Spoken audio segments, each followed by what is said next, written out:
The UN Security Council is meeting as the EU says it will take further measures if Putin refuses to stop the war. The conflict continues. What more can we do? 0345 6060 973. To talk about that, Colonel Bob Stewart's on the phone. Colonel Bob Stewart is Conservative MP for Beckenham, former United Nations commander in the conflict in Bosnia. Hello, Colonel Bob Stewart. Hello, Nick. Good morning. Good evening. Thanks for joining us. What do you think? Are we running out of options? Well, we're deploying everything we can, short of actually going to war, as far as I can see. I mean, some people are suggesting no-fly zone. Well, it might just conceivably have happened before the war started when, the Ukrainians asked for it, but not now, because if we try and put a no-fly zone above Ukraine, as soon as you came into conflict with a Russian plane or one was shot down, it's fundamentally tantamount to war, and that could well be a Third World War. Do you think that Vladimir Putin might have concluded that with the measures that we've taken, which are crippling his economy, that we have already declared war? Well, in fact, the Russians often say that everything is part of war, economic, political, social. So he might try and argue that, but there is a very distinct difference. We haven't actually killed a Russian soldier, sailor, or airman. What about sorry, go on. Killing soldiers is fundamentally the start of world wars, the start of wars. What role then in the provision of weaponry then? I mean, it seems a fine line. Well, it's not. Yes, it is. There's always a line, but the fact of the matter is, this is the normal way of dealing with a situation where you can't get involved. You try and help the side that you support. And obviously we're supporting Ukraine. And as far as I'm concerned, we should give Ukraine every single assistance we can. That means they particularly want anti-aircraft missiles and anti-tank missiles. But right now, they don't particularly want, food, clothing. They prefer the money so they can get what they require.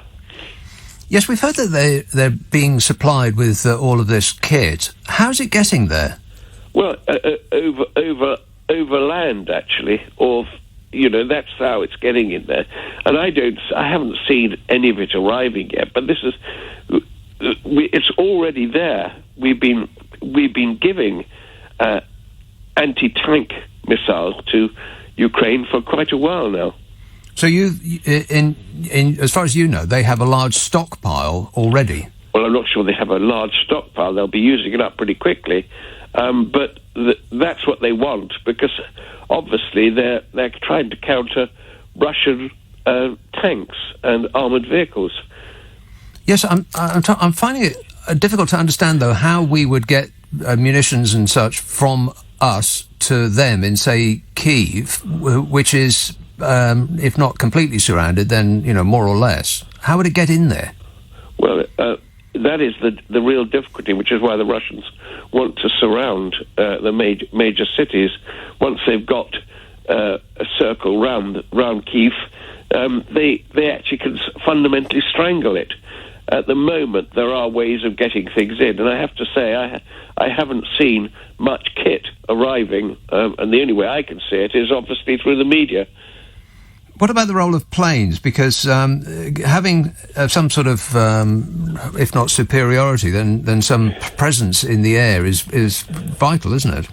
Absolutely. Just think what a fantastic target that 45-mile-long armoured vehicle convoy north of Kiev would be if the Ukrainian Air Force was able to operate, which apparently it can't. Otherwise, they wouldn't be sitting there as sitting ducks on a road.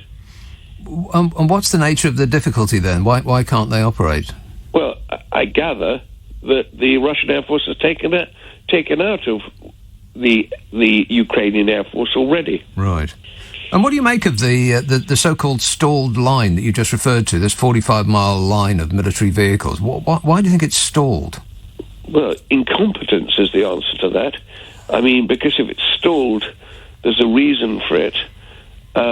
It's either they haven't got fuel, or, the vehicles aren't working, or they don't know what to do with them at the front end. But either way, it seems to be really a big, big mistake on the part of the Russian armed forces. I mean, goodness knows what Putin will be saying to the generals that are in charge of that lot.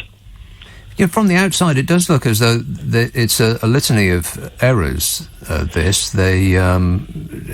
Soldiers didn't appear to know what their mission was. His cabinet weren't aware that he was going to launch an attack. It all seems a bit cobbled together. Absolutely, and the biggest miscalculation was how hard the Ukrainians would fight. I'm quite sure that Putin thought it'd be rather like a blitzkrieg, and it would be sort of over in 3 days. Well, it's been 8-9 days now, and incredible heroics have been going on with the Ukrainian armed forces. And clearly, the Russians have got things wrong. Their military have got things very wrong. In the end, I suppose, the huge might of the Russian armed forces could well crush the Ukrainians. I hope not. But in the end, that is quite likely because there's so much greater power being held by the Russians than the Ukrainians. Yes, do you think there is perhaps a little bit of wishful thinking on the part of the West at the time that it's taken? I mean, it is only just over a week to take over an entire country. It's a bit of an ask to do it more quickly than that, isn't it? Yeah, I mean, it's a big country, but they're there on the outskirts of Kiev within a couple of days, weren't they? But nothing's really gone beyond that. They haven't really managed to get into the centre. So something has gone wrong. And I'm quite clear that it's either lack of leadership, certainly, obviously, the logistics have gone wrong, and certainly the plan does not seem to have an alternative when, Plan A fails. Plan A being drive down the road and occupy Kiev. That's what we'll do. Well, obviously, that hasn't happened. So Plan B doesn't seem to be operating. If, as you suggest, eventually the Russians will prevail, what do you think happens then? Because entering a country and taking over it is one thing. Occupying it is something else, isn't it? I think then the real problems start. There are 44 million people, or there were, in Ukraine. They don't like being invaded. They don't like this. They are fellow Slavs, which really is something that, they can't believe in many ways that fellow Slavs are attacking them. From my friend Adam Holloway, who was on the ground, Member of Parliament for Gravesham, who told me, 2 days ago, he emphasized to me that when he was talking to the Ukrainian military, they were saying their beef was not with the Russian people. They kept on emphasizing that, but with, Putin, who seems to have gone mad in their view. This is the Ukrainians. They can't believe the Russians are doing this. From some of the tales that we've heard, the Russians, even those very close to Vladimir Putin, can't believe that he's doing this. Can we take any comfort from that? We can, because look at the thing. We haven't seen much sort of reporting of frontline fighting. I haven't seen any of that, actually. But when you do see Russian soldiers, I am an old soldier, I suppose, and the body language of the Russian soldiers is not good. It's not full of confidence. It's clearly the Russians have got a morale problem.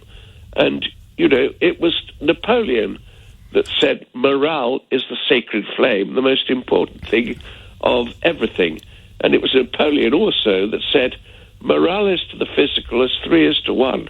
What he meant was that, morale is actually the battle-winning factor.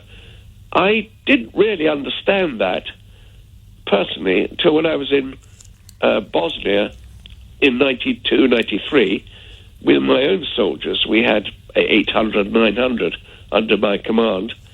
And the local commanders used to say to me, how many men have you got under your command? And I would say, well, I've got quite a few. I'd never tell them, of course. So how many do you think? and they said between 3,000 and 4,000. Well, what the image was, the way the soldiers were operating, they gave over much more strength than they actually had. And that's what Napoleon meant. Morale is to the physical as 3 is to 1. And the Russians, obviously with overwhelming force, are actually very surprised by the very small forces they're being faced with, who actually seem to be much greater than they are. And from your experience, from what you've seen, how well trained do you think the Russian forces are?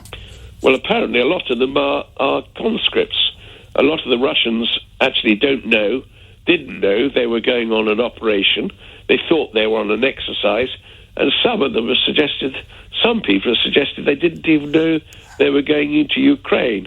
And from the sort of answers given to Ukrainians who have been recorded talking to Russian soldiers, say, "What are you doing in my country? Why are you here? Why are you doing this?" And they're speaking the same language, or they're speaking in the Slavic language, and understandable. And the Russian soldiers just have got no answer. They don't know what they're doing. And in consequence, this is very bad for morale. Can we take any hope from the fact that in Russia itself, I mean, those who aren't, up to their eyeballs in propaganda, the Lukoil, the second largest oil company in Russia, has demanded a cessation to hostilities. The oligarchs are going to be very displeased that their comfortable lifestyle seems to be disappearing before them. There's protests in the streets. What sort of is there the possibility of him being removed from within? Well, that's one of the options, isn't it? There are various options. One option is the Russians will win quite quickly. They haven't done that. Another option is that the Russians will discover it takes much longer to win, but, so it will dribble on for a few weeks. Another option is that there'll be a negotiation and a ceasefire will occur, and then somehow there'll be some withdrawal of forces. And there's another option, of course, that the men in grey suits, the Kremlin equivalent of Westminster's grey suits, will touch Mr. Putin on the elbow and say, "I think you've had enough time now, time to go." And, you're hurting the Russian economy so much that you cannot continue like this. And he's removed into some sort of palace coup. When you heard last night about the shelling of the nuclear power station, what were your thoughts then? Immediately, I think a lack of control, stupidity, and actually they're not really working to a very good plan. How absurd to shell a nuclear facility. It doesn't. No military officer would do that in his right mind. So they're not really in control. And just finally, is there a role perhaps for non-state fighters, mercenaries, soldiers for hire? Well, you always get that. There will be people actually who slipped across the border to help the Ukrainians. I've heard reports of ex-British soldiers doing that. I would suggest there is a role, but be very careful. The one thing I would not like to happen is young men and young women who have had no military training suddenly presenting themselves on the battlefields in Ukraine, because that is tantamount to sort of cannon fodder. So please, if people are listening, particularly young men and young women who might feel very strongly about this, please don't go there unless you can look after yourself. No, quite. I was more thinking of actually professional soldiers for hire. Well, there will be those, maybe. I mean, we haven't had reports of that, but there always are. In Bosnia, we had huge numbers of them, actually. And they weren't that professional, but they were soldiers for hire. Good to talk to you, Colonel. Thanks so much for your time. Colonel Bob Stewart, Conservative MP for Beckenham and a former United Nations commander in the conflict in Bosnia. So what are your thoughts after, the last 24 hours? Some extraordinary things have happened, particularly last night with the shelling of that nuclear power station. I got off the air. The news broke about 3 minutes before I got off the air. Having talked to somebody in Zaporizhia about 2 hours before that news came in on the show last night, and I sort of drove home in a bit of a daze, really, expecting the absolute worst. Fortunately, it did not turn out that way, not so far anyway, but it was a pretty extraordinary turn of events. Have we done enough? Are our options actually closing on this? It seems as though we might actually just be standing back and watching what happens. Having perhaps used all of the financial weapons at our disposal, up to, but not including, turning off the oil and the gas that comes from Russia. Just wondering what else we can do, what is left for us to do in this situation where one man seems to be deciding the fate of 6 billion people on Earth. I'll take your calls in just a moment. The Prime Minister, though, has been speaking in the last few minutes. I've spoken almost every day to President Volodymyr Zelensky, and I marvel at his bravery, his calm, his sense of purpose, just as I marvel at the heroism and resolve of the Ukrainian people. And I know that however long it takes, however arduous, Putin must fail. Our thoughts and our sympathies are with the whole of Ukraine in its battle for freedom. Slava Ukraini. That's the Prime Minister speaking for us all, I think. 0345 6060 973. Wembley. Hello, Bill. Hello, Nick. Bill. Good to speak to you. Hello, Bill. I'm looking at this thing with a different tact. I know the Prime Minister is showing a lot of great strength, but I think he would have been a stronger man if, when the Americans start doing certain things, to whisper in the ear, look, this might be a good idea to you, but if we go so far, then it could lead to unnecessary suffering around the world. What do you mean when the Americans start doing certain things? Well, if you see them getting ready to push people into certain situations, you should have the strength to talk them out of it and do it in a different way. Don't let them just carry on. I don't know what you're talking about, Bill. What certain situations? Well, when you see where you're building up the system in Ukraine and you're getting these threats from Russia, they should do the bit of tact and tell the guy, look, ease off a bit, let things simmer down a bit. Don't keep pushing because you know you have the ability and the strength to do it. Ease off a bit, let things ease off, and hopefully we can play this out diplomatically rather than anything starting. Because if you push too far and the other side starts something, even the innocent going to suffer. But when you that would be a greater show of strength. I'm a little confused as to what it is you're saying that the Americans have done. Right? Well, what on earth are we keep following the Americans for? Following them, Bill. Following the Americans where? What is it that you're saying that they have done? Britain seldom initiates any of these things. It's the Americans do, and then we support them. Okay, Bill, I keep asking you to tell me what it is you're talking about, but you keep talking in generalities. I can't keep asking you the same question to be specific over and over and over again. So thanks for that, Bill. Better luck next time. 0345 6060 973. Walthamstow. Hello, Anna. Hello, yes. I'll just put my 2 little bits in this conflict here. What really concerns me, that we are talking about protecting the environment. Sir David Attenborough and all the other health, people are concerned about the damage to the environment. And here we are having war, blasting up everything and completely destroying it. I'm thinking that it's about time that all our various governments and when we have this situation, we need to have people like Sir David Attenborough on these various government bodies, because it makes no sense in cutting emissions and saving every little creature, and then for some idiotic reason we have this sort of situation where the country being blasted in this sort of a reckless way.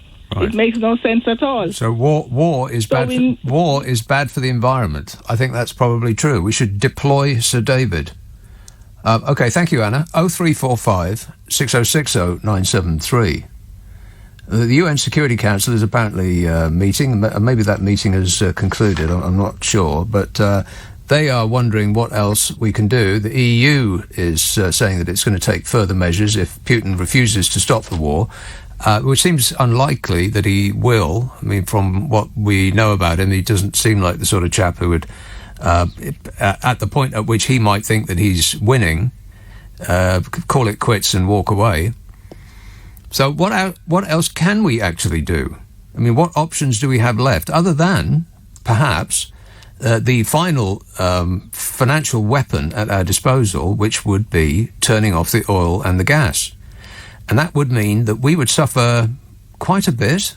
I mean, the government could always borrow the money to get us through our next bills. I mean, if you owe trillions as a nation, then, more billions isn't really going to make a difference one way or the other. But it would mean that we would be cold, and perhaps our manufacturing would suffer. I don't recall anybody actually saying anything about that in any of the coverage that I've heard. What it would mean to cut off the gas and oil for our manufacturing. I mean, it would significantly affect us. But in March, you'd hope that we would be through the coldest period, and we'd have a good long while to, at least mitigate the loss of that oil and gas from Russia. There's other things that we can do. We can cut back. I mean, people were going to cut back anyway. The bills that will be arriving on your mat will make you want to cut back regardless of what's happening in Ukraine. So other than that, what else can we do? Both Boris Johnson and President Biden have been speaking to the Ukrainian President Volodymyr Zelensky. We're going to cross to Washington next. First, let's cross to America. Simon Marks is LBC's US correspondent and joins me now. Hello, Simon. Evening, Nick. Can I just talk briefly about Senator Lindsey Graham? He said the only way for this to end is for somebody in Russia to take this guy out. You'd be doing your country and the world a great service. I'm in a weird place when I find myself agreeing with Lindsey Graham. Yes, and Lindsey Graham's in a weird place when he finds himself being criticised by a host of leading Republicans, including Senator Ted Cruz of Texas, because, of course, the assassination of foreign leaders is not only not part of the Republican Party's manifesto here in the United States, but actually there is a law against it, certainly as far as the President of the United States is concerned. The President is constrained by law from seeking the assassination of a foreign leader. I mean, it certainly has been a bit of a head-scratching 24 hours in the sense that you had Lindsey Graham calling for the rise of, as he put it, of a Brutus in Russia. He wondered if there was a Brutus out there who could do to Vladimir Putin what Brutus did to Caesar. And that, of course, led to some consternation within the Republican Party. Then there was quite a moment last night on Fox News when Laura Ingraham, one of their primetime hosts, assailed the Biden administration for imposing all of these sanctions on Russian oligarchs, asking on air whether the Biden administration had vaguely considered that the impact of that could be Vladimir Putin further lashing out. And so just as the sort of the liberal elites were assailing Laura Ingraham for suggesting on Fox News that the oligarchs should have gone unsanctioned, the New York Times then published a piece saying that, in fact, internally within the White House, there have been big conversations this week about whether these sanctions might lead to further unstable behavior on the part of Vladimir Putin. So at all ends of this equation politically, people, are kind of running into one another another, and that is an indication of the fact that this is such a destabilizing time. I mean, there is no rule book for dealing with what we all witnessed last night, that assault on the nuclear power plant, the anxieties that it raises, and no real rule book for dealing with a guy in the Kremlin who appears to have lost his marbles. Yeah, you mentioned the Fox News. It's not shown here anymore, but you're missing it. No. But the clips that you see online, they seem to be I hesitate to say it, but from what I've seen, the Tucker Carlson, this chap, he's their number one rated host, and Laura Ingraham is one of their chief dinglings. They seem to be quite pro-Putin. Well, in the case of Tucker Carlson, that was last week, but this week he's done a complete 180, and indeed last night told his viewers that he had been wrong about Vladimir Putin. He wasn't expecting not just this invasion, but this level of violence to be meted out against the Ukrainians. He's nonetheless blaming it all on Joe Biden, and where all of these people come together is that they are now rhetorically agreeing that it's all Joe Biden's fault because he's been so weak towards Russia. And as Lindsey Graham put it on Fox News last night, the Russians would never have dared to try this on with Donald Trump because Donald Trump would have had them on their ass, as Lindsey Graham put it on Fox News last night. So I think that's where Republican thought is beginning to head. And in fact, tonight, former Vice President Mike Pence is making a speech to the Republican faithful because he's still pretty hopeful that he's got a presidential run in him in 2024.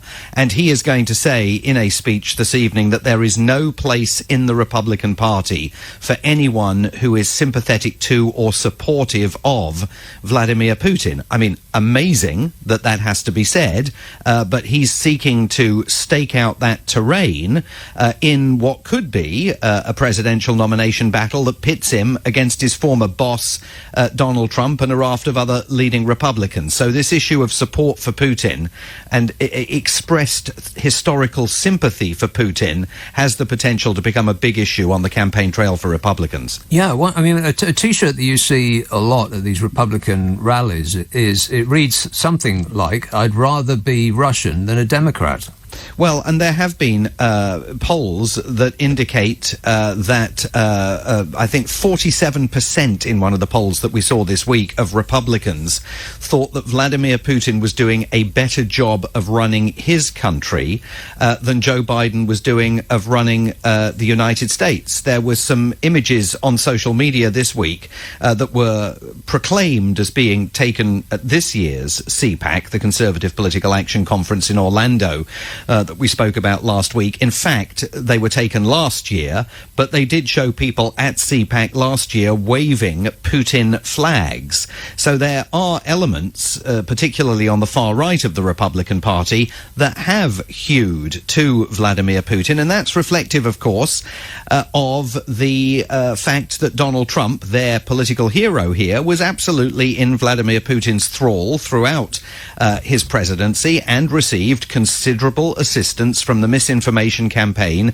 that Vladimir Putin authorized and engaged in during the run-up to the 2016 presidential election. I mean, it is chapter and verse fact that the Russians engaged in substantial amounts of misinformation in that 2016 election campaign, hoping to swing the election Donald Trump's way. There's no possibility of denying it. The Western intelligence reports are there. The evidence is there. And some Republicans decided that they were going to go in Trump's direction and embrace Vladimir Putin in the same degree that certainly for part of his time in office, Donald Trump appeared to be doing.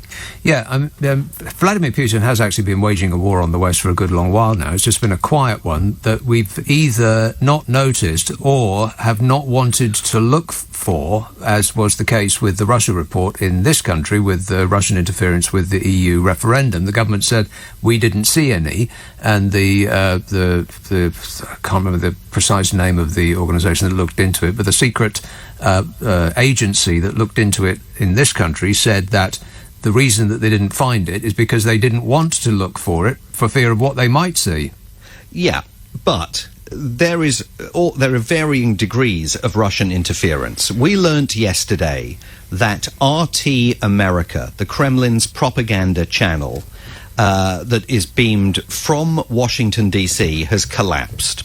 RT America has been spewing out anti-American vitriol from a state-of-the-art television production facility a quarter of a mile away from the White House for the last 10 years.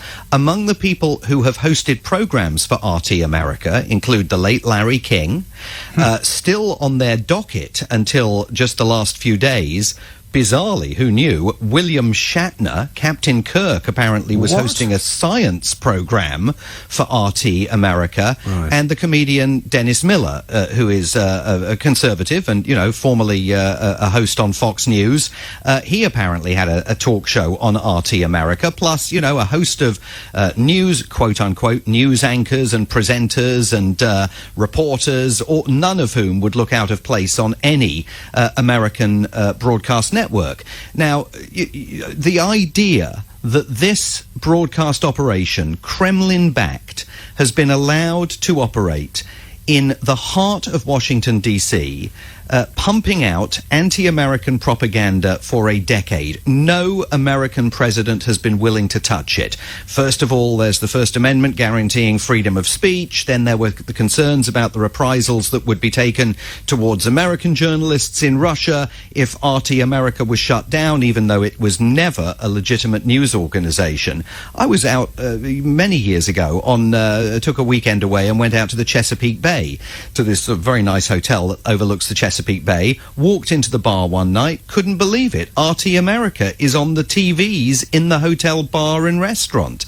You saw this thing everywhere, and the idea that it was laid low not by government action here in the United States, but by the fact that Vladimir Putin invaded Ukraine, sanctions were then imposed, and suddenly they ran into so much financial difficulty that they couldn't keep paying the staff, so they had to lay them off, is pretty extraordinary. Imagine Lord Haw Haw in 1939 broadcasting from a studio in Whitehall, and Winston Churchill's government saying, well, nothing we can do about it. It's freedom of speech. Can't touch it. We'll have to wait for the Nazi cash to run out.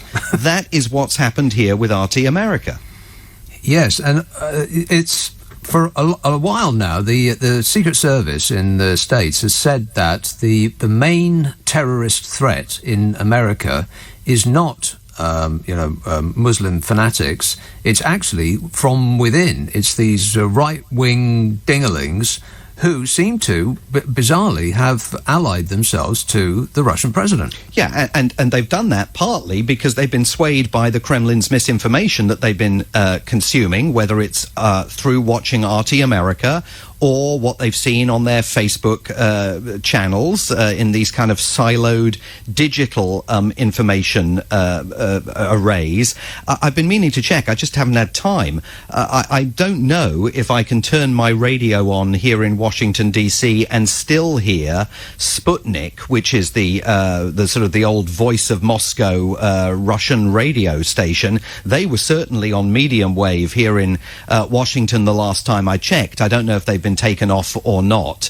It is extraordinary the extent to which the United States, and there's a distinction between the US and Europe, because we've seen the regulators in Europe, I mean belatedly, but they've taken RT off, and we've seen now Ofcom moving very as quickly as Ofcom ever moves to start investigating the broadcasts that RT's been making in the UK over the last few weeks. It is extraordinary that the US government has been so loath to go after organizations and misinformation operations that have been actively hollowing out support for American democracy in America, using the constitutionally guaranteed freedoms of America in a bid to destroy America's constitutionally guaranteed freedoms. It's astonishing to watch. Talking of misinformation, how's Trump's social media app going? I have to be honest, I haven't had much time to keep an eye on it. Certainly the launch had a bit of difficulty. There were various people complaining that the App Store was not working when it first came out. I see that he himself has not posted on Truth Social in more than 2 weeks. The wait list to download the app is now topping 1 million users. That's according to a story in the New York Post today. But whether this is going to be what he billed it as, which was, the completely free speech app that was going to allow all those people who have been banned from Twitter to engage in misinformation without any fear of censorship or being banned, and he's also, of course, billed it as the next big thing in the world of social media. I think that is a big question. I see that Truth Social has fallen to the 90th spot on Apple's free chart as of Friday. Wow. Maybe it'll... No, not surprised, no. Maybe it'll be as successful as Trump Steak and Trump Vodka and Yes. Trump University. Never had one of those steaks. Just finally, did you see this story? A Florida driver was speeding in his Dodge Challenger. He went through a stoplight. He was doing 50 in a 30 zone. He was pulled over by the police, and his excuse was that he was freaking out over the prospect of nuclear war and that it was Vladimir Putin's fault.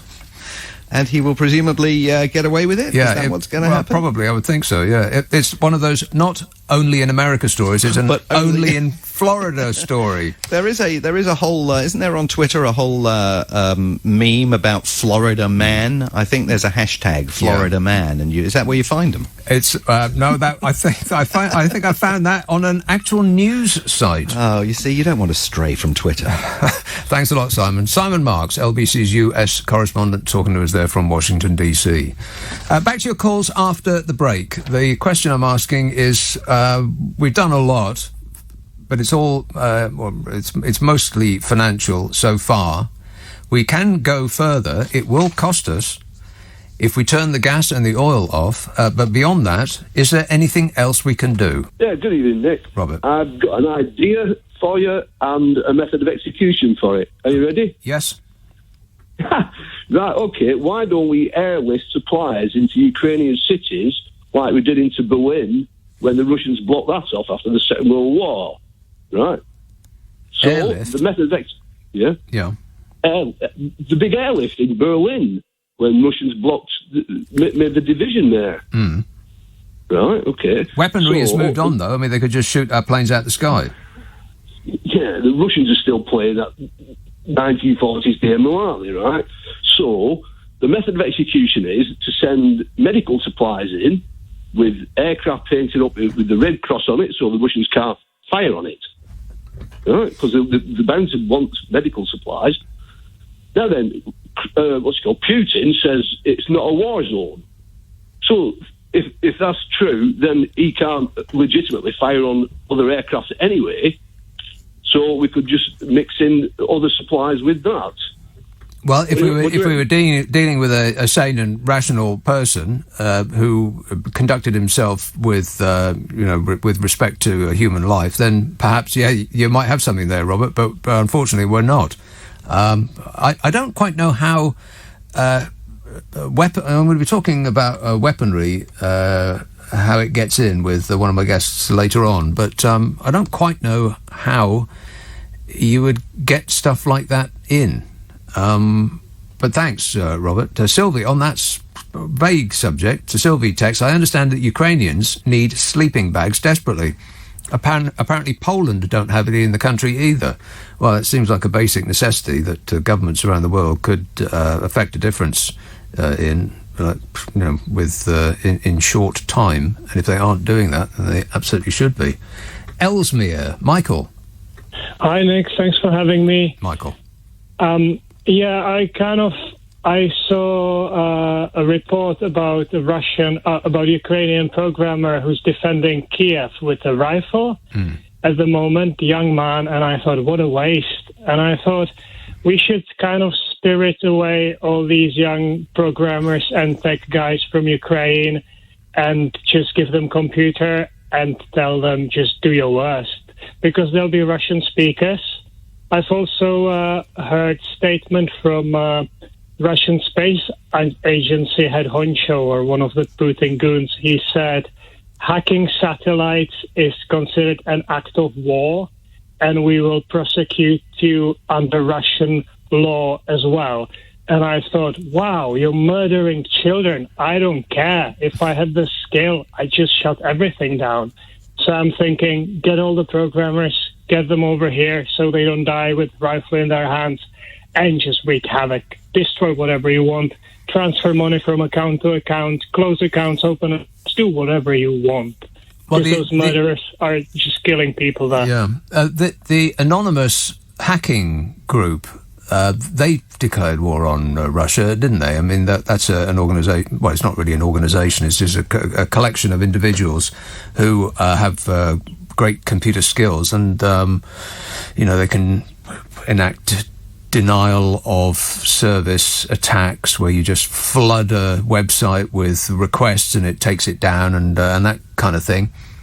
I haven't read much about what they've achieved since they made that declaration, but you'd think that there'd be government buildings full of tech wizards who are actively engaged in doing as much damage as they possibly can to A, the Russian economy, and B, the Russian military. It's the sort of thing that we'll never know because by nature it's a secret. But thanks for that. Glasgow. Hello, Raymond. Hi, good evening, Nick. I'm sitting here north of Hadrian's Wall wondering what is going on and what can we do about it. It seems as if we in the West are like spectators at a bullfight. We feel sorry for the bull, we're cheering the bull on, we're throwing balls of confetti sanctions at the matador, but we know at the end of the day that bull's going down. And I saw something that made me think of a sort of war game scenario, or I heard something from the Chinese ambassador in the BBC.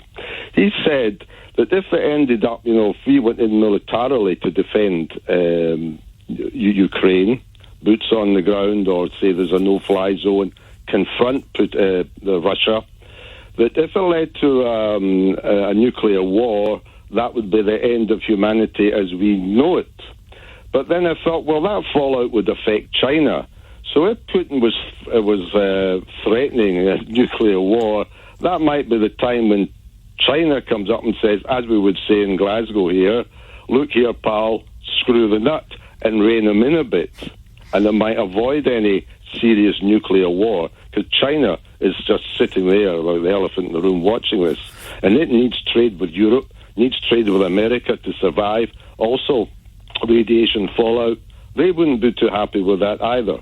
Yep, well, they'd all be dead too. And China does have a close relationship with Ukraine. It was part of their funding strategy to, get into not the first world countries necessarily, but they're heavily into Africa. This Belt and Roads campaign, I think they call it. Infrastructure spending in other countries in order to, maintain a presence there. And I think that the Ukraine is high on their list, which maybe informs that they haven't actually come out and condemned the Russian invasion, but they certainly haven't supported it, sort of sitting on the fence a little bit. I think that I don't know. I don't know. I have got no idea about Chinese international relations any more than any other subject. But it seems like it's bad for business for China. I'm sure they're not best pleased that any of this is happening. The Home Office has changed its Ukrainian refugee policy. Now the government say that those who have family in the UK will be eligible for 3-year visas. To talk about that, I'm joined by Enver Solomon, who is Chief Executive of the Refugee Council. Hello, Enver. Hi, good evening. So what's your thoughts then when you heard that news? Well, I think it's an important kind of initial step, the fact that they've done this and they've increased it from a year to 3 years, but it really doesn't go far enough. There's many Ukrainians who don't have family members in the UK. They will want to come to the UK. They might have friends, they might have connections to the UK, they might be able to speak some English. And we need to ensure that they have an immediate safe route to get to the UK. And the best way to do that would be to allow them to come here on something called a humanitarian visa. It's effectively allowing them safe passage to the UK, and when they get here, you grant them refugee status and you give them access to services. They can work, they can get benefits, healthcare, and you allow them to stay in the UK for as long as they need to, because very many will be able to integrate, they'll speak some English, and they'll want to get back to Ukraine as soon as possible too. You know, when it initially happened, I don't know whether this is still the case, but the government seemed to be saying that you had to, in order to get a visa to apply to come here, you had to go to a safe country. The catch-22 being that if you were in a safe country, then you had to stay in that country because it was the first safe country you came to. Do you know if that's still the case? Well, that's what the government is saying about anyone who is a refugee who travels overland to try and get to the UK, that they should apply in the first safe country they get to. If you're a Ukrainian today and you try and make it to the UK overland from Ukraine and you arrive across the Channel, or say you get to France, or you've got to Berlin and you're able to get on a plane, or from France you've got the train, the Eurostar, and you arrive, and you don't have permission to enter the country, you'll be treated, in effect, as, in the words of the government, an illegal immigrant. So that would mean that you would have to make an application for asylum and go through that long, difficult, challenging process. And if the government deems, the border force officials deem that you've travelled through a safe third country where you could have stayed, they won't allow you to stay here as a refugee. So that demonstrates the fact that our approach to refugees is really quite callous and cruel. And what we need to do with Ukrainians is grant them a means to get to the UK and treat them with dignity and humanity and allow them to stay as refugees. Do you get the sense that the government is being pushed unwillingly into doing something? I think the government is acting too slowly. I think it was probably caught on the hop by the EU and the decision it's taken. And I actually think it's out of step with public opinion, because if you look at the latest polling from YouGov, it indicates that more than 70% of people think we should be welcoming Ukrainians. So I think the government has misjudged the public mood here, and I hope that there'll be further thinking on the part of government, and they'll be coming up with more announcements to show that actually we should welcome all Ukrainians that want to come to the UK. It is quite a turnaround, though, if that's the opinion of the general public. It is a bit of a switch, isn't it, from where we've been over the last 5 years? It is a bit of a switch, but actually, you know, the view of the public is more complex and not as black and white as we often think. There's some polling which has been tracking public views over the last 5 years towards refugees and people that come to the UK seeking asylum. And actually, there's a large number of the public who aren't sure about whether they support the government on the position that the government is taking, which is, you know, to effectively criminalise people who try to come here as refugees seeking asylum in the UK. So I think public opinion is split, and I don't think the public is entirely behind the government on its approach to asylum and refugees. Just on the practicalities of it, say we do open our doors for 200 or whatever it is that the government is saying, and that figure is always an up to number, which, you know, clearly includes the number 0. But let's be generous and say that there's 200,000 come. What would happen to them? Where would they go? Well, I think there's a real opportunity here and a real desire on the part of local councils across the country. You know, councils like Birmingham that have already said they want to welcome Ukrainian refugees. We do a lot of work at the Refugee Council with councils right across Yorkshire and Humberside and other parts of the country, and they've all said they're willing and prepared to play their part. There's also been incredible support offered by people that want to, you know, even take Ukrainians into their home to offer them sanctuary there. So I think that the reality is that there is a mechanism to ensure that Ukrainians can be granted the support, the housing, the help that they need. And although the numbers might sound significant if they're at 200,000, the fact is that we would be able to absorb those numbers, we would be able to support them. And also, the lesson from the last horrendous conflict in Europe, in the Balkans back in the 90s, is that many people will want to return to their homeland, in this case Ukraine, as soon as they can when the war's over, and hopefully their homeland is rebuilt in the way that people returned to the Balkans, to the former Yugoslavia. Now, I'm just looking at a table of which country has taken how many people so far. If we took 200,000, we'd be doing what Moldova and Slovakia together have done so far. Poland alone have taken about 650,000. So do you think actually we would be... We actually could be doing a lot more than what the government has so far promised? Absolutely, and remember that Moldova is one of the poorest countries, if not the poorest country in Europe, and it's stepping up to take a large number of refugees.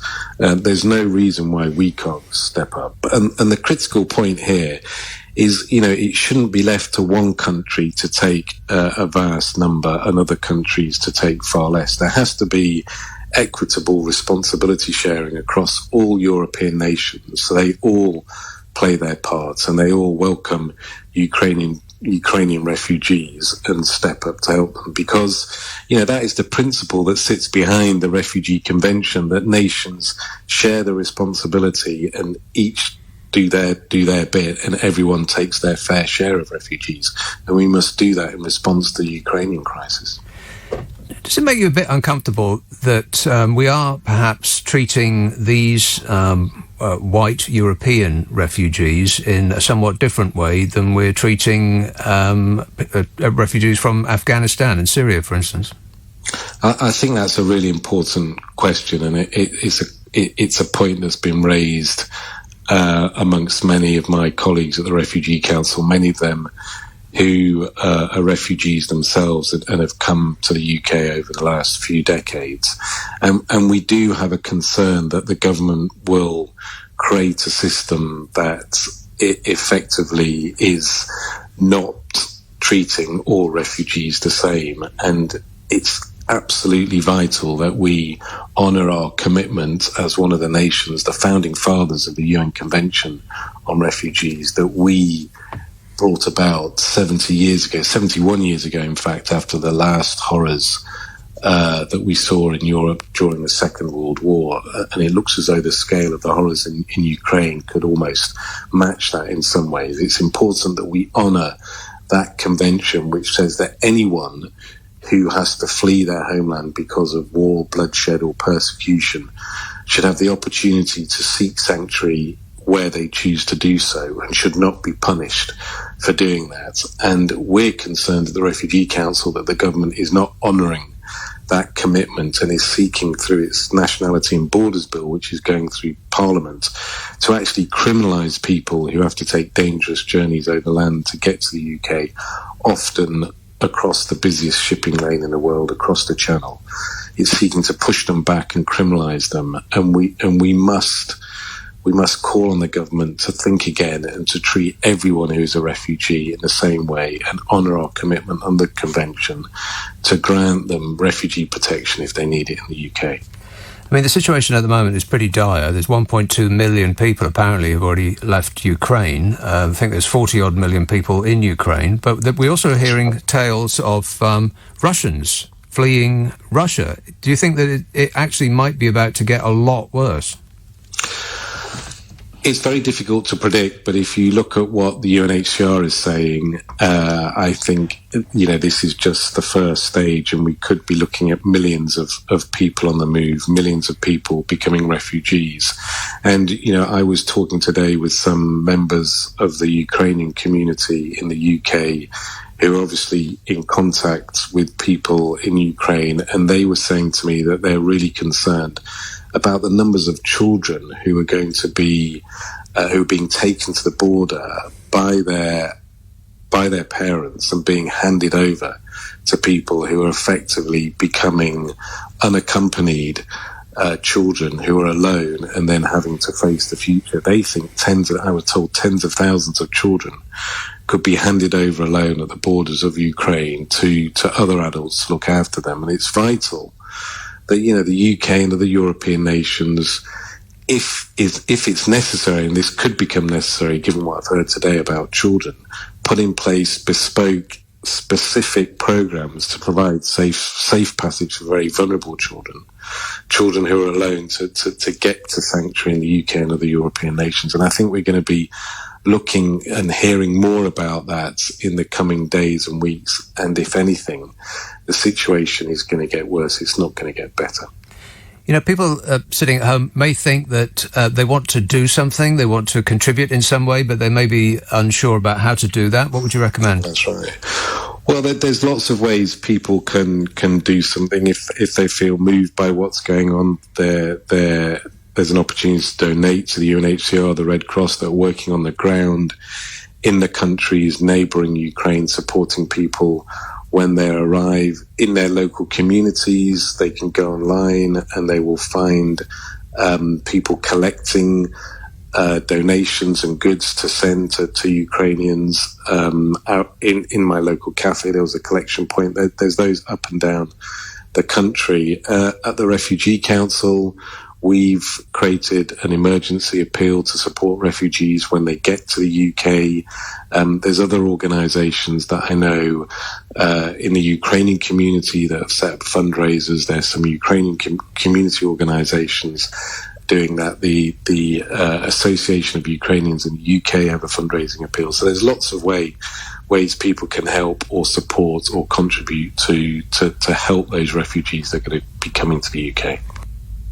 That's Enver Solomon, Chief Executive of the Refugee Council. The number here, 0345 6060 973. Do you think that we're doing enough? I mean, the government has moved a little bit. The refugees that we accept will be able to live, work and claim benefits in the UK for 3 years now, not 1. They would be immediate family members, spouses, civil partners, unmarried partners if they've lived together for 2 or more years, children under 18, a parent if their child is in the UK and is under 18, fiancés, proposed civil partners, grown-up children, parents of grown-up children, grandparents, grandchildren and siblings. So there is still some hoops that they have to get through. It's a specific list of people, not just an open door policy. Do you think that's right? 0345 6060 973. Also, what to do with such a large number of people when they get here? Can we really open the doors of our own homes and put up strangers with all the potential difficulties that would involve? Priti Patel was trying to arrange her face into something that looks like concern for others, meeting Ukrainians. She had a trip to Poland. I'm asking what we can do. What do you think we could do as individuals and what we can do as a country to try to mitigate this refugee crisis that is about to get much, much worse than it already is? 1.2 million people so far, bound to get worse than that. Sidcup, Alina. Hi. Good evening. Hello, Alina. Hi. I just tuned in and actually heard your conversation with the previous person. Sorry, I don't remember the name. Mm-hmm. About kind of people who what we can do and so on. I'm actually an immigration solicitor as well, and I'm Ukrainian. And I've been trying desperately to see how I can bring my cousin here with her 3-year-old daughter. She's at the moment at the border of Ukraine, and she doesn't have any other kind of relatives abroad or friends or anyone. I'm the closest one. And I would happily take her in my home and house her, and she wouldn't need to claim any benefits and so on. And I can't do it under the scheme that has been announced so far by Priti Patel because she's not an immediate family member. And you're an immigration solicitor? Yes, I'm an immigration solicitor. So I'm now thinking, obviously, when Priti Patel made her statement, she said that there will be a second scheme, which is a humanitarian scheme, where people would be able to sponsor anyone who doesn't have any connections to the UK. No one knows what it will look like, what you will need to do, and I could only hope that my cousin could somehow fit within the criteria of that scheme. When it will be announced, no one knows. Well, I don't know, at least. And, I'm thinking, what other options do I have? I think I can apply for a visitor visa if she crosses somewhere to Poland or Hungary or something. But then, the Home Office can, refuse that visa because you have to have an intention to go back home at the end of your visit. And obviously, with the current situation, I think you probably, can be certain then that people don't know what will happen in a couple of weeks' time or a couple of months' time. So, there are grounds for refusal of that visa. And that visa can only allow her to stay here for 6 months, even if it's granted anyway. So any way I look, I can't, at the moment, I feel a bit helpless. And I just have to calm her down and tell her not to cry and that we will figure something out.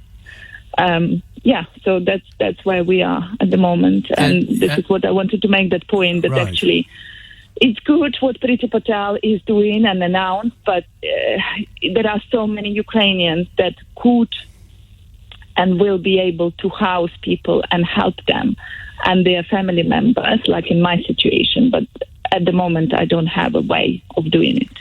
Well, how is your impression of the government generally as regards to refugees, being an immigration solicitor as you are? It's quite unprecedented for the government to make that announcement and to allow people to come with right to work to the UK. Initially, it was for 12 months. Now it's 3 years. So I think that's a good start, basically, for the scheme. And it covers some family members. Obviously, it doesn't go far enough at all. It's only the beginning. It's only the beginning, unfortunately. Elena, I was thinking more generally, before this happened, because the government seems to have been pushed into being a little bit more generous. But in your experience, what's this government's attitude to refugees generally? We can debate it for a couple of hours, I think, at least. But, refugees are not very welcome in this country, I think. Generally, and it's very hard to get to this country to claim asylum here. So in general, I can't say that the attitude is very kind and generous, unfortunately. Okay, good to talk to you. Thanks, Alina. 0345 6060 973. You can text 84850. Email nick@lbc.co.uk. If you're on Twitter, it's @LBC. Stockwell. Hello, Jane. Hi, Nick. I'm ringing to say that, yes, absolutely, we would welcome some Ukrainian refugees into our home. We have a spare room and a bathroom. I emailed my MP today to let her know we really need the opposition to lobby for the humanitarian option and not just keep it exclusive to family links. It's really disgraceful. I don't see why. There's no difference. Obviously, they're all Ukrainians. They all need a home. We need to help them. They're our neighbours. I feel involved in this in a way I've never felt in any refugee crisis before. And this will sound a bit weird, but I feel a kinship with the Ukrainians. I'm slightly obsessing over following the news on an hourly basis. Yeah, I think we all are. Probably to a point that's not too good for my health. Yes.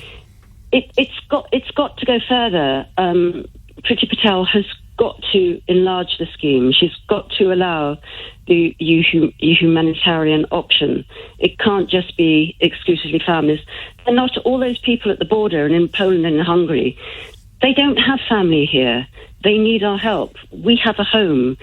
We have warm rooms. We have hot water. We can give them that help. We can look after them. This is going to sound a bit trite, but I've done Airbnb for many years.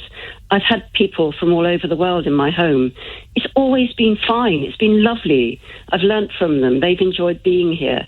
We can help people. We can give them information. I've worked in welfare to work, and I can give them pointers on how to get jobs and all that stuff. We all need to be doing it. And when you look at the response, the community response in the UK, has been heartwarming. The Polish centres, the Ukrainian restaurants, all the stuff that they're collecting, all the sleeping bags and the medical help, the sanitary products to go out there. It's fantastic. The people here do feel involved, and the government's got to catch up with us. Yes, I wonder what people think of the Lincolnshire MP, Sir Edward Lee, this purple-faced chap who stood up and said that we've actually done our bit on immigration from Eastern Europe. Oh, God. I'm sure he speaks for quite a few people, or perhaps he did before maybe 2 weeks ago. Yes. Actually, it's not 2 weeks ago, is it? It's a week ago. It seems like much longer than that, but it's like a week and a half, something like that. Yeah, I have to admit, I switch off when I hear Edward Lee. Well, I can't. I find his whole presentation really so obnoxious. I haven't caught up with what he said recently, but I think he's way out of tune with the feeling in the country. I think people genuinely, across communities, really want to help with this. We've never had to face such a huge exodus from a country in Europe before, not since the Second World War. We've got to help. We can't expect the government to do it all. They can't possibly cope. There are people like me that will have spare rooms in their houses, and they will want to help, and the government needs to understand. On the subject of refugees, the government has moved a bit. The Ukrainian family scheme is going to allow applications from those with immediate family and extended family members of those that live here already. And the sort of headline change is for the visas will last 3 years now, not just 12 months. Do you think that that's enough? Are you the kind of person that would open their doors to house Ukrainian refugees in your own home? Or perhaps do you think that is actually something that the government should be providing? There's no end of hotels, for instance, that have been closed since the COVID epidemic. The room rate of occupancy in hotels is very much down. Surely that could be something that could be used. 0345 6060 973. Snodland in Kent. Hello, David. Hello, how you doing? Good, thanks. Yeah, very good. Thank you for taking my call. Appreciate that. Yes, David. Yeah, well, I'm just a bit confused as to how people think we can just keep accepting more and more people into our country. Okay, go on. Yeah, well, I mean, we've got some 65 million people in our country already, in quite a small land space compared to other countries. So, you know, how do we just keep taking more and more people? It's very nice people are saying they're sympathetic to the Ukrainian people. What about the Russian people? What do you mean, what about the Russian people? Well, I mean, certainly they're going through trauma at the moment as well, aren't they? Yeah, I would think that the number of refugees is going to get much bigger because Russians are apparently leaving in large numbers. Yeah.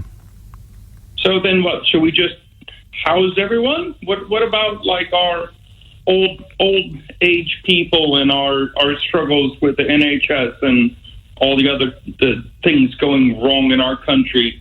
Why all of a sudden is it like current flavor of the month to, try to help out Ukrainians? Why is it current flavour of the month? Well, there's a war going on. Yeah, but I mean, certainly there's many old age people in this country that are not being cared for, and there's loads of people that haven't been diagnosed with cancer and all sorts of other stuff going on. If we're going to focus on spending money, why don't we focus it on our own people, not people from another country? Well, it's undeniable that there's a lot of people in want of medical treatment, like you say. There's a homelessness problem in this country, difficult to get to GP appointments, and all of the things that you're saying are right. But do we have to fix all of those things before we help other people in desperate need? Well, why wouldn't we look after ourselves first? Well, that's my question. Do we have to do that first and then say? I mean, do we have to make this country perfect before we allow people in desperate need in? Well, I don't think it's a matter of making it perfect. I think it's just a matter of if I want to go to the doctors, I should be able to get an appointment, which I can't really do.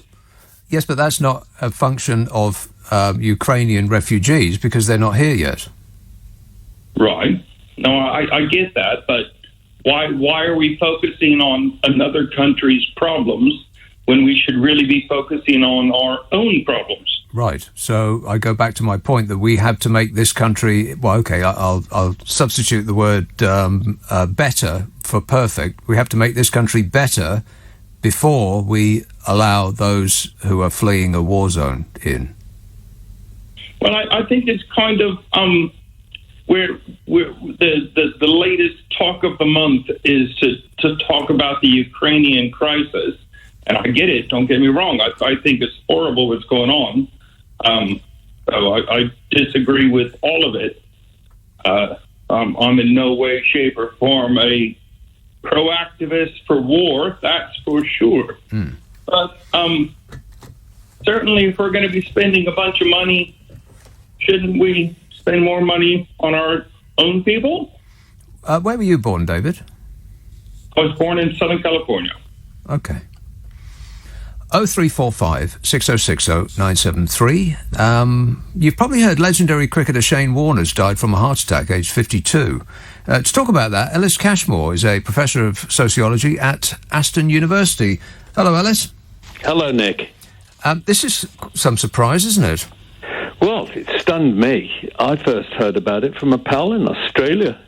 He was just going to bed, I think, his time, and he sent me an email message, and it came so suddenly, I mean, the guy's only 52. It was in rude health as far as everybody was concerned, and of course he's been quite a character in the tabloids over recent years. So, yeah, it just came out of nowhere. He is something of a sort of George Best character, wasn't he? Well, I suppose it was a rebel when he emerged. In any case, I mean, his appearance was a bit unusual for the starchy, was then a starchy game of cricket in the early 90s. I mean, he looked like the beach bum, the blonde hair dyed. He wore white zinc sunscreen on his nose and across his face. He almost wore it like wall paint. Enjoyed a drink and the occasional fag, and just didn't cut the image of an athlete at all. And yet, of course, when he started, he just absolutely blew everybody away because he was a spin bowler at a time in history where it was completely unfashionable. Spin had gone by the early 90s. The game of cricket was dominated by fast bowling. Lilly and Thompson, of course, were the Australian pair that dominated cricket. So he came along and did something unusual, and nobody could quite understand what he was doing. He could do things with a ball that were just completely perplexing. And of course, he mystified. He was a mischievous spirit in the game of cricket. And of course, as you say, a bit of a Best-like character, served a 12-month ban for a doping violation. There were allegations about bribery. And I suppose a notorious character in his own way. But, I think what's interesting about the guy, Nick, is that here we are talking about him today, and I've heard all the, great words of appreciation about him as a cricketer. I think he became more popular after he'd finished playing cricket. I mean, he retired in 2007.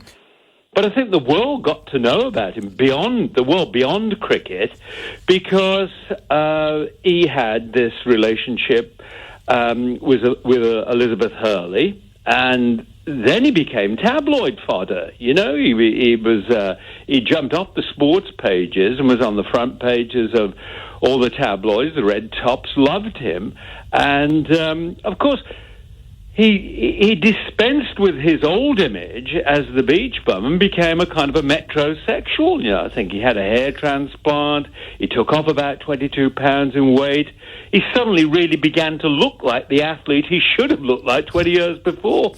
So An interesting character and a very popular one, and someone who will be very, very badly missed, I imagine. I mean, you mentioned the word fusty in regard to how the sort of cricket fraternity used to be. Do you think Yes. Do you think he is the chief architect of modernising the game for a new generation? I wouldn't say by himself, Nick. I mean, he was certainly part of a new generation, and I'm not even sure he'd get away with it today, Nick. I mean, the smoking and drinking and just not looking an athlete. Today, I don't say cricket has completely left its old traditions. It's certainly modernised and it's a much more colourful game than it used to be.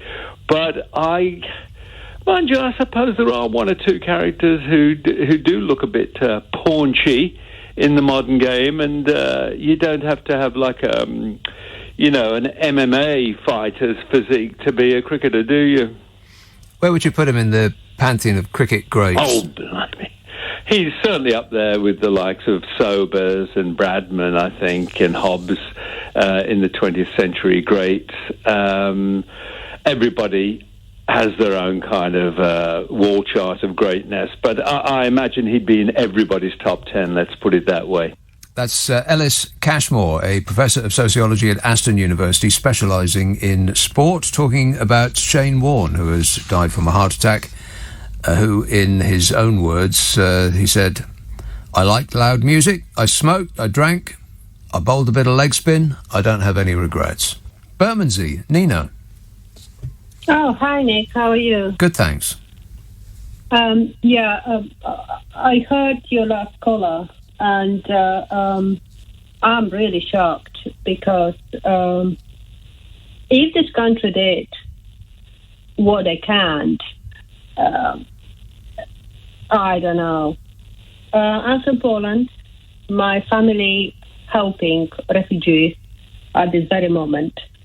My sister lives on the other side of Ukraine border, and she sent 2 minibus to take the refugees and bring to their home, just because she have workers from Ukraine, season workers, and my mom.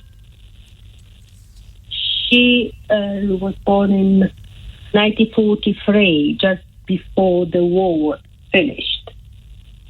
And she was a refugee by herself. So she has to leave everything what she has and start all over after Second World War. And she said, I called her 2 weeks ago. I said, "Mom, do you prepare anything for the war? Because it's not looking good." And she said, "No, it's not going to happen." And I called her today, and she said, "We have 2 families in our home with 3-month-old babies. And the war is really there. So, I don't know. If we do everything, I mean, I make a collection and I send by post to them. And to really do everything, if we never been in this situation, including my mom, she's 78 years old. Right. And she never thought she gonna be in this situation. Well, but when she saw this 3-month-old baby with a mom and a grandma from Ukraine, she said, wow, it's really happening. If you don't see, you don't realize. Yeah, well, I think we're all realising that it is really happening. We can see it on TV, in the papers, we can hear it on the radio. It's happening now. The government's response has been decried in some quarters as being somewhat mean. They've changed their tune a little bit. The visas that they're offering extended family members, people who live here, is changed from 12 months to 3 years. That's the big change. Roy texts, don't forget that Britain is taking 3 million Hong Kong people over the next 3 years. Well, that's an up to figure, Roy. But the government's own estimate is that 475,000 will come over the next few years from Hong Kong, which is not nothing, of course. It's a large number. But one of the things that we do have a problem with in this country is the birth rate. It's not enough to maintain a healthy proportion of young people. We're getting very top-heavy old here, which is unsustainable. And so by that method, by bringing in people from abroad, then we will make our demographic more youthful. We do need that. Vienna. Hello, Declan. Hi, Nick. Thanks for taking my call. Declan. I just finished a shift. I was up in Vienna, a train station, handing out the basic necessities. Oh, that's mobile phones for you. You know? Oh, there you are. We just lost you for a moment there, Declan. So you were at a train station handing out necessities, yes? Yeah. It's not so bad at the minute, but it's coming, you know. So what's the attitude in Austria then to taking in refugees? Come on. I'm actually given train tickets where I can find, because I speak English, if someone speaks English, I can find out where they want to go or whatever and give them a free train ticket to anywhere in Europe. They won't be asked. There'll be a stamp put on it. And I came home. I just came home at 12, turned on, and I thought I'll just have a wee listen, you know. And I was just totally incensed by that American caller saying that we're too full. Well, let me put his mind at ease first that every time we suggest to somebody at the train station here, would you like to go to England, they recoil in fear. One 8-year-old boy grabbed my leg and said, please don't send me there. Really? So that seems strange. Yeah, it does. It's like, no. It was like I just asked him, do you want to go back to Putin? You know? And their families have obviously told them, don't go to England. Don't go. Stay. And most of them are pretty happy around Austria, Germany and whatever, and they have no intentions of... They don't want to come. How would they... You know? Why would they be in Austria and you give them a ticket to some other place in Europe? Why would they have arrived in Austria already? Why? They come through Budapest. Right. Through Budapest. But like I say, Budapest, Hungary and those guys, they're taking most of it, you know? Well, Poland particularly. Poland is, I'm not at that train station, but they're completely overwhelmed. I'm at the train station where they're taking Hungarians and stuff, you know, but Hungary just to put the mind at rest. Has taken a lot of people as well. I think Poland first, Hungary second, Moldova is third. Moldova, but they have to go through then Hungary and places like that, you know, they got a hell of a long journey. Right. You know, but it just showed me, you know, when this kid recoiled on my leg tonight, I thought, whoa. Well, that does seem strange, Declan. But all right, thanks for that. Excuse me. 0345 6060 973. You can text 84850. Email nick@lbc.co.uk. If you're on Twitter, it's @LBC. Bev text, these people want an interim refuge. They don't want to come all the way here short term, so unless we're offering permanent asylum, they'll go to neighbouring countries. Tina says, I never thought I'd say this, but Mr. Johnson has gone up in my estimation. He can be statesmanlike, measured, sensible. He even brushed his hair. Partygate annoyed me, but now he seems a safe pair of hands. Now he's in his element. Well, he's certainly been saved by this. It looked like he was probably going to find it difficult to cling on, but no one's talking about Partygate anymore. Crouch End, hello, Gray. Hello, good evening. Thank you for taking my call. Hello.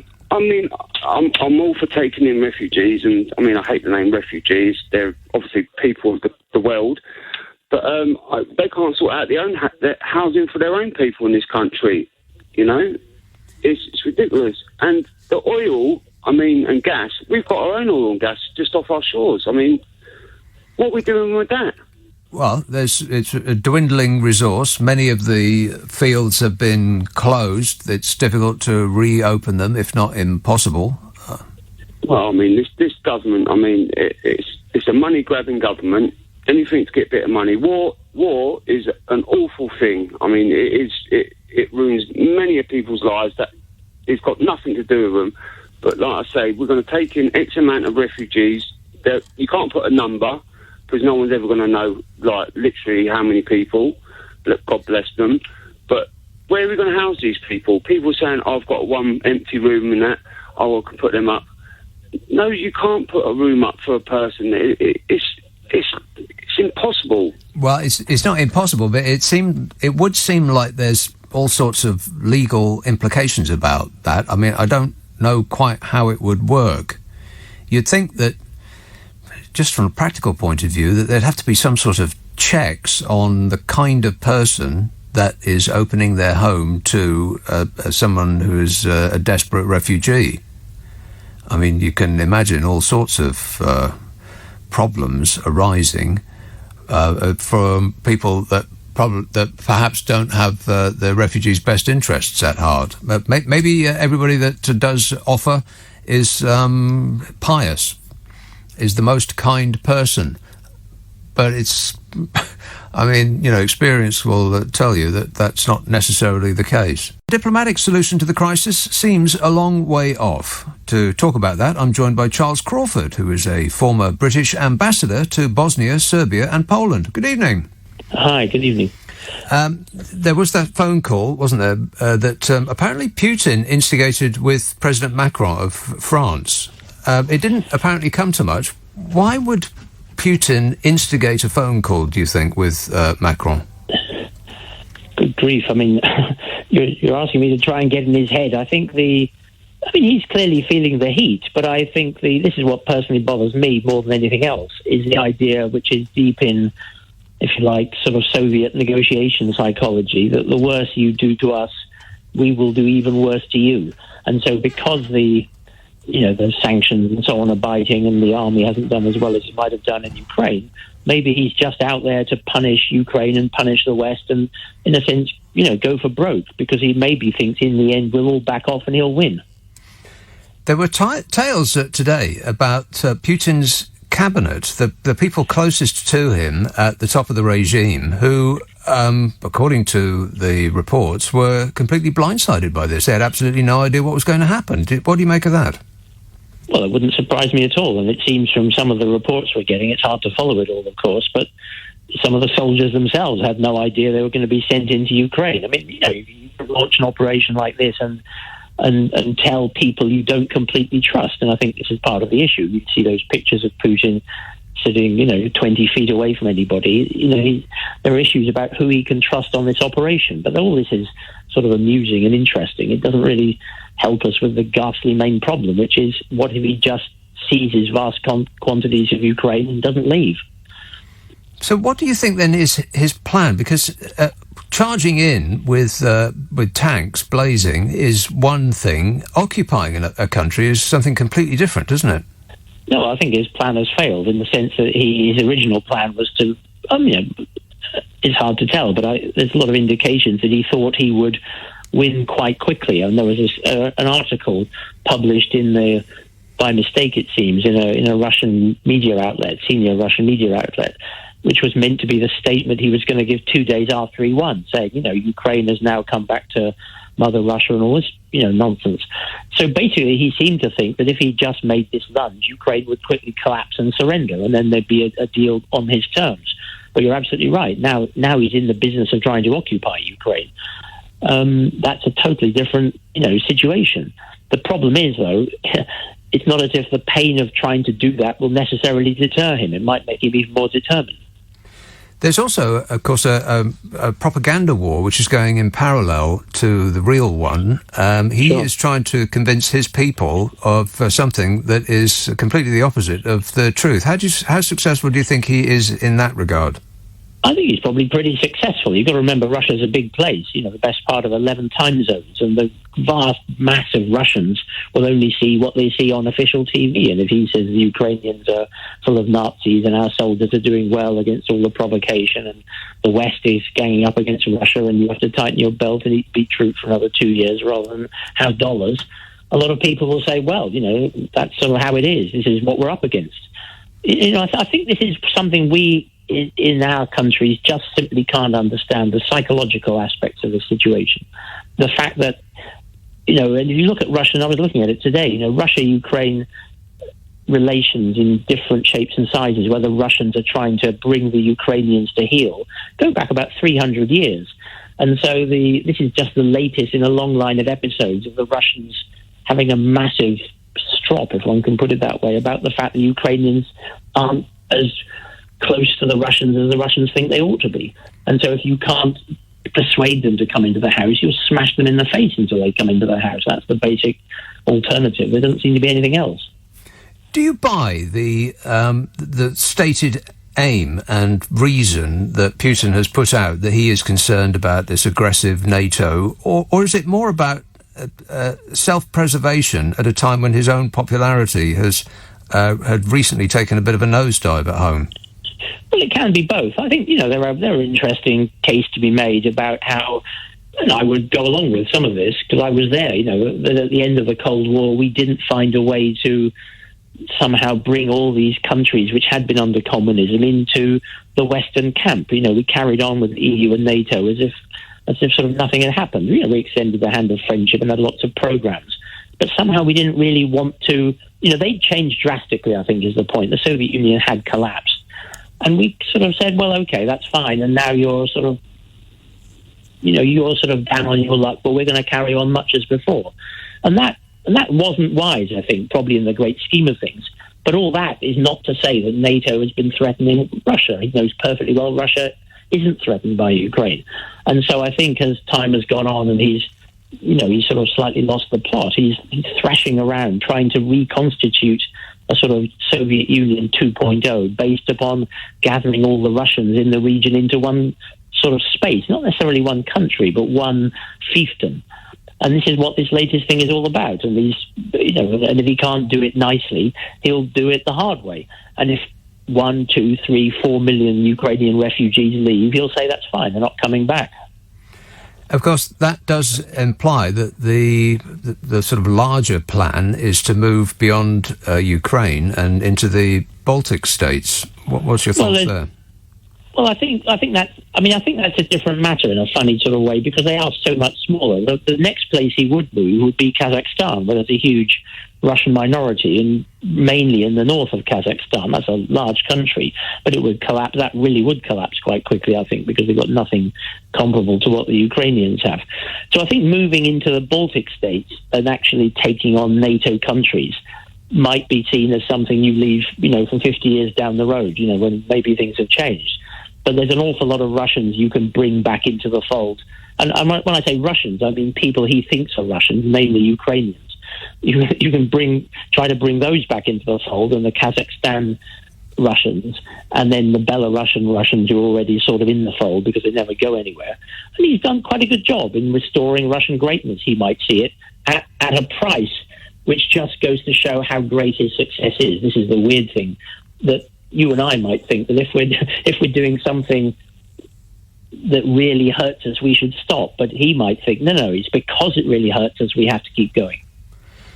People that don't know... Sorry, go on. Well, I was going to say, this is a sort of mentality that led to the Russians attacking Berlin in the last few days of the Second World War. I wrote a speech for John Major when I was at the embassy in Moscow, and he came out to Moscow for the anniversary of the 50th anniversary of the end of the war, and the world leaders were there. And I looked at the numbers, and we lost 500,000 people in the war, which was nothing like the First World War, but it was a terrible thing. But Russia lost numbers sort of getting up to that order of magnitude, just attacking Berlin to get there before the Americans. that level of sacrifice is obviously is insane by any calculation we would have. And yet Putin would say, well, that's just a measure of Russian greatness. And if, in fact, we suffer mightily because of sanctions and God knows what else, and we make the Ukrainians, we punish the Ukrainians for what they've done on a scale that is unimaginable, then it just goes to show how great we are. Yes, on that thought, if he does actually step into NATO countries, and all the other NATO countries have said, well, one boot in Estonia and that's that, he would still be the same person. We would still be as concerned that he is willing to accept the kind of damage in order to try and win that we wouldn't consider. He still would have this nuclear arsenal. Do you really think that NATO would join him in the Third World War if he, for instance, decided that he wanted Estonia? Well, these are deep questions, and I think the really terrible, depressing, horrible fact of the matter is whatever we think he won't do, he then goes and does. So it's hard to say. But I think there's lots of ways he could just make life difficult before it quite got to that point. He could just have the Russian minorities in these countries, large Russian minority in Latvia, starting to agitate for autonomy and regional self-government. And then, how do you actually deal with that? And these are small countries, and it's not easy for them to manage those numbers. And if they start kicking the Russians out, then he can then start turning off the energy and boycotts. And there's lots of things he could do to make life very uncomfortable in those small countries before it quite reaches the point that he's actually invading them. I think invading NATO might be a step too far, and he might say, listen, that'll be a job for my successor, but I'll just go down in history as the guy who restored the best bits of the Soviet Union that matters. Do you think he was somewhat taken aback at the unity of the rest of the world? Well, yes, I think he probably is, because I think I think he may have thought this would be over fairly quickly, and that bit like. And this, this not being the occupation of Ukraine, it would have been something like the Ukrainian government running away and some sort of protest leading to a sort of more pro-friendly Moscow Ukrainian leader, and then he would grab the bits in the Far East, which he had already grabbed, and consolidate Crimea, and then sort of leave things as they were for the time being, but with Ukraine feeling Russian squeeze on its neck the way it hadn't felt before, but nonetheless being prepared to put up with it. And then all of a sudden it hasn't worked out that way, and he's got these tremendous economic problems, which will be serious, and the funding problems, and the oligarchs will be getting fed up, and all the top 40 Russian chess players have all come out against him, and various Russian priests are coming out against him. So this is unpleasant, but he may say, well, okay, this is where KGB officers show their stuff and just keep going. Yes, he can. He has the force and the ferocity to maybe quell any protests at home. But China is an interesting player in this, isn't it? What do you make of their role? Well, I'm not an expert on China, but I think these things are such huge questions, and they're excellent questions, but where do you start? I look at the graph of what China has done in the last 10 years or so economically, and the United States, and even Europe for that matter, have done in the last 10 years since the 2008 financial crash. We've all got quite a lot richer in gross terms, China has soared. And the gap between China and Russia has just expanded exponentially in terms of technology and weapons and sophistication. So they'll be looking at Russia and sort of thinking, well, he's being a bit of an idiot. But on the other hand, he's a sort of useful idiot, a Leninist useful idiot who will take on the West and rattle the West. But it just makes him weaker, and China won't care about that very much, and China won't do much to stop him. Do you think that Putin views China as his as his superior? Because there is that famous picture of them shaking hands, and there is a height difference between them. So perhaps that's sort of psychologically, making the viewer make an unfair assumption. But it did look as though he was the inferior. Yeah, but I don't think Russians think that way. I just don't think that would be, as we philosophers might say, a category mistake. I think the Russians think Russia is great, come what may, and he would think shaking hands with China. China's doing very well. It's impressive, and it's got a lot of people, and it's actually got a lot of people in the Russian Far East. So one of the strange aspects of all this is how you justify hiving off bits of Ukraine and then sort of try to come up with a reason for China not hiving off bits of Russia. So it's, it wasn't that long ago, 10 or 20, 30 years. Remember there were the Chinese-Soviet skirmishes on that long border? I mean, there was a lot of tension there. So these things come and go. I don't think he would think China's a superior, but he probably thinks that for the time being, China at least isn't going to give him problems. Now, that may change if the world financial system starts to wobble and Chinese exports start to plummet or something because of these knock-on effects of these sanctions. But for the time being, I think he'll think that China's more or less where he wants them to be. And just finally, do you think that there is a diplomatic solution to this? Can we give Putin a way in which to extricate himself from this adventure while still saving face? Well, I don't think he wants to save face. I don't think he wants to be extricated. This is the trouble. If you've got when people talk about mediation or a negotiated solution, if you've got someone lying on the ground, someone kneeling on top of them, hitting them on the head with a large, metal bar, a diplomatic solution involves holding away the guy with the metal bar. It doesn't involve somehow freezing the status quo. And I think the difficulty we have is that Putin may decide to double down and freeze the status quo. And, a cheerful nightmare scenario could be that he says, look, just go away, leave this, you've lost, and drops a tactical nuclear weapon in eastern Ukraine and lets the radiation float across Poland and says, what are you going to do about it? And the answer is, we wouldn't know what to do about it. OK, thanks for that. That's Charles Crawford, former British ambassador to Bosnia, Serbia and Poland. Lewis texts, I've applied to volunteer with 3 different humanitarian aid charities to help Ukraine. I'm waiting to hear if I can go. They need help. I implore him and all that support him to have common sense and, most importantly, have humanity, him being Putin, I imagine. James tweets, yes, the UK ought to waive entry requirements for Ukrainians fleeing Putin's war at present. Watford. Hello, Barbara. Hiya. Do you know, Nick, I'm getting confused what days it is. I know exactly what you mean, yeah. Oh, I come on this today and I thought, it's not Nick Abbott tonight. I'm getting a bit fed up with you. No, not really. It's Saturday. It's Saturday today. No. All day long, Saturday. I know, but the thing is, on a Friday, Saturday and Sunday, it's always a different show. Everyone has a laugh. That's right. Let's get back to this. I was up all night the other night. You know when all the nuclear went up? Last night. Oh, was it last night? Yeah. See, I've had no sleep. Right. I stayed up all night because I thought I'd have to go and tell the kids. Because at 1 o'clock it really sounded like it was bad. And it was all going up. Anyway, my daughter went shopping tonight. She got a load of nappies and went round people's houses asking them to give 20 quid like she was asking them for £10,000. But some of them came out and gave her like a £5 and a £10. And she went out and bought £100 worth of nappies. Anyway, that's not really the point I was getting to. I don't know how these Ukrainians are going to come and live here. I would love them to. My daughter's got a 3-bedroom house and she's been told it's not big enough. She said she will put the 2 boys in together. They will sleep on the sofas and the mum and dad and 2 children can have their bedroom. But it's not good enough. Who said that it wasn't good enough? She phoned them today. Phoned who?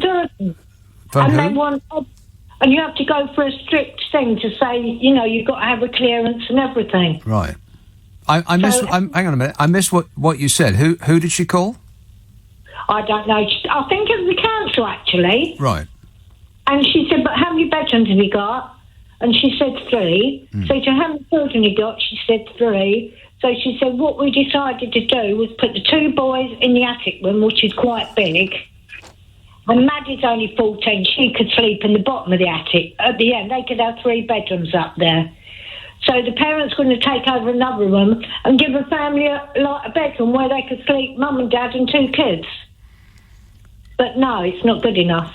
And what's going to happen when they go around all the film stars and they say, oh yeah, we'll take one. And when the authorities go around and they go, no, this isn't a very good house. You smoke dope and you do all your stuff around it. No. It's bloody ridiculous, isn't it? Well, it's a problem right enough. Yeah. Thanks, Barbara. 0345 6060 973. James says, I watched, and not afraid to say got emotional, to a news report earlier of a 7-year-old girl being sung happy birthday to by local firemen just over the border of Ukraine in Romania in a makeshift tent. God knows what just that one little girl has gone through in the last week. The backward views and lack of empathy of people like your caller Ian, was a chap I was speaking to a while ago, is exactly why there is conflict and hate in the world. Unbelievable view to take given the circumstances. Yeah, I think we have to keep in mind that people who leave Ukraine don't want to. They would almost certainly want to go back. So you would hope that it would be temporary for the most part. Exmouth. Hello, Bill. Hello, mate. How are you? Good, thanks. Look, I just want to say to you, you've been talking about the age demographic of Britain. I mean, I think it used to be for every retired person, there were like 8 people working to support that one person or 2 persons retired. I think it goes down to about like 3 or 4 people working to fund, I think, 3 people. I think it's quite serious. But the one thing I want to bring your attention to is China have exactly the same problem. Because of their one-child policy through the 1970s and 80s, they have a rather top-end old age society problem, even more than we actually do. So I think this is the nature of the world.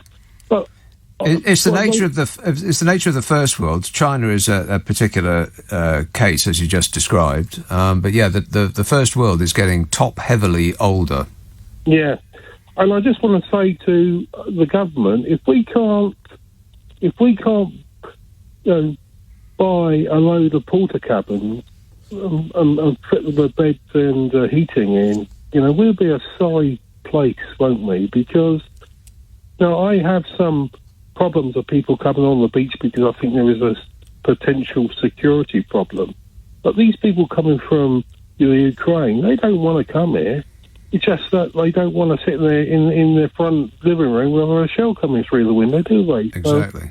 So, I quite frankly, we should be a little bit better spirited than I think some of the people I've heard on the road over the last sort of 6 months, really. I think that it's by the grace of God go I believe, and I just think it's very, very sad. And on that note, I could say good night to you, fella. All right, thanks a lot, Bill. Thanks for that. 0345 6060 973. Of course, you have to keep in mind as well who it is that will be coming, because young men can't leave the country. They have been conscripted, essentially.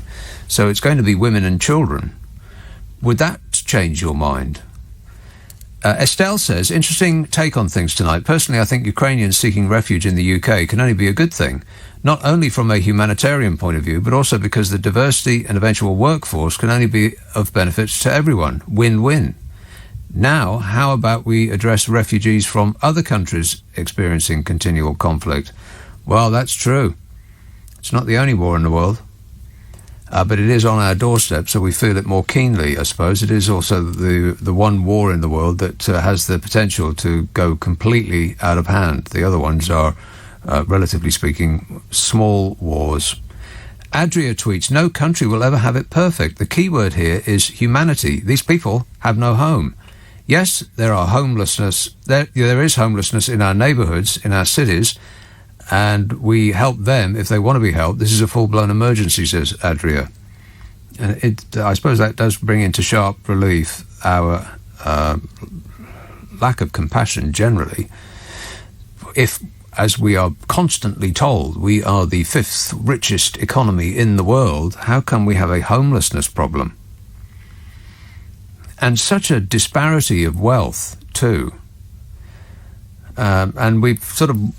We've put up with that for such a long time. For about the past 50 years, all of the wealth that has been created, almost all of it, has gone to the top 10%. The people that have actually created the wealth, the workers, have flatlined. They've got pretty much nothing. And we've been okay with it, apparently, because we keep voting in the people that have given us that status quo over and over and over again. Glasgow. Hello, Eric. Hello, and good morning to you, sir. Eric. Right, I'd like to tell you a little story that I have of a Russian girlfriend that I had. I met this girl in Croatia when I was serving in Bosnia with the British Army. I was 18 years old. I met Natalia when I was 18 years old. I flew from London to go and visit her in Moscow. Before I float, I had to get a Russian visa then, and then we took a trip from Moscow to Cyprus. We got on a boat from Cyprus to Port Alexandria in Egypt. At the back of the ship was the chief engineer and all his crew. And Natalia was wearing a red dress, and I sang The Lady in Red with Christopher. Now, I believe I have a son in Russia, as we were very close, Natalia and I. And when I left her at 21 years of age, or 20 years old, I was crying all the way from the airport in Moscow.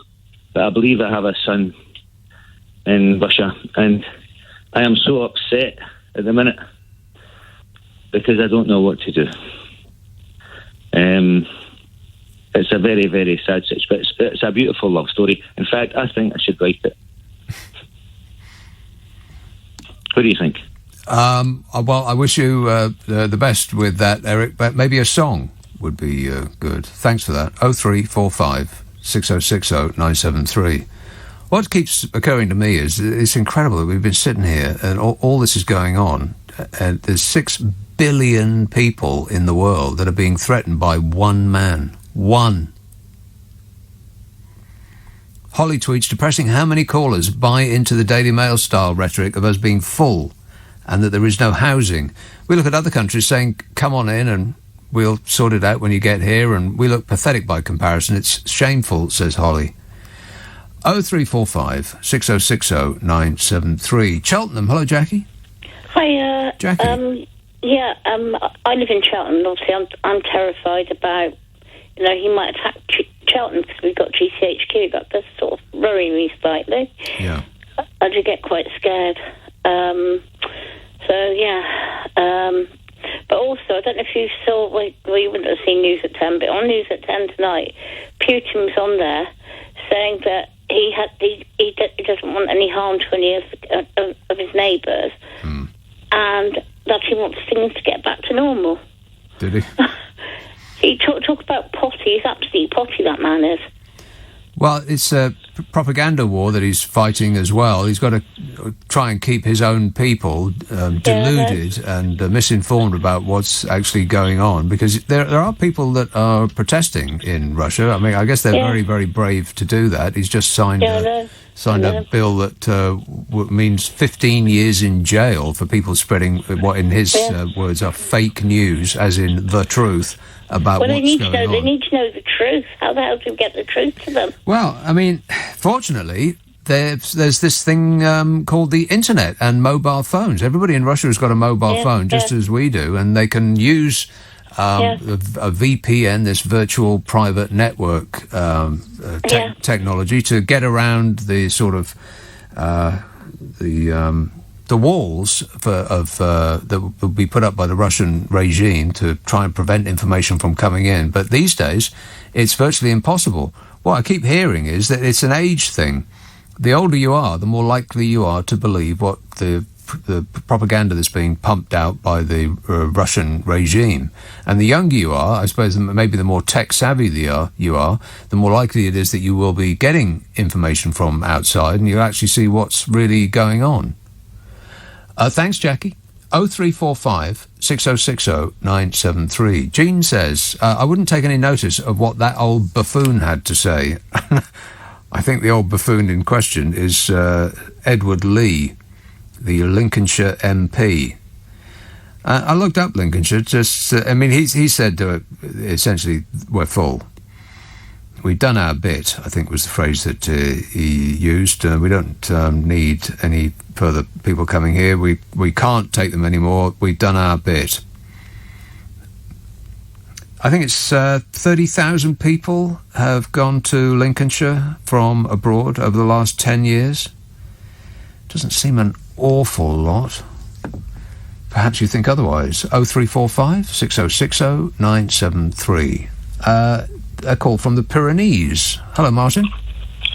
Hi there, Nick. I don't think I've spoken to you before, but I'm following the show with interest. There's a lot of echoes from the past, and there's a lot of preempting going on as well, that this is going to end up in some kind of massive disaster, And with Putin, I mean, he's going to be a relic of this time that's gone on, let's be honest. But what we have to do, we've got to put some seeds down for the future. We can't just keep having these pointless and sort of futile pacts, NATO, United Nations, that they don't really do anything, I mean, we can have an international space station. I mean, are they fighting up there and trying to throw each other out the window? It just all seems a bit, everybody's getting a bit too negative, And I've got 4 children. I don't want them to be stained by the problems of the past.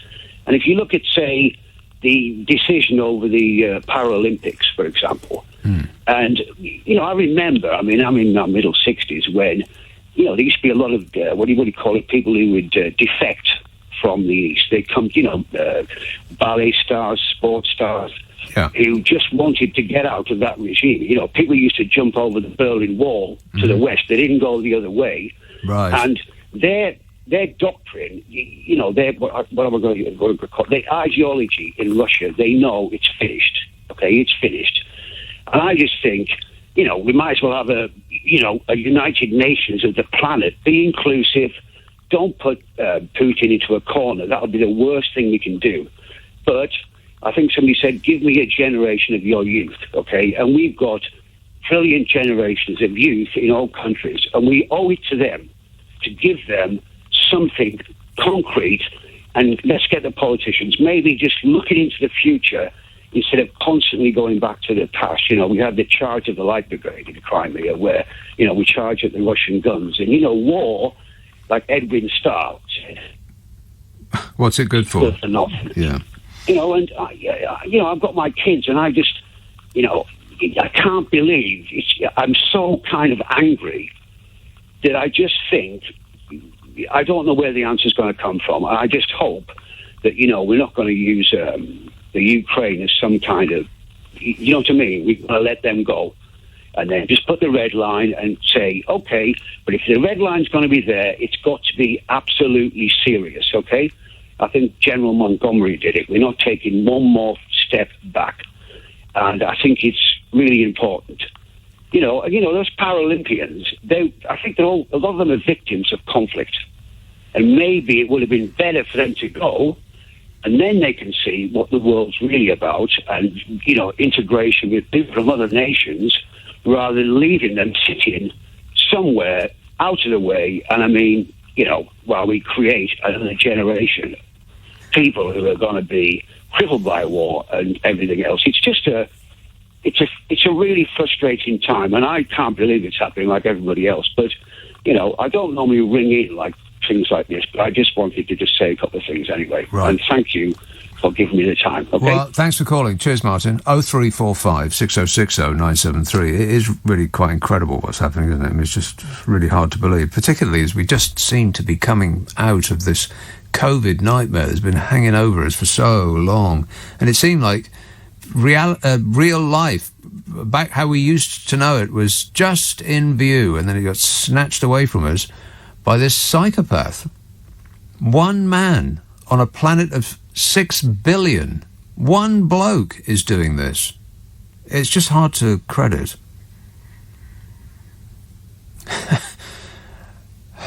Oh 0345 6060 973. I wonder what the role of China is in this, because people have been sort of hoping that they might actually put him back in his box. And they've been sort of some movement in that regard. They haven't actually given him full-throated support. They've been sitting on the fence a bit. They've abstained in votes of the UN. They haven't gone with him, but they haven't condemned him. And it was a little disappointing to see that they're banning Premier League matches this weekend, the coverage in China. They're not going to be showing them on Chinese television because Premier League teams are going to be draping themselves in the Ukrainian flag. That's disappointing. That's not a good sign. But, the Chinese are all about business, and a war like this, particularly in a country that China had its eye on to, spend a lot of money on infrastructure in order to inveigle their way in there, that's not good for business either, this thing here. So,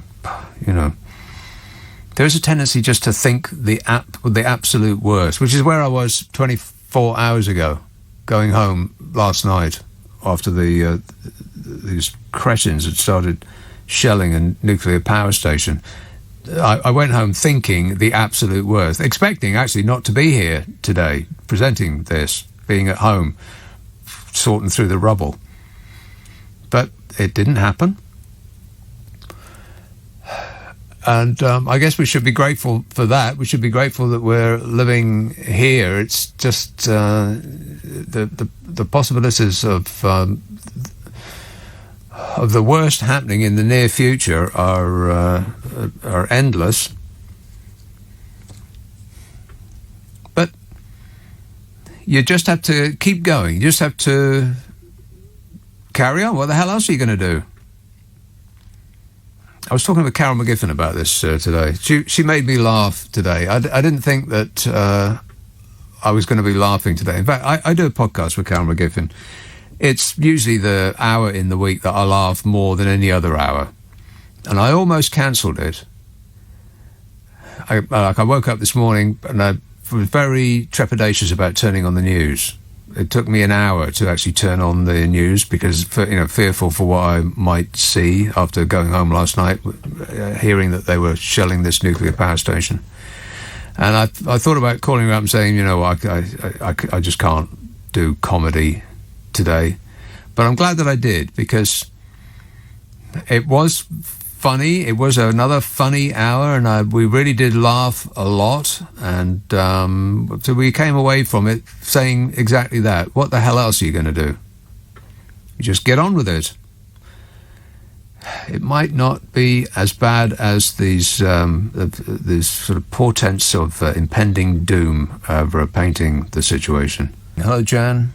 Yeah, hi, good evening, Nick. I had a couple of points to make, so I'll keep to the Ukraine thing. But I first would like to say I was following your show yesterday, following the programme you on radio yesterday evening when that terrible news came on, and I had a panic and shock reaction, and I couldn't stop crying, when about the nuclear shelling those nuclear plants. Yeah. And I actually felt you suddenly went quiet. It just went, I felt like you, but I couldn't stop. The times when I get this news where I can't stop crying, and I really, although I want to know, like you, I want to know what's going on first thing in the morning, but I can't. I have to sort of I have to be centred a certain way and be calm and do a bit of meditation before I can take in the news. It's so distressing. Yeah.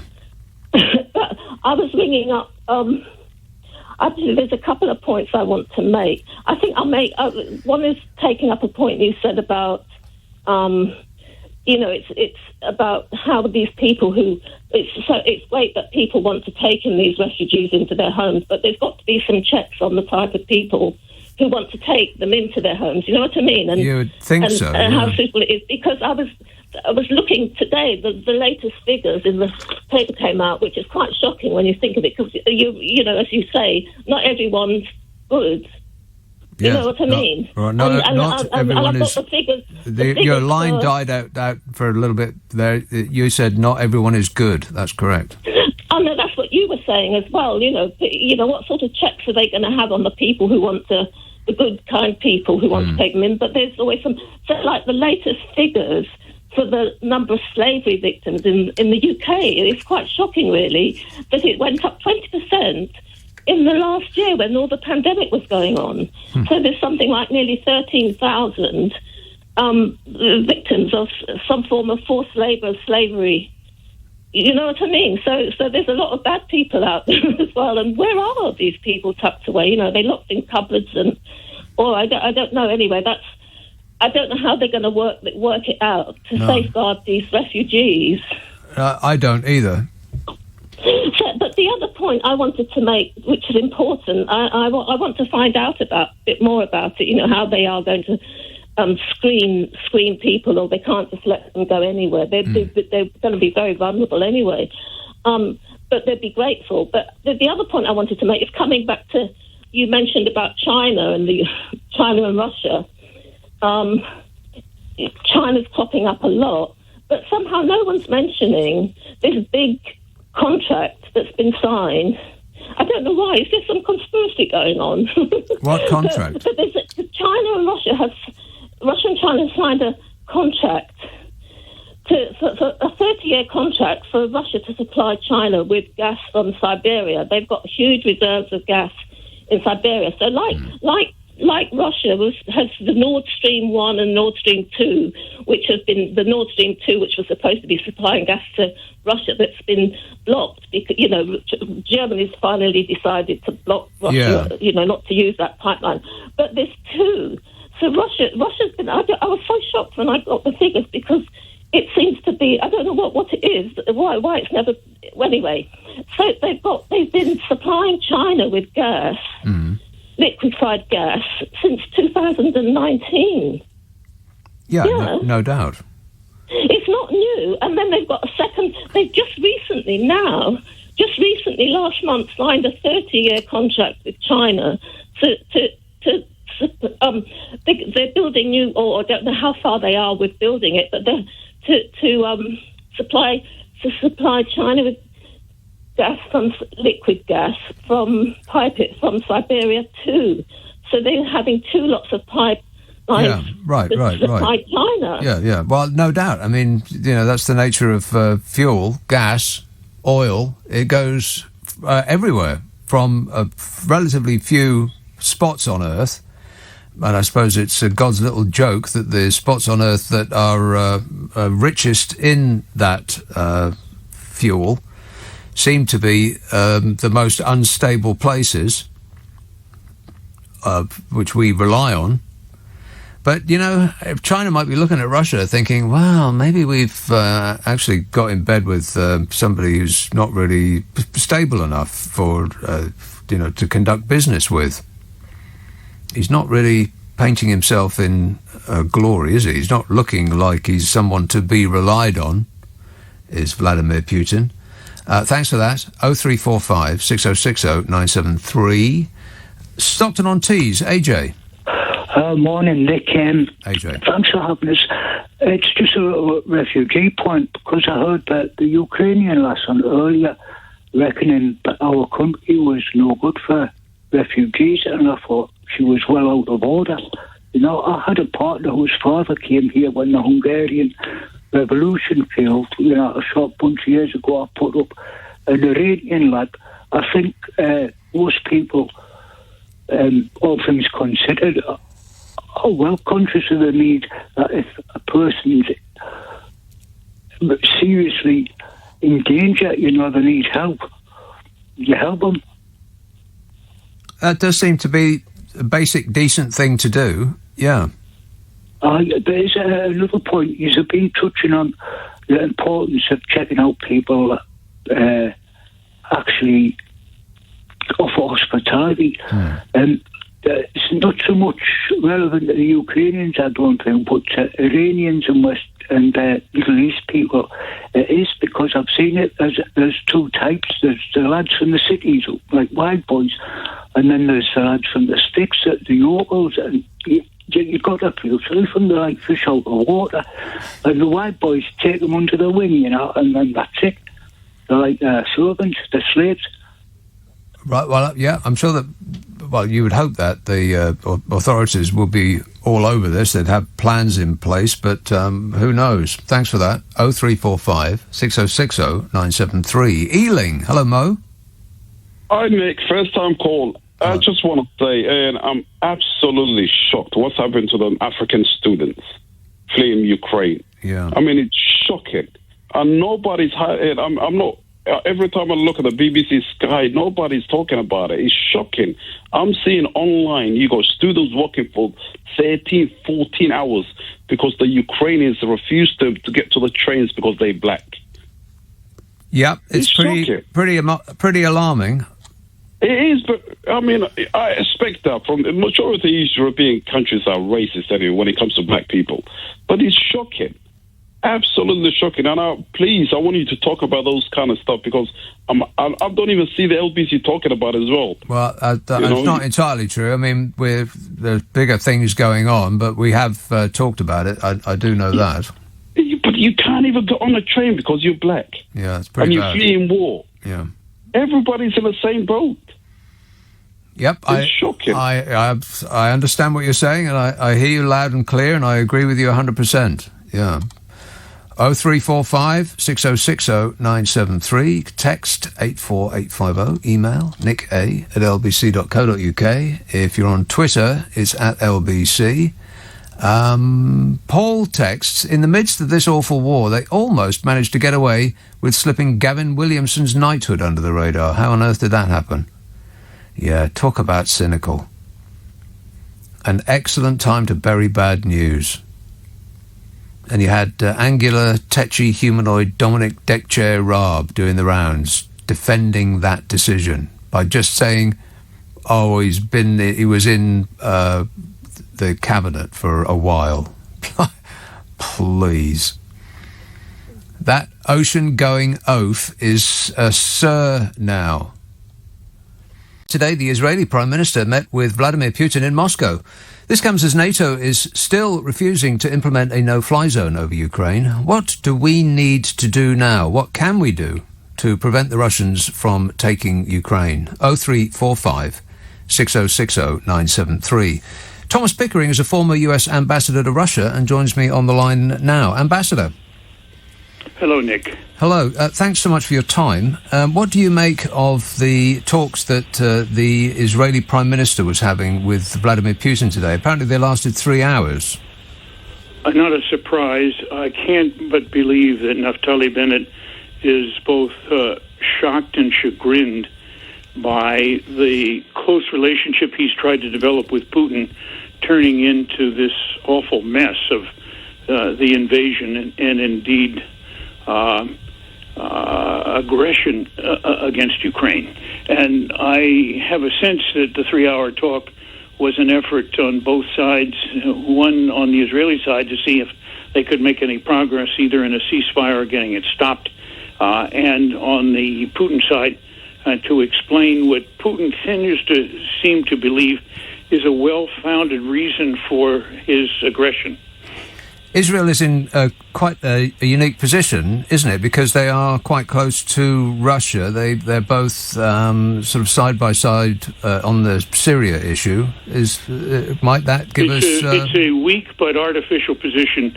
As you may know, I also spent 3 years in change as ambassador to Israel at a time when Israeli-Soviet relations were in terrible shape, and the persecution of Jews in Russia was severe and very detrimental to a relationship with Israel and indeed to the Jewish communities worldwide.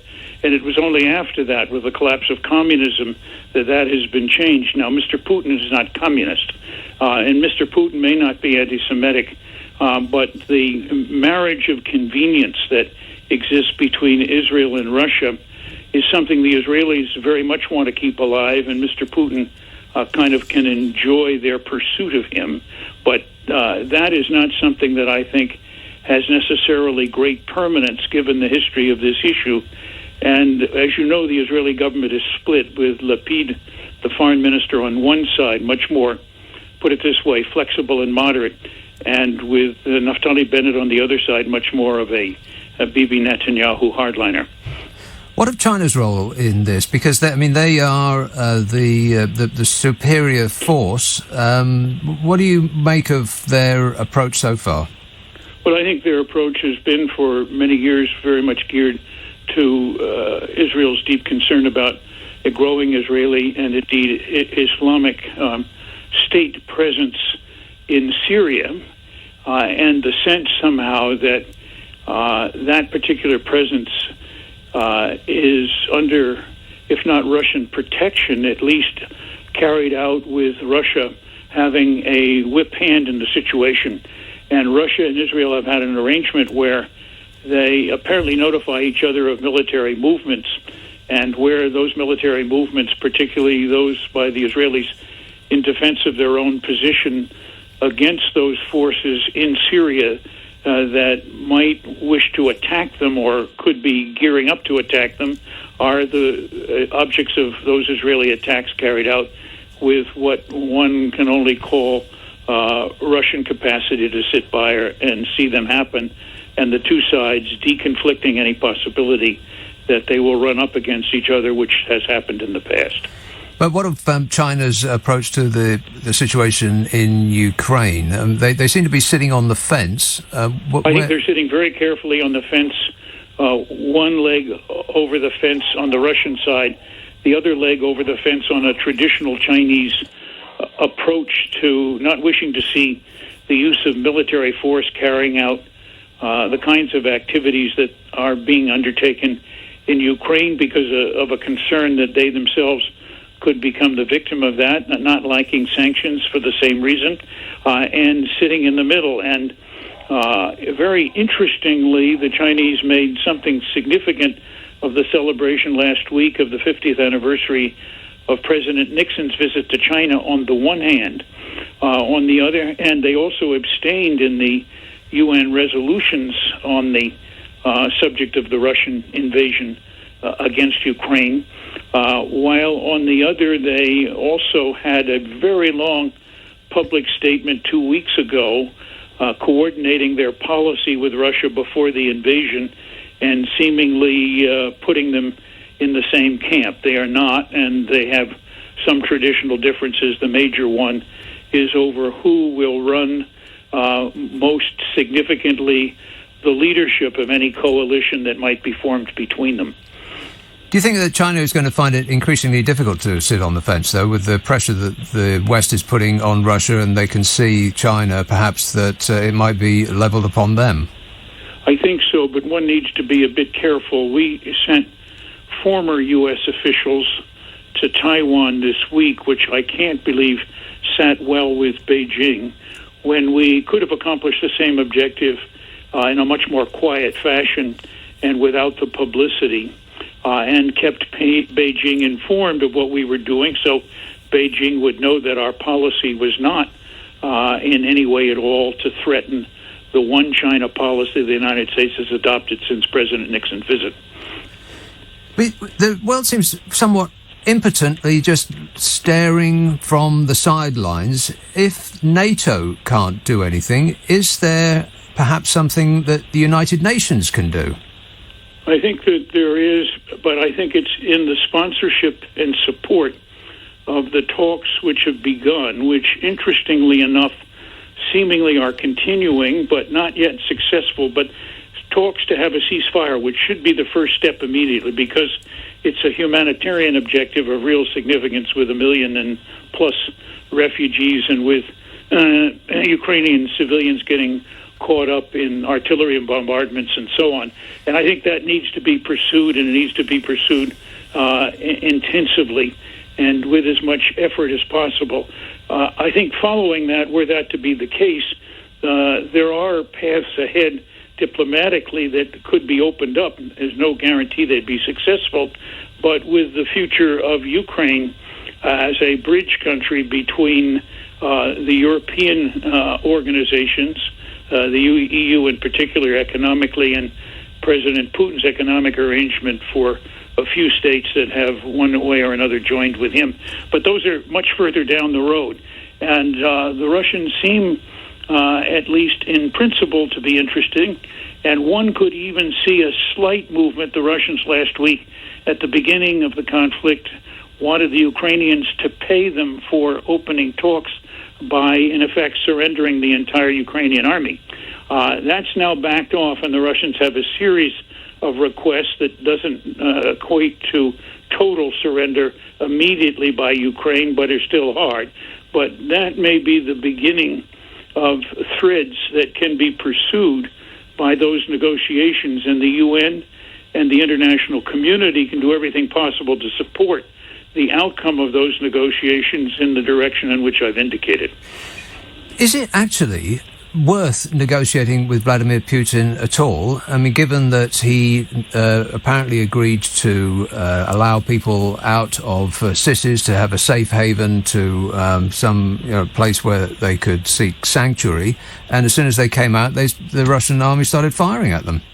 Well, there are real problems, I suspect, of coordination with the Russian military, and that each Russian artillery shell is not sanctioned by President Putin. We have to give that a little bit of play in this particular issue. War is an uncontrolled situation and or semi-controlled situation, but the alternative to diplomacy, in my view, is more conflict, and that's not acceptable. And more conflict, as we have seen by President Putin's declarations over the week, are not free of the threat, at least, of nuclear use, and that is a horrible idea, and one that should be opposed everywhere around the world. Exchanges of nuclear weapons would be a disaster, and if they begin, I don't know anybody knows how you would stop it. Well, yeah, given that, I mean, is it just a man posturing and threatening with no intention of actually doing it, or is he actually insane enough to launch a nuclear war? Well, Nick, it's an extremely important question. If we knew more of the answers to those questions, we'd have a better idea of how to proceed. But part of Mr. Putin's strategy and part of his approach to strategy is always to keep the other side guessing and to do the unexpected. And he's a master of that, and so far he has put that into the pot. The really interesting question, and the important one, is one, the bulk of the world community, the huge vote in the UN against him last week, is beginning to show that he's wreaking the disaster of international isolation on a really quite grand scale. Secondly, the sanctions are beginning to bite, but my own view is that any real bite will come with the cessation of accepting Russian oil exports, and then we will have to find ways to make sure that the countries who are heavily dependent on Russian oil can receive increased production of oil both from the United States and from the other major producers, and we're not there yet, but that's very, very important. And I think the third step there in bringing pressure on Putin would have to be subsidization of oil prices, because it is the decline in oil prices which will really hurt him. It's hurt him in the past, and so far his actions in attacking and his invasion have raised oil prices, which benefits him. And so, in effect, he is reaping the benefits of his own misbehavior. From your experience and your time in Russia, do you hope that perhaps there's forces within Russia, either from a public uprising or those close to Putin himself, that could depose him or at least persuade him to change course? He's an autocrat, and he has the guns, and he has the control mechanisms. It is not, in my view, despite the fact that I know many ordinary Russians and believe that they are as chagrined, upset, and disturbed by this Russian action as anyone on the outside. They are not in a position to act, and the notion that some kind of magic formula will come down and stop all of this is a nice hope, but highly unrealistic. And we should not put our hopes in imaginary dreams, but in very, very hard and tough decisions, both to increase the pressure as much as we can on Putin and to drive a negotiating process step by step in the direction of obviously overturning all of this and redefining European security in a way that assures that our friends and allies, Ukraine included, are protected in the future, and that Europe does exist whole and free and safe from conflict, something that Putin has disastrously overturned in the last 2 weeks.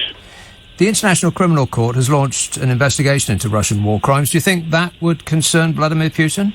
I don't think so, because somebody has to have control of the accused who can bring him into court, and that doesn't seem likely, and it doesn't seem likely Mr. Putin is going to travel to places where, should the International Criminal Court bring an indictment against him, the countries would send him to Holland to stand trial.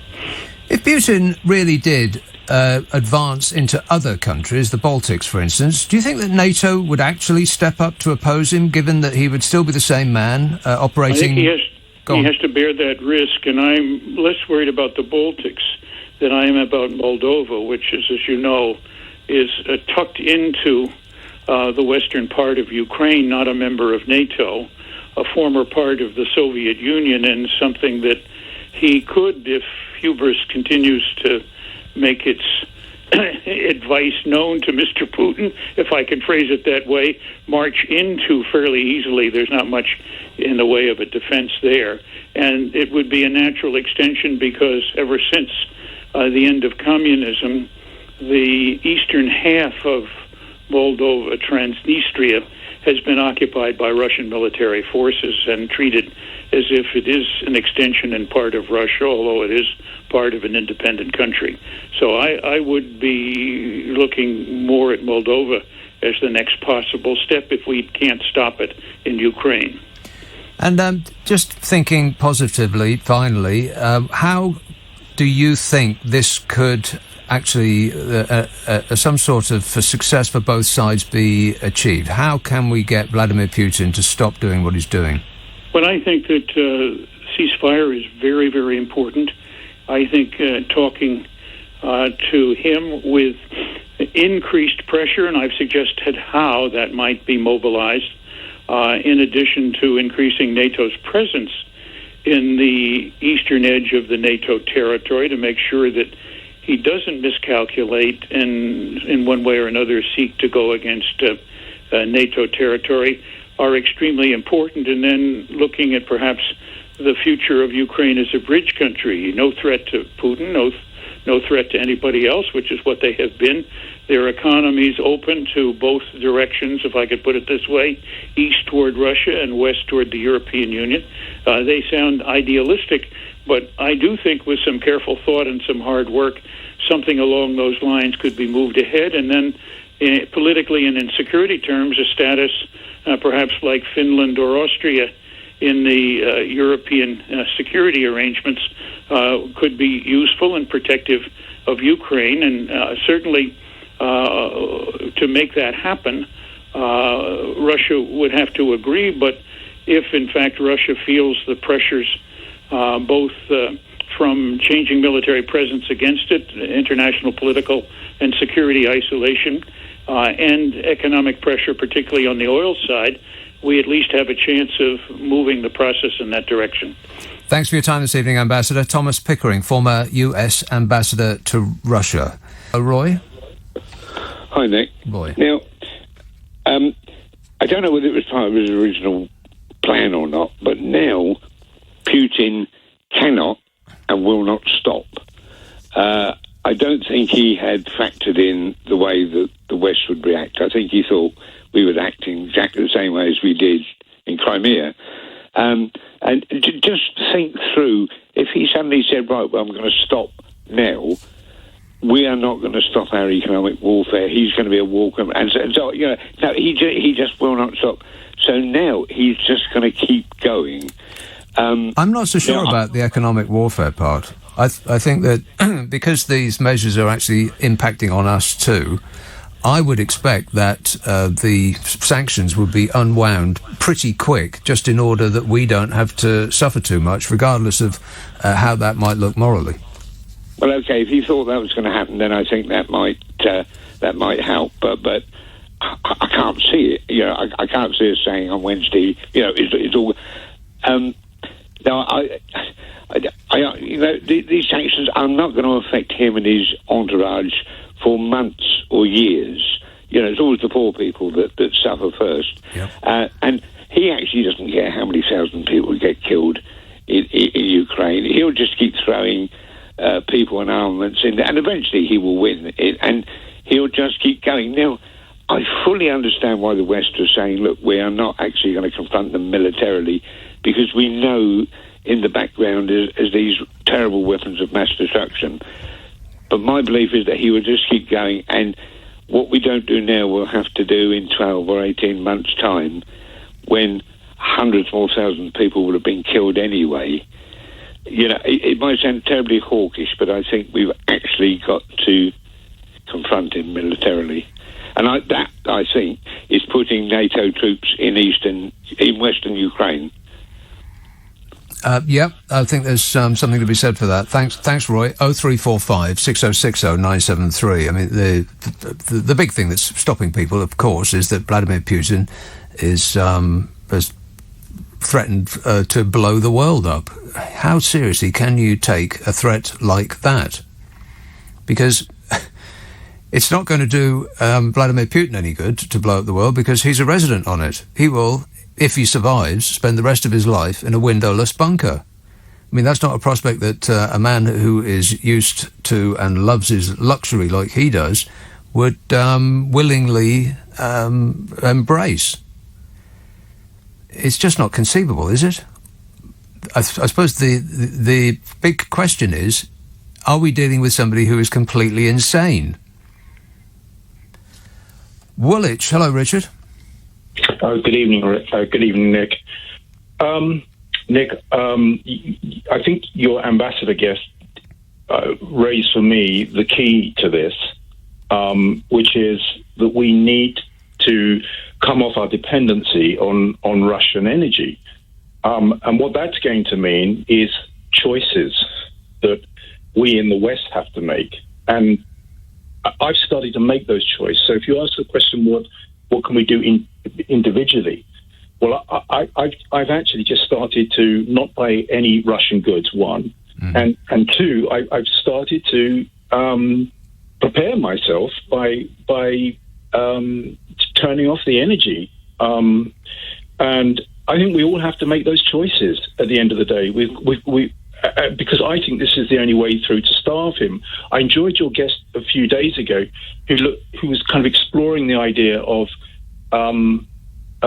economic sanctions as a way into this. And I heard you just say that you don't think that's going to be successful, but I actually do. I've been really impressed with the way the West has come together. I don't think Johnson's doing enough. So another thing I've done is I've started to pinpoint all my local Tory MPs in London, and I've just written to them all.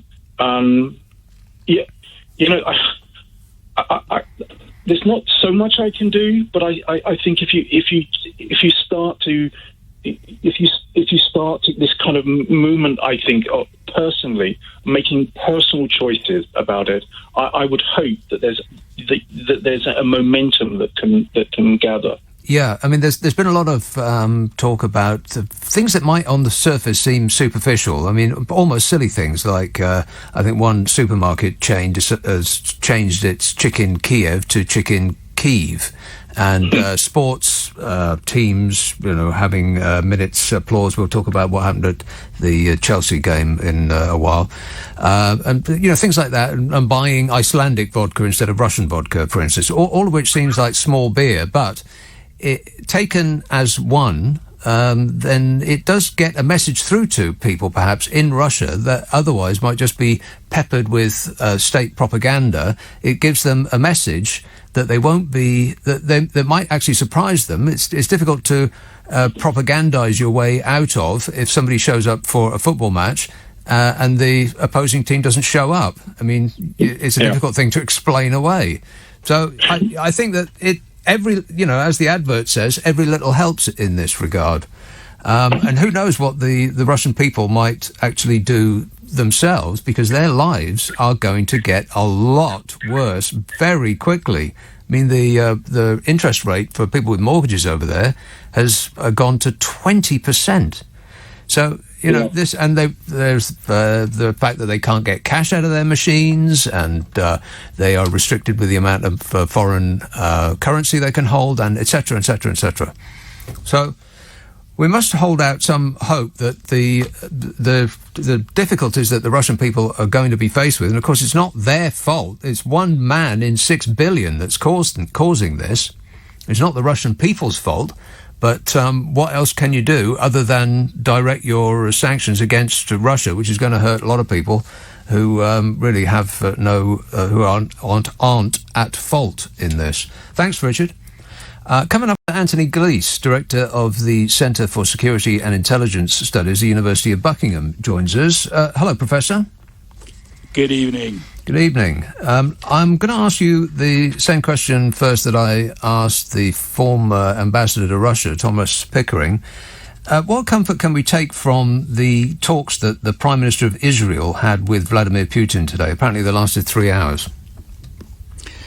Well, I of course, we don't know. This is all top secret, and it could mean that Putin is feeling the pressure.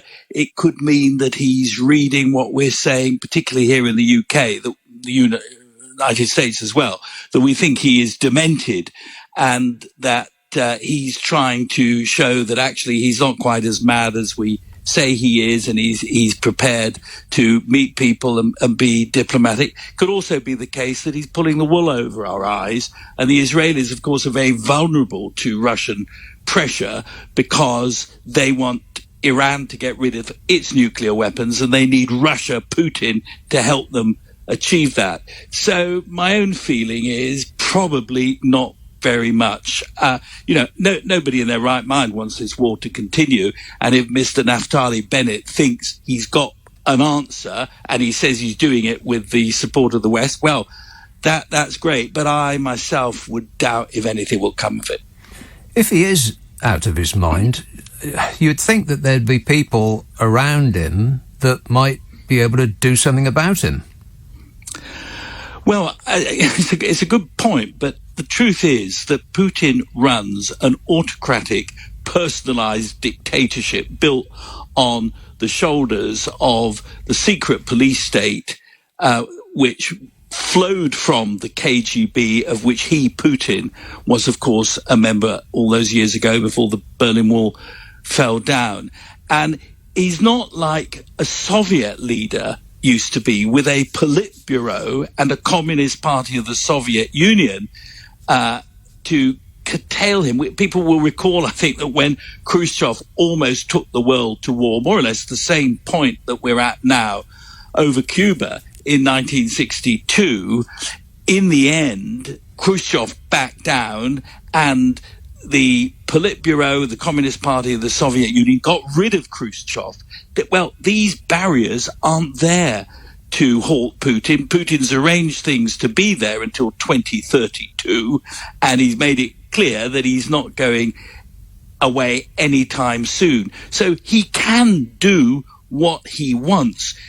My hope is that there are people in the Russian army, not the thugs that are wheeled on for the benefit of Western TV audiences, but there are people in the Russian army, real soldiers, and real soldiers don't want to die, and they don't want to let their men die, and they don't want to kill civilians, who will actually stage what we could call a putsch, because the hard truth is the only people that can get rid of Putin are the generals. There's nobody else. It just seems so. We seem so desperately impotent, don't we? The NATO is not going to act. Can there be some other way, some other international organisation, the UN, for instance? Can the UN do something, at least in Western Ukraine? Well, I don't think the UN can do anything at all, I'm afraid. It's not worth a row of beans. Why? Because Russia is a member of the UN Security Council and can kind of veto anything that it doesn't like. I think myself, the European Union could do something, not a no-fly zone, and people are a bit obsessed, the Ukrainians too, with the idea of a no-fly zone. It doesn't have to be a no-fly zone. It can be a channel of communication. And the European Union, of course, is not a state, and therefore Putin couldn't attack it as if it were a state. But you're right. I think that NATO, is led by Jens Stoltenberg, and he is a Norwegian, and those of us that know and love the Norwegians realize they're a peaceful folk. Stoltenberg was a left-wing politician when he was Prime Minister of Norway. You can see in his face on the television, he is very, very upset about this. But he's not giving fighting talk. He's laying down very clearly what NATO will and will not do.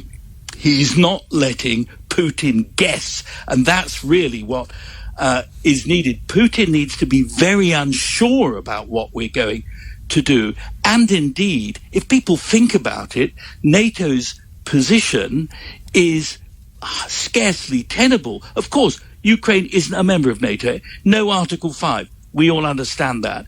But Putin has intervened in Ukraine, yet he says it's not an intervention. If we do the same as Putin, he says it is an intervention.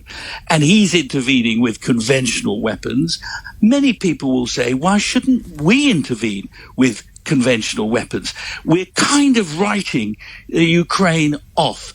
And that is very wrong. As I say, the best thing is for the generals to get rid of him. A bullet in Putin's head will settle the matter tomorrow. Short of that, the only thing that Putin respects is our force. And that is what we have to demonstrate. We have to call his bluff. We cannot go on. Stoltenberg says, we're in for 10 years of further threats and violence and aggression till Putin's recreated the former Soviet Union. I would say, absolutely not. We can't go on with 10 years of this kind of thing. This madman needs to be told to stop. And if he won't stop after being told, he's got to be forced to stop. If he does go through Ukraine and enters another country, the Baltics, Moldova, whatever it might be, and we would still be in the same position, wouldn't they? Do you think at that point that if NATO had not done anything, that their red line in the sand is no Russian boot in Estonia, for instance, would they actually leap into action then? Because we'd still be dealing with the same man threatening to blow up the world. Well, that of course, is the great worry, and you put your finger on it, apart, of course, from the desperate position that Ukraine finds itself. They're the cat's paw of Putin. Nobody's got any idea in Ukraine. Is he holding back? Are they stopping him advancing? Nobody knows. But if Putin does not feel that NATO has muscle and power, the things that Putin understands, then what is to prevent him from thinking that in those states that are members of NATO, where Article 5 does apply, we would, when push comes to shove, risk our lives to tell him to stop. That is the danger. And of course, Putin, it's clear again to anybody that's observing him, he is playing by the Nazi playbook. He has studied what Hitler did almost 100 years ago now, in 1938, over Munich. Bit by bit, you take what you want, you test your adversary, and you see that if they don't stop you, then you can take even more. So, I very much hope that NATO shows that it does have the muscle and that they will obliterate Russia if they would put one Russian boot over the NATO line. The best way of demonstrating that, in my opinion, is to offer vital relief, armed relief, to the very brave people of Ukraine who are being shelled and killed in a way that should be totally unacceptable in the 21st century. It seems as though this has been going on for months already, but it's only just over a week, in which time the Russian economy has tanked. Do you think that first the response in that regard, the union of the rest of the world surprised Vladimir Putin, and do you think that these sanctions might actually make him change his mind in some way? I don't think so, because I think he's demented. Indeed, I think he will turn it round. And we've heard from Putin just a few hours ago that he says our sanctions are the equivalent to a declaration of war on him. So the message he's trying to give to the Russian people is, look, I told you the West were our enemy, and now they're trying to starve us to death. That proves they're our enemy. The lessons that Putin has drawn about the West to date are that we will not stand up to his bullying and threats, and he has many friends. It's not just the oligarchs that are on his side. I did a radio program on another station, debate with a former British ambassador called Sir Tony Brenton, a couple of days ago, 10 days ago or so, and he said I was a Russophobe, and all we were seeing in Ukraine was quote fracas. unquote. There are many people in Britain who think that if they want to have an easy way out of this by turning a blind eye to what Putin is doing, they will be safe in the same way as in 1938. People thought that if they wanted Hitler to go away and leave them alone, he would. They discovered within months that that was absolutely not the case. So we need to toughen up here. We need to prepare. We need to say to Putin, okay, bring it on. This is our Cuba moment. We need a John F. Kennedy. It's not just Churchillian words. They're easy. And a lot of people will say that pointy-headed professor, he's sitting in his armchair, he's okay. No, we need a politician who will say, we have to issue Putin an ultimatum. This has to stop. The killing has to stop. We can talk about anything, but the killing has to stop. If you don't stop, we will make you stop. Actually, I mean, on that thought, would we be in a better place, I can't believe I'm about to say this, if we didn't have Biden in the White House, we had someone equally as unpredictable as Donald Trump in the White House? Well, it's a question people like me are often asked. In my personal opinion, we would not be in this place if we had not voted for Brexit, because Brexit is what Putin wanted and weakened. But there you are. It's done, and we now have to move forward. We're not going to have that discussion any longer. We're fed up with that too. When it comes to Biden and Trump, the truth is, in my opinion, that Trump was the person who called NATO into question. Trump was the person who wanted to do a deal with Putin, and people will remember just a few days ago, Trump said that the invasion of Ukraine was a work of genius on Putin's part, and you had to admire him.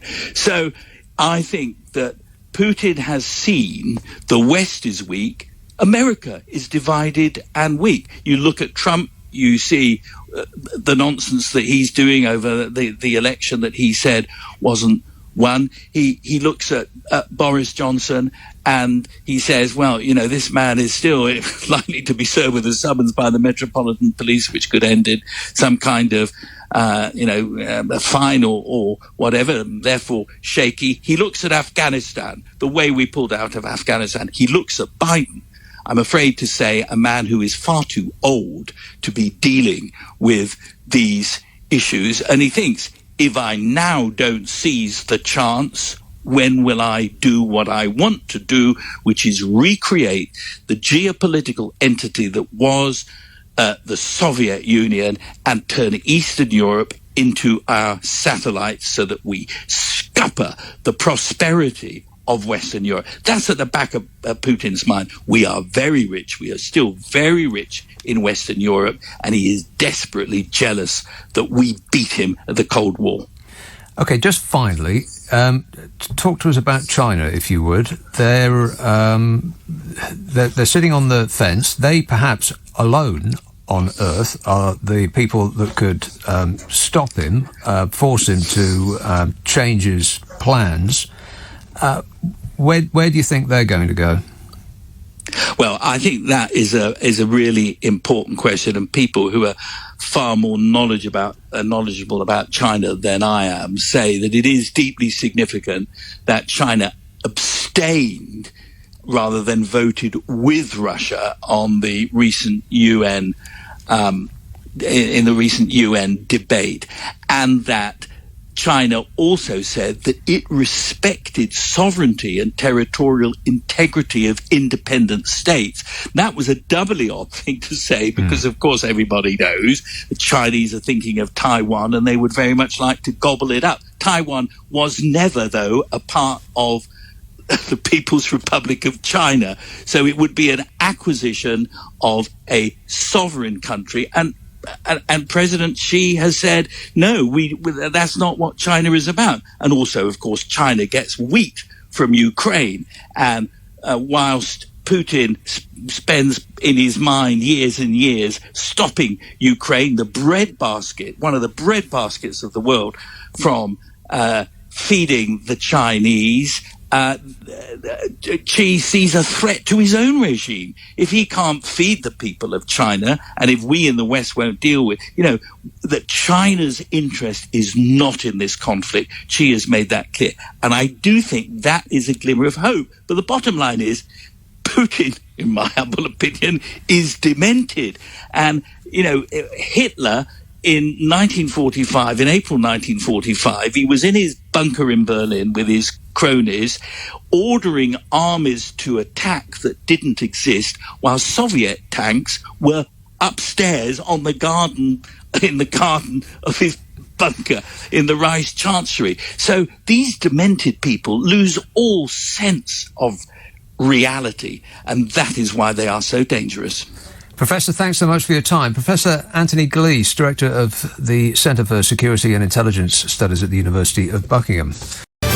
Apparently unable to implement a no-fly zone or intervene in any way. What else can we do? Or, in fact, should we actually be doing both of those things, intervening and establishing a no-fly zone over Ukraine? It seems obscene, actually, that we're just sitting doing nothing. Canterbury, hello, Phil. Yeah, hi, Nick. Can I just say that the calibre of your contributors over the last nearly 8 days that you've been broadcasting constantly has been fantastic. Well, that's very nice of you, Phil. It's 13 days. 13 days. It's just incredible that you're still on the air. But seriously, though, the thing that they keep coming back to, that they keep saying, is that this is a European/NATO problem. The only way we can fix this is with the United Nations. They have to be the force that stops Putin in his tracks. I believe that even though they have this Security Council that Russia is on the board of and has, bizarrely, a veto to stop Putin doing exactly what that body is meant to stop people doing, have a vote, kick him off, go in. If he attacks them, he attacks the whole world. The problem we have now is if we go in vis-a-vis European troops or NATO, he attacks us, not the world. And this is a global problem. We are completely interlinked. China, America, South America, it is everybody's problem. Yes. And the United Nations is the body to stop it in its tracks. As I say, if he attacks them, he attacks everybody. Well, that's essentially what he's doing, is threatening to blow up the world. Then the world has to stand up to him. We can't just wimp out and say, well, he's got a veto. Okay, we won't do it. We'll just let him do it. 40 million people's lives we're talking about. Well, we're talking about 6 billion people's lives. It's one man who's holding 6 billion people hostage. Exactly. So it's not a European problem. It's not a NATO problem. It's a global problem. The UN have to step up and sort him out. All right, thanks, Phil. 0345 6060 973. It does seem utterly ridiculous that the UN can't do anything at all against Russia because Russia doesn't want it to. It's just preposterous, really. Rahana in Israel. Hello, Colin.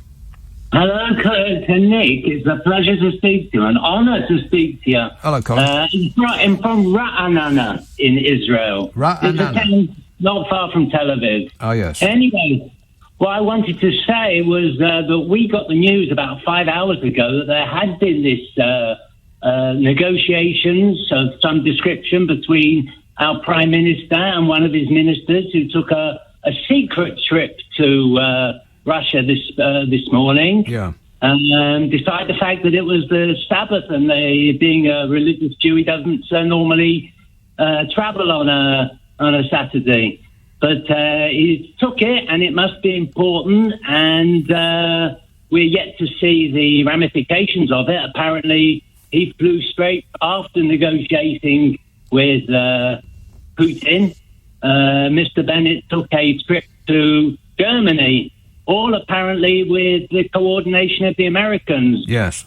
So, I mean, and what is strange, what I find strange is being reported on the Israeli newspapers and media, and on the Americans, but I found it notably absent from Sky, BBC, and until just now when the professor came out with the news, you're the professor you just spoke to, it hadn't been on any of the British media. Well, it's relatively recent news. For those that haven't heard, the Prime Minister of Israel, Naftali Bennett, travelled to Moscow to meet Vladimir Putin. They met for 3 hours, and Israel is in a sort of a unique position because they are quite close to Russia because of their shared interest in Syria, but they're also quite close to Ukraine because of the large Jewish population there. So that's right. They've got a lot of interests here. Obviously, the moral issue, the people, most of 100% of everybody I can think of here has sympathies with the Ukrainian people.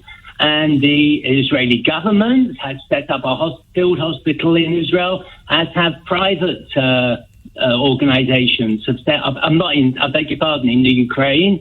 They've actually flown people, and they've already started, according to our information, set up field hospitals already near Lvov. And of course, as I say, everybody is collecting and organizing themselves for the Ukrainian people. Yes, and there is, I mean, it's hard to know what to think really, but they did talk for 3 hours, so they must have been discussing something, and it must have been cordial, otherwise it would have ended sooner than that. Thanks for that. Coming up after the news, more of your calls on this subject, but interesting scenes at the Chelsea match today as fans chanted Roman Abramovich's name during the minute's applause in solidarity with Ukraine.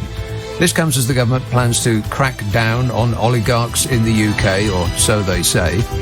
Do we need to get tougher on Russian influence in the... First, as you just heard in the news, there was some unpleasantness at the Chelsea match with Burnley today as fans ruined the minute's applause in solidarity with Ukraine.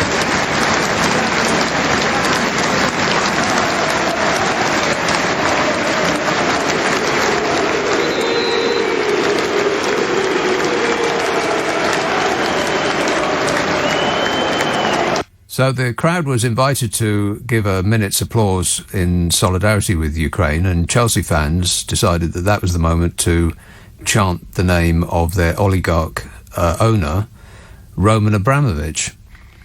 To talk about that, Rob Harris is the global sports writer for the Associated Press. Hello, Rob. Hi, good evening. So, what happened? Well, it was the moment that the Premier League had hoped fans across all games this weekend would show their solidarity towards Ukraine, and at the moment at Turf Moor that this began with the messages around the screens and yellow and blue across the stadium. That's when, rather than football stands together as the Premier League had hoped, Chelsea fans started chanting Roman Abramovich's name. Yeah, what's the response to that been? Well, perhaps encouragingly, for those who are concerned about it, Chelsea's manager Thomas Tuchel was actually critical of their fans for choosing that moment to show their support for Abramovich, saying that actually that wasn't the moment to do it. If we're to show solidarity, we show solidarity and we should do it together. Of course, this is the week when Abramovich so unexpectedly announced he was selling Chelsea, something unimaginable just a few weeks ago, but just really a sign of the spiralling fallout, this case economically, in business terms, from the Russian invasion of Ukraine. Yeah, and just on the subject of Thomas Tuchel, he got somewhat, I don't know if irate is overstretching it, but he got annoyed with the questions about this because he wanted to maintain that the politics of it has absolutely nothing to do with him, but he's really been dragged into it, hasn't he? Yeah, so often at football clubs, it's the manager who's the only accountable face of the team. So when the media have questions that extend far beyond the pitch, well, they're quite rightly put to the manager because they are the face of the club. And even though they are called managers nominally, actually, someone like Thomas Tuchel is just head coach. And we've seen at Chelsea over the years, particularly in the Abramovich years, just how dispensable coaches are. So much of that investment is put into the club has been the constant turnover of managers. But it's for Tuchel to actually face the questions and I think rather handled them okay in terms of the situation over the last week? He sort of gave something without saying anything, basically acknowledging the fact there was a distraction, there was noise that was impacting the team in some way, and not trying to sort of hide away and claim there was nothing going on. But obviously it's a huge moment of uncertainty for Chelsea. The fact Abramovich trying to sell after 19 years, he says, not in any fast-track way, but it certainly looks like that, given the pressure that's been mounting, particularly in Parliament over the last week or so, for Abramovich to face sanctions. So are we to take from the fans who chanted Abramovich's name that they are appreciative of the titles that they won? 5 Premier League, I think it's 5 FA Cups, 3 League Cups, Champions League, and so on. Are they sort of thanking him for that, or are they making some political statement that they're actually with Russia? I mean, it seems like a daft question to ask, but it was a daft thing to do. Well, you can imagine they're probably frustrated to be being caught up in the middle of this, in the sense of the fact, as they see it, the owner who's transformed the fortunes of the club is selling under some external pressure, and they would sort of see him distant from the Russian regime and probably want that cash to keep on flowing, because there is absolutely no certainty that a new owner who comes in will have such deep pockets and be so willing to lose so much money in the pursuit of glory. The fact Abramovich has put in the £1.5 billion of loans into the club, loans that he says he isn't going to call in as he sells the team, just shows how much cash has been needed to win all those titles. The Champions League last season, the Club World Cup for the first time a month ago, to complete the set. And they'll now be wary about what awaits them, particularly now you've got Newcastle, who fell under Saudi ownership last year amid so much human rights concerns and controversy. Manchester City with the Abu Dhabi owners, across in France, Paris Saint-Germain with the Qatari owners. And, they'll be thinking back to 2003 when Abramovich arrived. They hadn't won the title since 1955 at that point, and it was only in 2005 their 50-year drought ended to win the championship. Yeah, I mean, if we go through as you just described, some of them, the owners of major world football clubs, they're not a pious bunch, are they? If we start to weed out all of the unpleasant ones, then there won't be many left. Well, exactly, and this is the week when we've probably seen football take its biggest sort of moral position on a geopolitical situation than we've ever seen before. The fact the Premier League chose to have blue and yellow across its stadiums, the Premier League coming out so strongly supporting Ukraine, the Premier League chief executive Richard Masters speaking out against Abramovich, welcoming him selling the club, does put them into a potentially tricky situation going forward in terms of creating a precedent, in terms of future conflicts and wars that might not be as clear for the Premier League to take a position on, even when there are demands for it to do so. And so, I don't want to excuse them, but I suppose we can put it down to the fans were appreciative of a period in which the club was particularly successful. So let's just chalk it down to them not reading the room and doing something just moronic. But what about John Terry? I mean, he tweeted a picture of himself with Abramovich. They were all smiles. He was the captain for a good long while. He's got some sort of responsibility, doesn't he?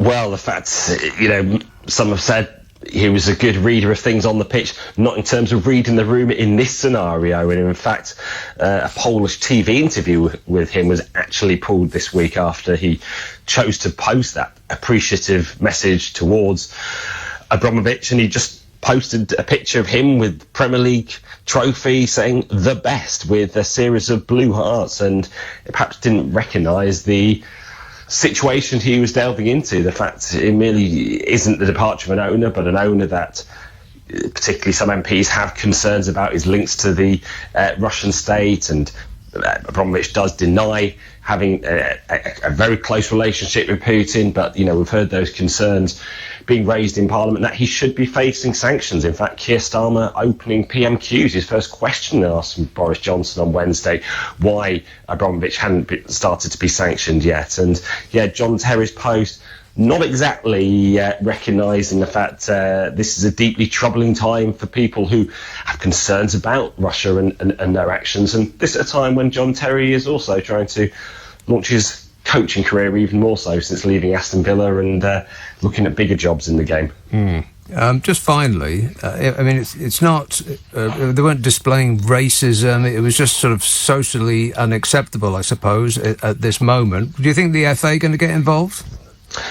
And I don't envisage them getting involved. I mean, particularly Chelsea fans could have shown their appreciation towards Abramovich, but another moment at the game to do it so crassly during the moment of solidarity with Ukraine was completely undermining it, and it giving the impression of being an anti-Ukrainian gesture, some sort of pro-Russian move, rather than any other moment in the game when they could have chosen to be supporting Abramovich. But actually, I think we saw the leadership from Thomas Tuchel as Chelsea manager in clearly distancing himself from the chance is a significant show from the club itself that actually that it's not what they wanted to see.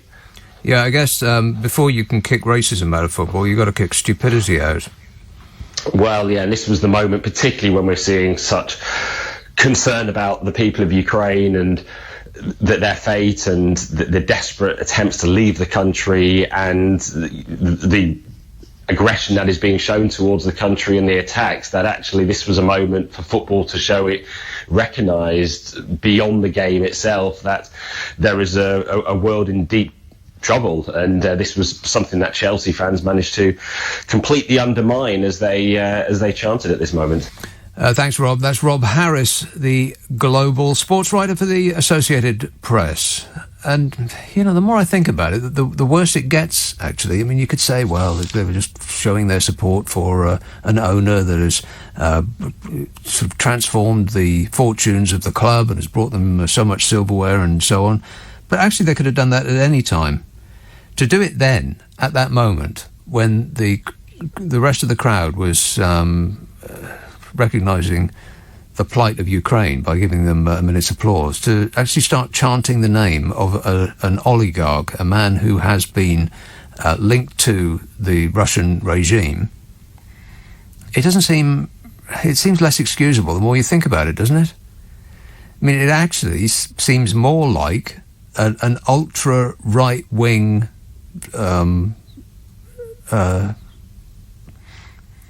expression of support for what a murderous autocrat is doing. Unless I'm reading it wrong.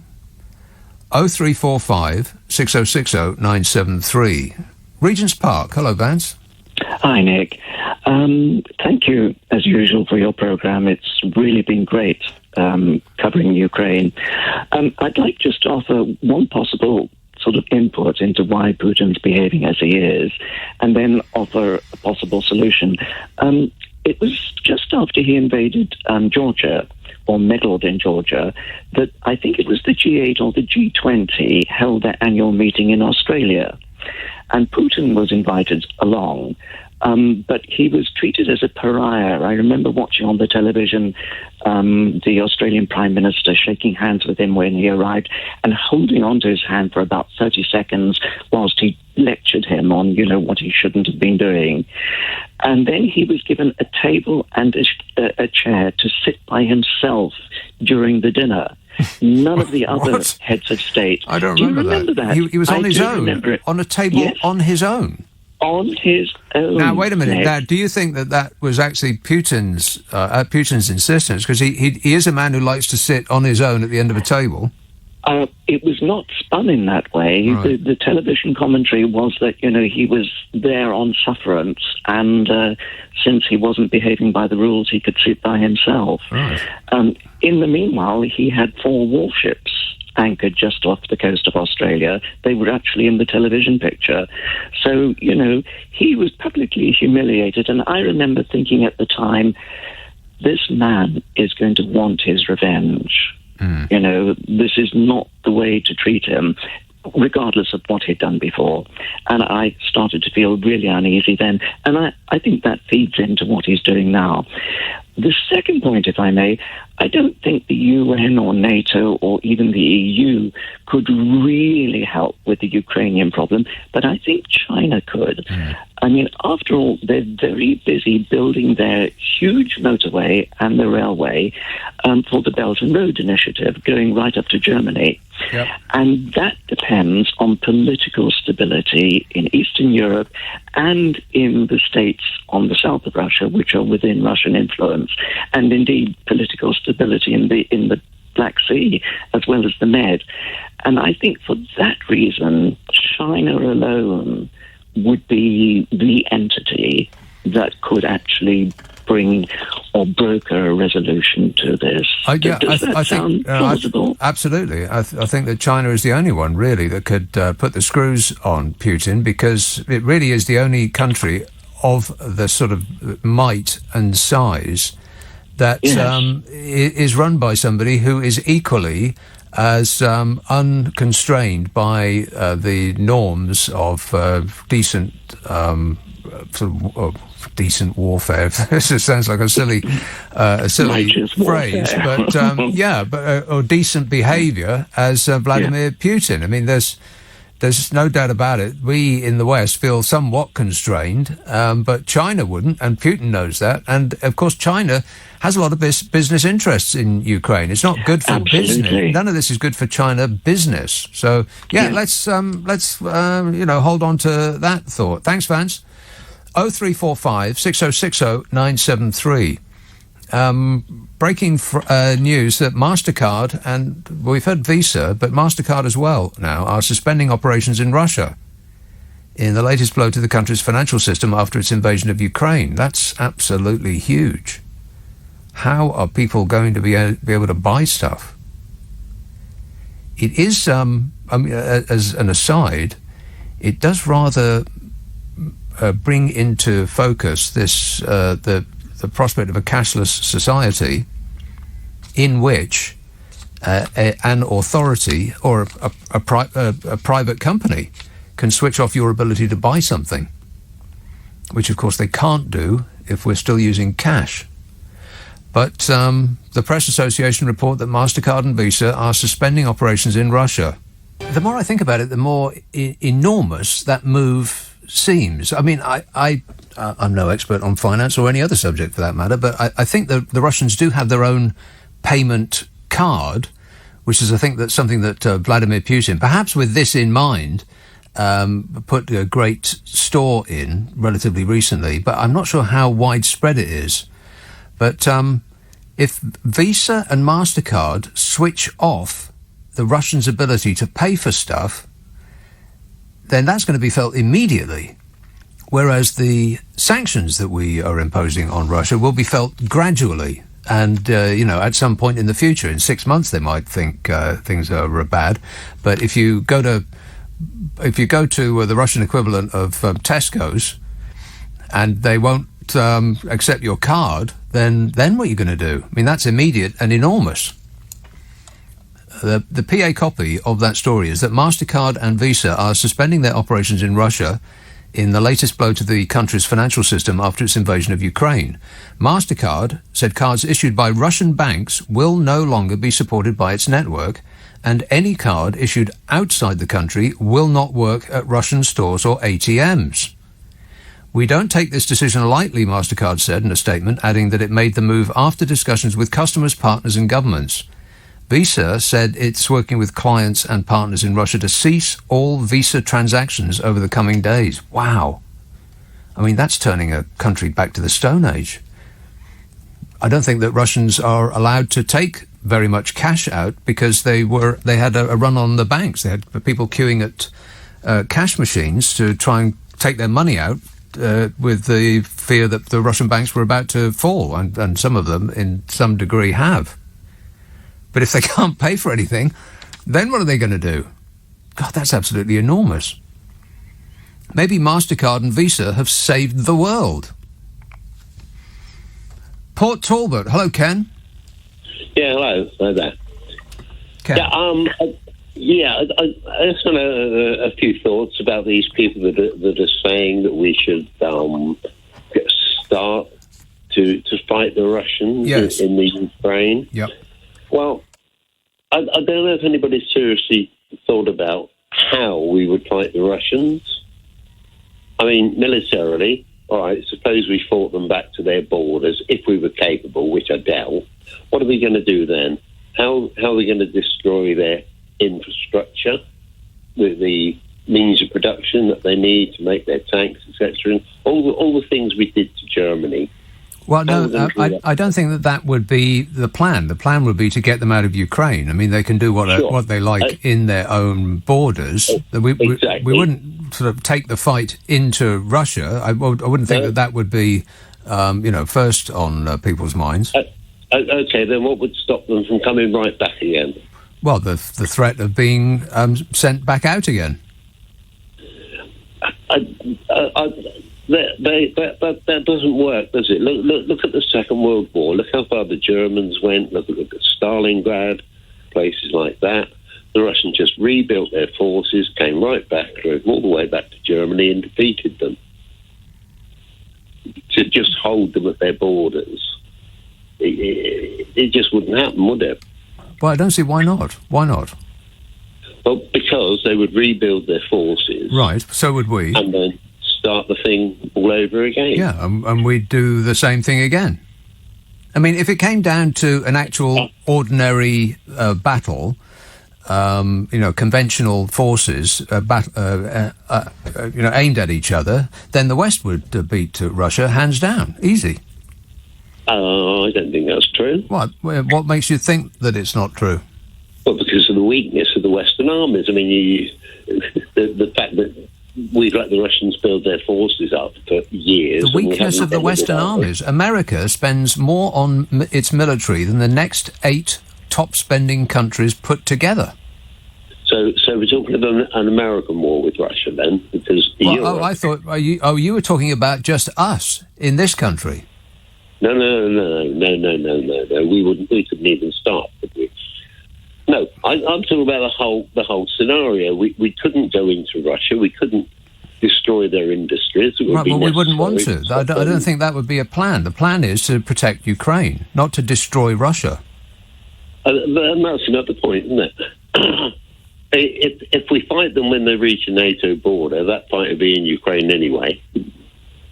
Well, perhaps, yeah. And that would destroy Ukraine. Well, we wouldn't be aiming at Ukraine. We would be aiming at them. It might destroy roads and the surrounding and buildings and everything else. I mean, look at France. Tens of thousands of people were killed by us. Okay, all right. Well, this is all very difficult then, Ken. So what should we do? Yeah. What should we do?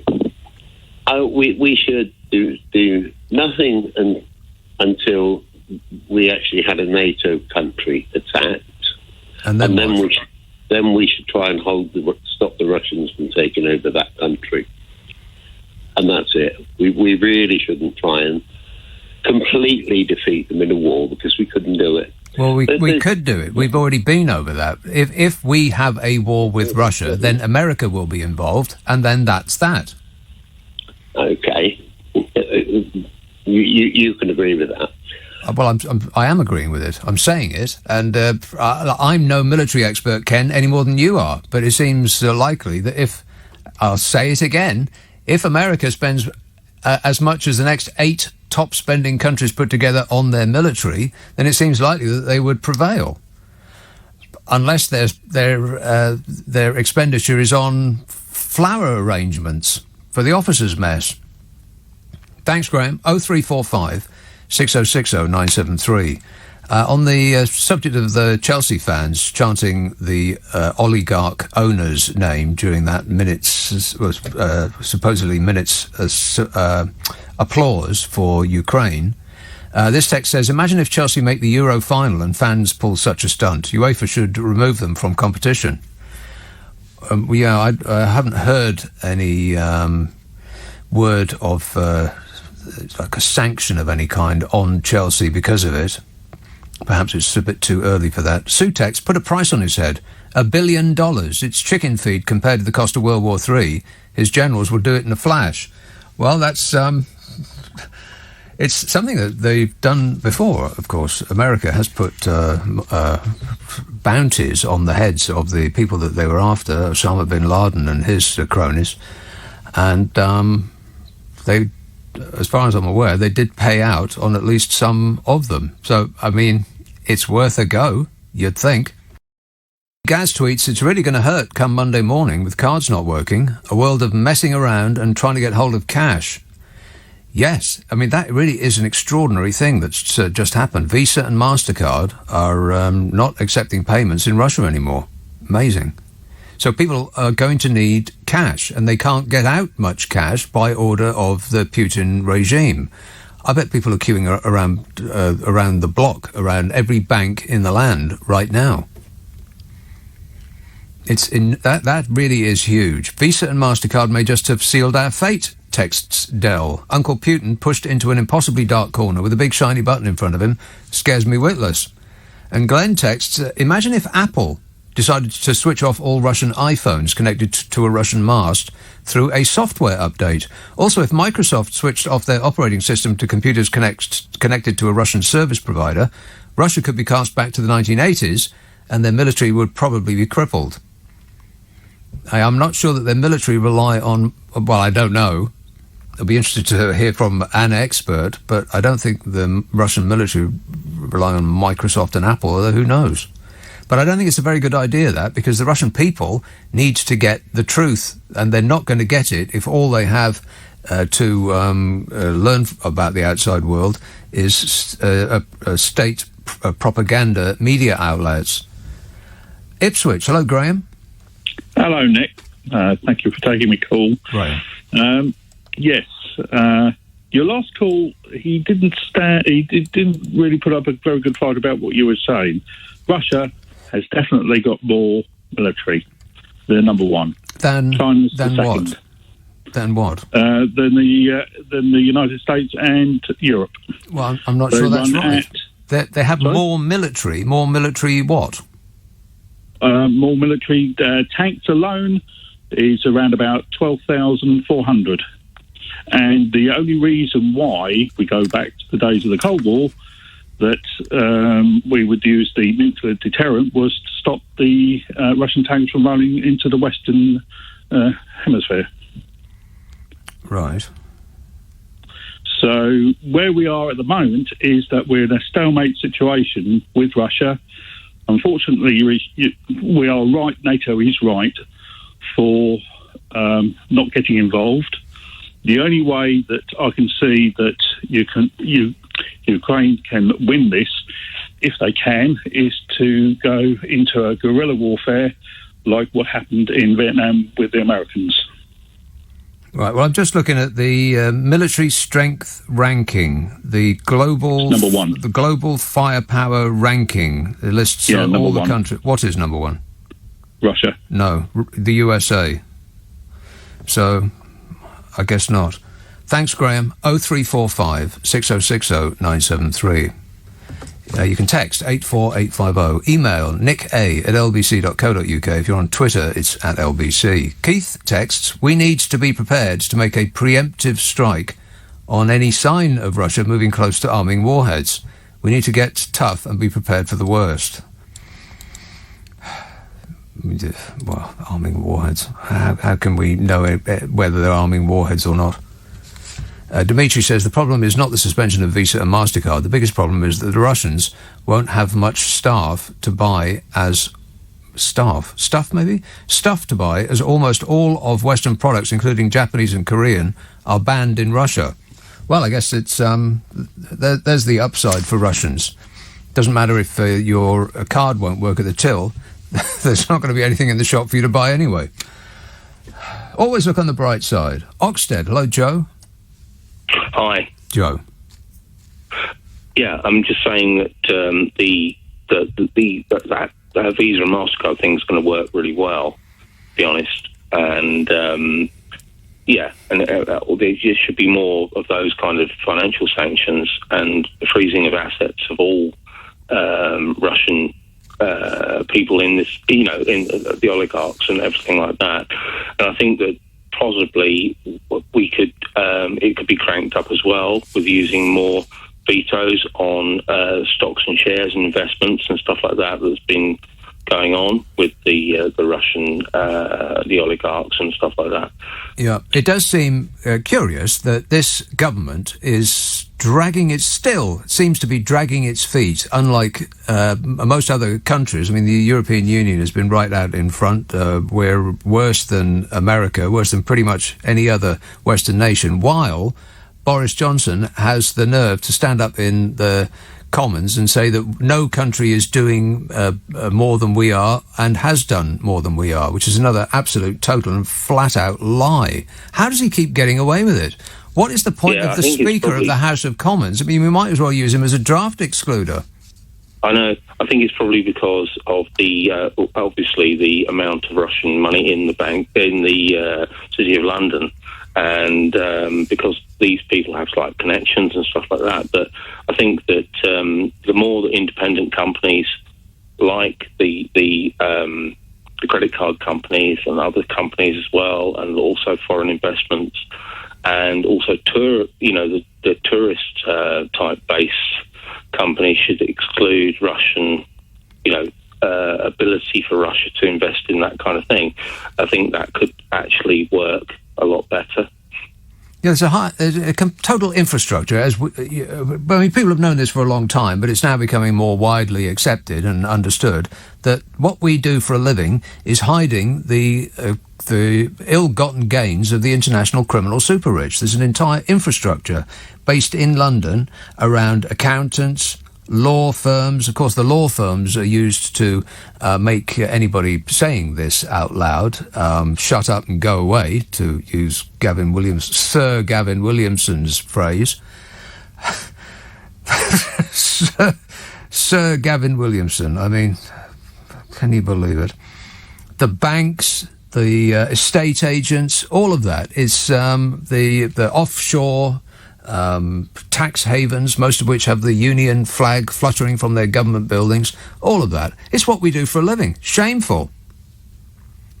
And of course, the politicians who seem to be just giddy with excitement anytime somebody with a V in their name comes through the door, and their eyes start boggling with delight.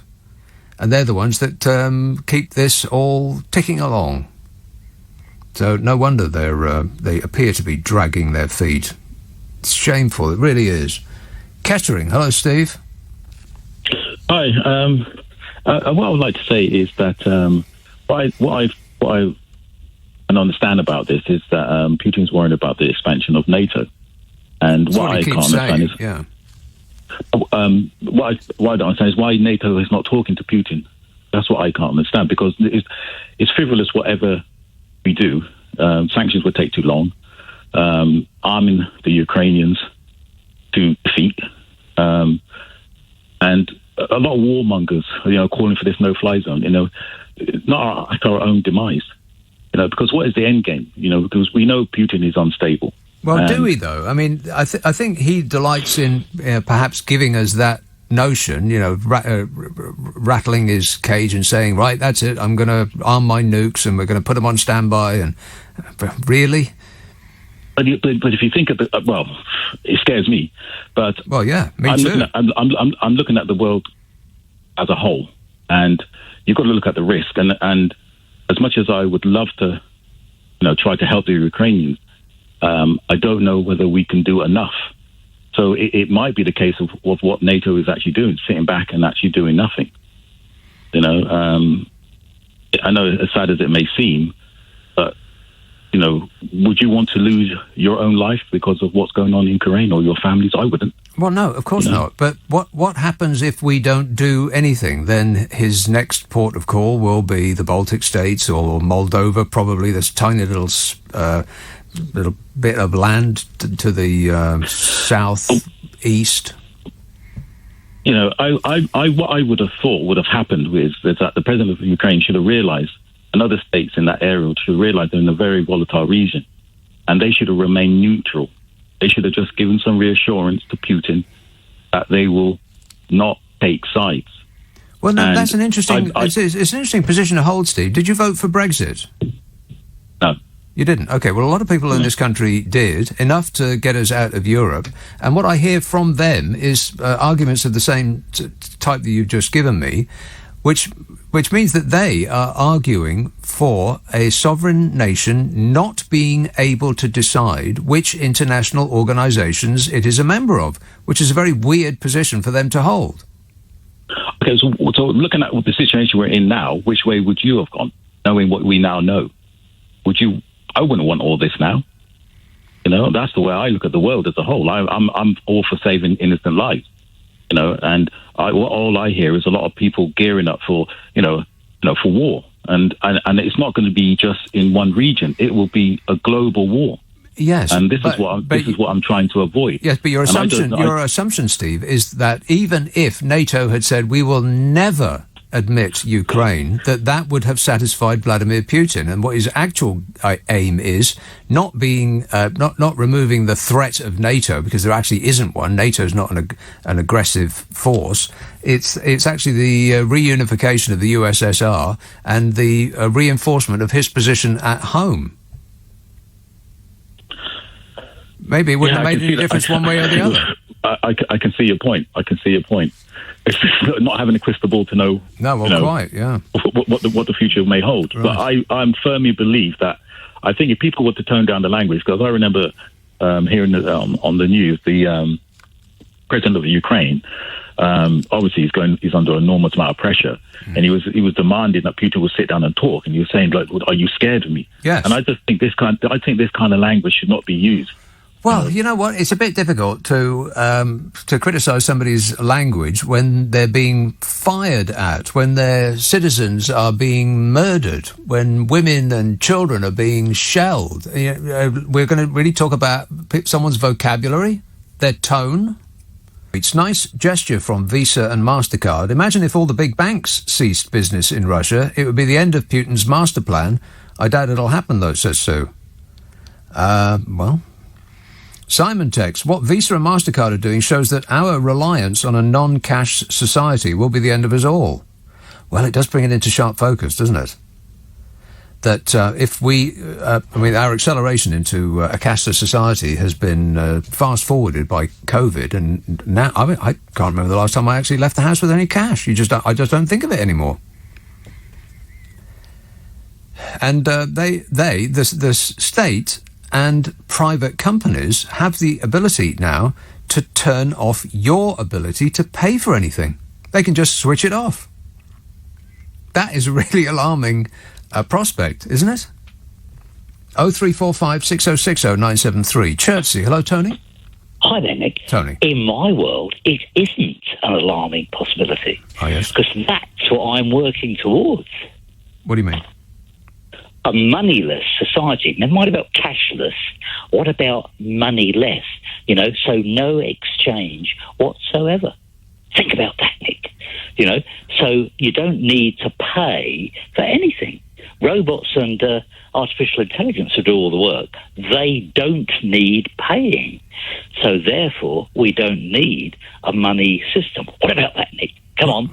Well, I'm sorry to put you on the spot. But you're talking science fiction. Can we talk science fact? Oh, right, yeah. I thought you were going to say something else then, beginning with S. I don't know what word you're thinking of. Well, four letters. Okay. Is that it? All right, thanks, Tony. 0345 6060 973. Louise texts, there are over 100 oligarchs in the UK. Why is it only 22 that have been sanctioned? Yeah, are we still doing that?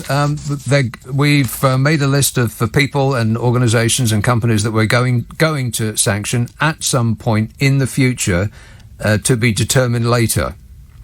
Are we still doing that? Meanwhile, the EU has impounded more than £500 million of yachts from sanctioned oligarchs, and they did it in 2 days. Britain still to grab a single supercar, mansion, artwork or asset from Putin's richest allies. I wonder why. Curious. Ministers have been accused of being too soft and frightened of Russian billionaires, some of whom have donated to the Conservative Party, despite an independent and more nimble sanctions regime being hailed as one of the big benefits of the split from Brussels. It's actually the opposite of that.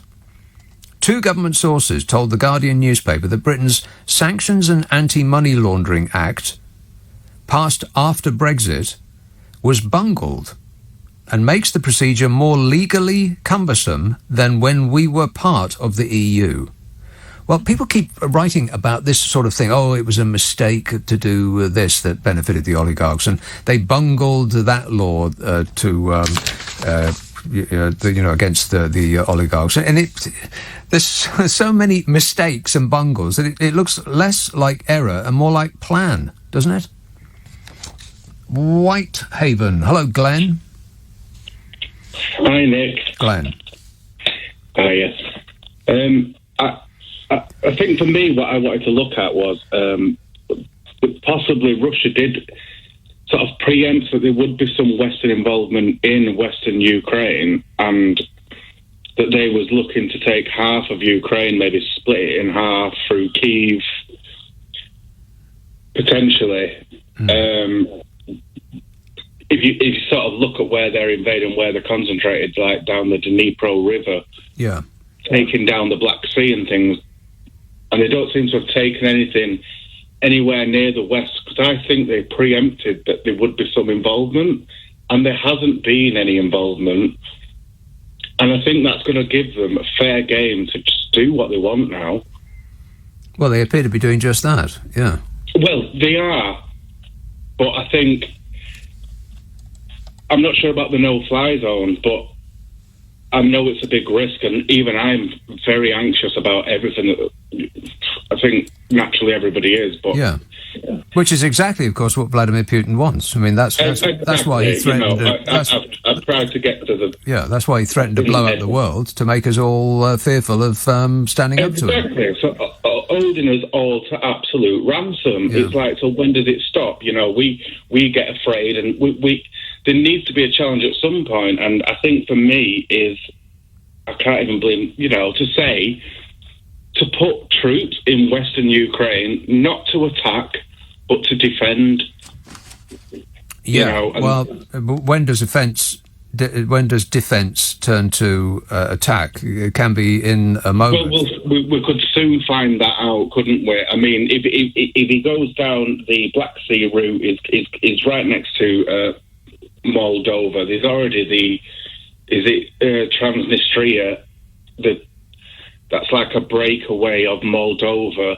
That's his route into Moldova. If he gets this success after success in these two areas, I'm not saying there will be success, but it's probably more likely he will in Ukraine, then is it going to go to his head? Where does he stop? Yeah, then what do we do? Right, exactly. Then what do we do? Because, so far, Vladimir Putin, from his position, sees that we're pretty weak, we're frozen in terror, and we're not really lifting a finger against him. And what we have done, he is declaring, is an act of war. The sanctions that we've imposed on him so far, let me see if I've got the quote. The Kremlin threatened Britain with tough retaliatory measures as President Vladimir Putin said devastating Western sanctions against Russia are verging on, I think the language has changed actually since this was written, are a declaration of war. So, according to him, we're already at war. Of course, we have been at war with Russia, or more accurately, they've been at war with us for a very long period of time. It's just that perhaps we didn't realise it because it was all dark money flowing in and persuading us to act outside our best interest, both America and Europe and Brexit and Trump and all of the rest of it, fomenting discord within countries. We've been fighting with each other. And Putin must have been just laughing that his plan is being executed perfectly for, a decade, more? We've been doing his work for him. 0345 6060 973. Streatham. Hello, John. Oh, hello, Nick. John. I was listening to you when you were lost for words when the nuclear plant was being shelled. Yes, terrifying. I think Putin saw, in particular, our retreat from Afghanistan as a sign that we're weak and that no matter what he does, we won't do anything.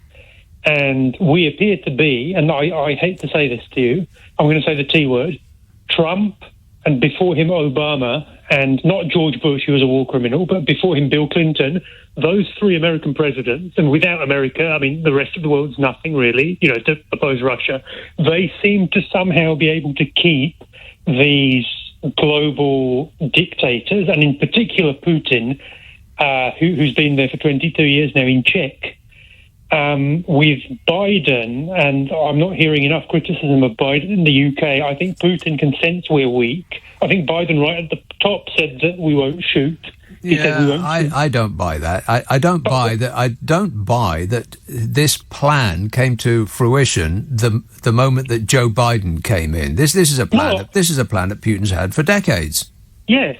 I'm not saying that Biden came in on the 6th and then Putin thought I'm going to invade on the 7th, but I'm saying that Putin knows that Britain and America and NATO and the UN won't do anything, and we're not doing anything.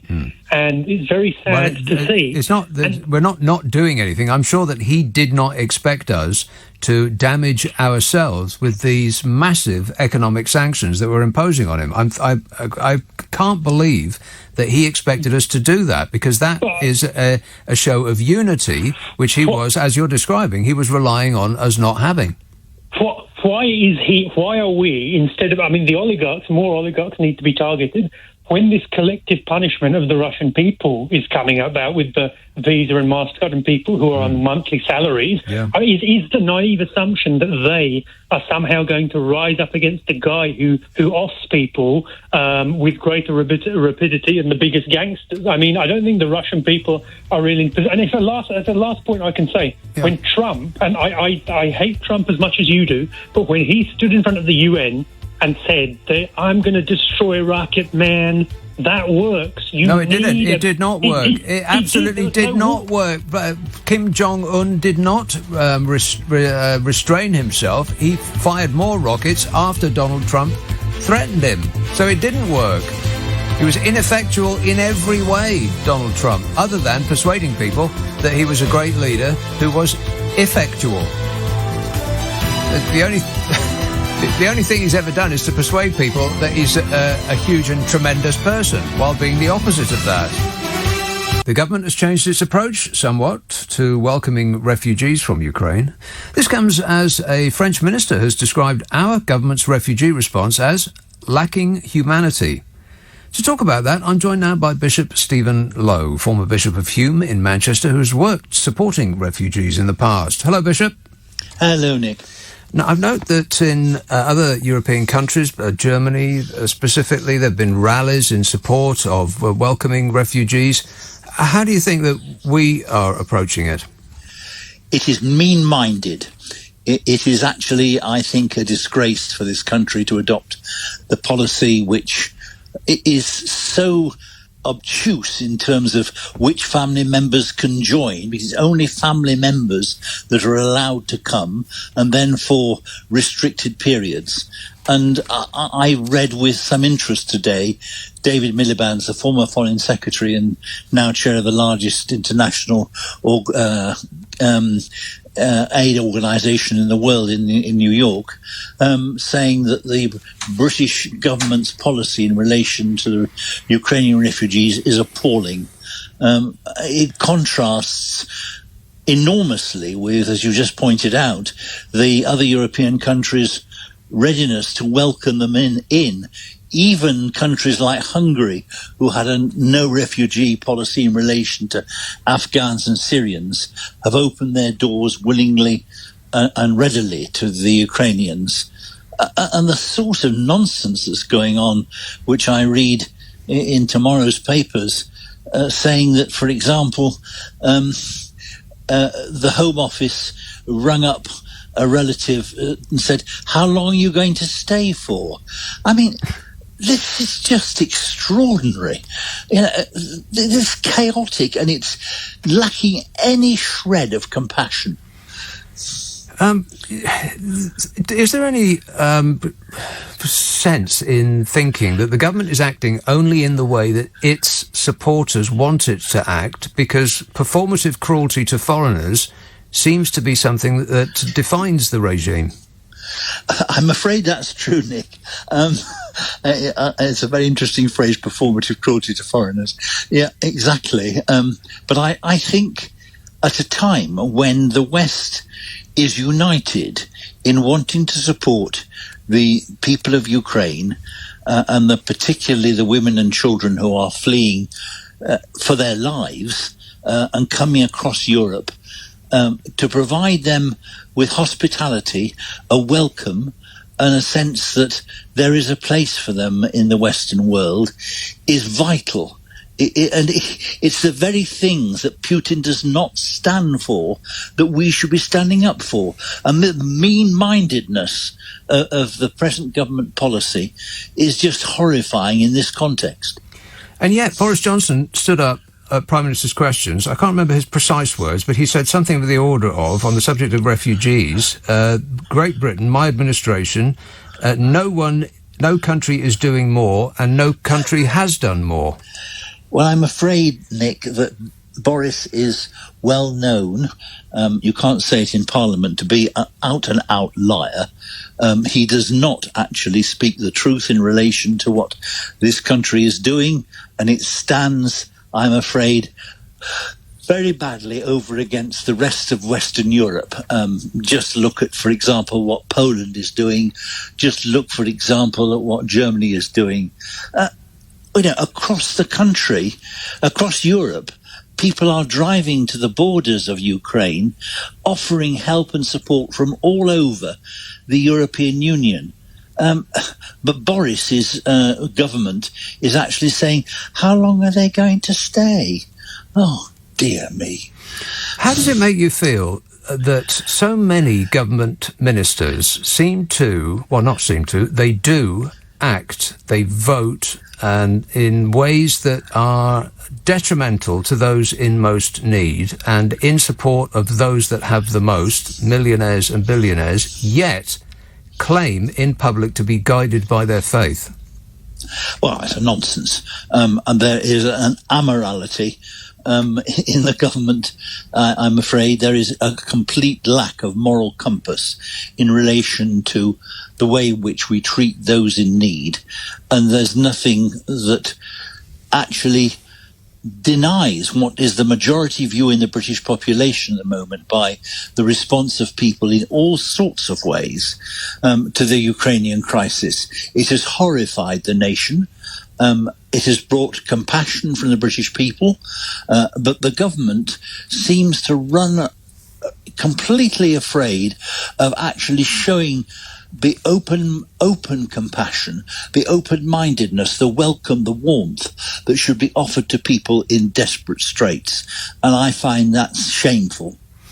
Well, you say that it goes against the popular public opinion, but I wonder if that's true, because the public seem to, they do, keep voting for this party over and over again. They know what they're voting for, so I've been told 1,000 times. Well, Nick, I'm not sure anymore. I think there is a real shift in voter understanding of what conservatism now stands for. And I'm not sure that will carry in another general election. And I think we shall find out in May that there will be a considerable swing away from the sort of policies and the mean-mindedness that this government has displayed. I cannot believe that a democracy like the British democracy, which has been built on centuries of trying to be open and fair and growing in terms of understanding of how democracy should work, should now display the sort of policies which deny the very essence of a democratic society: open, free, welcoming, warm, compassionate, supporting those in need. That, to me, is what democratic societies should stand for, over against the suppression of freedom and the brutality that we're seeing from the Russian government at the moment. Well, I mean, you say suppression of freedom, but of course the government is pushing through a bill that would put people in prison for protesting loudly, which does sound like something that Vladimir Putin would approve of. I'm afraid there are echoes of that sort of right-wing nonsense, which Putin has done in spades, coming through aspects of this government's behaviour. It seems to me it's so important that people should be able to protest freely and to let their views be known. I struggle to understand, how a government which has at its head somebody who is so proud about English history, British history, and speaks about democratic values till he's blue in the face, can then espouse policies which are actually totally against what he allegedly stands for. On the subject of refugees, it is true that there is an outpouring of concern. Does it make you feel uncomfortable that there is an apparent difference in our concern between the plight of white Europeans and the refugees coming from, say, Syria and Afghanistan? Yes, there is. This is very serious, I think. There is underneath it all, a racism which is there in Europe and it's there in this country, that the plight of Afghans and Syrians is, inverted commas, in the minds of many people, not quite so serious as the plight of Ukrainians, perhaps because the Ukrainians are more like us physically.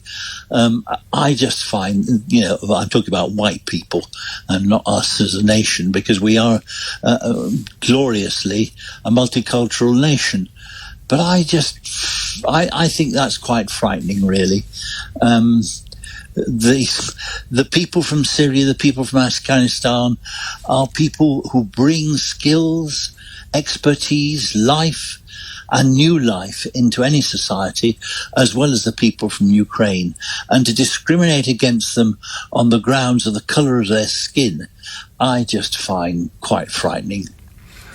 I know that I will get calls from people that say, well, we should be taking care of our own before we start taking care of anyone else, and they'll point to things like homelessness and the NHS waiting list and so on. What would you say to that? I would say we are the 5th richest economy in the world. But the way in which people live in this country contrasts now in a stark and a frightening way to the lives of people who are subject to war, which is something that we haven't experienced in the lifetime of most people in this country. And we need to show that we stand ready to care for those who are suffering in that sort of way. Looking after ourselves, we do that, and we can afford to do much more than we do at the moment. But we also have a responsibility as the 5th richest country in the world to help others from our wealth. And that's part, it seems to me, from where I stand, of the commitment that most of the major world faiths stand for, and certainly the Christian faith stands for.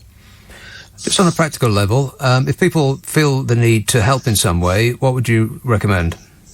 Well, I think they should contact some of the aid agencies who are doing their best through the Disasters Emergency Committee to try and provide support and help.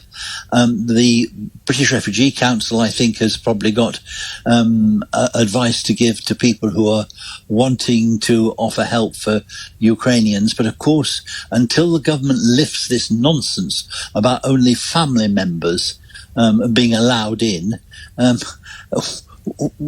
they can't necessarily offer the help that's needed. It's an extraordinary decision, one which has no comparison anywhere else within the European Union. As Bishop Stephen Lowe, former Bishop of Hume in Manchester, who I was talking to earlier on this evening. Bishop Stephen Lowe has worked supporting refugees in the past. Let me just give you this story. It was in the Telegraph. The invasion of Ukraine has caused the fastest moving flow of refugees in Europe since the end of World War II.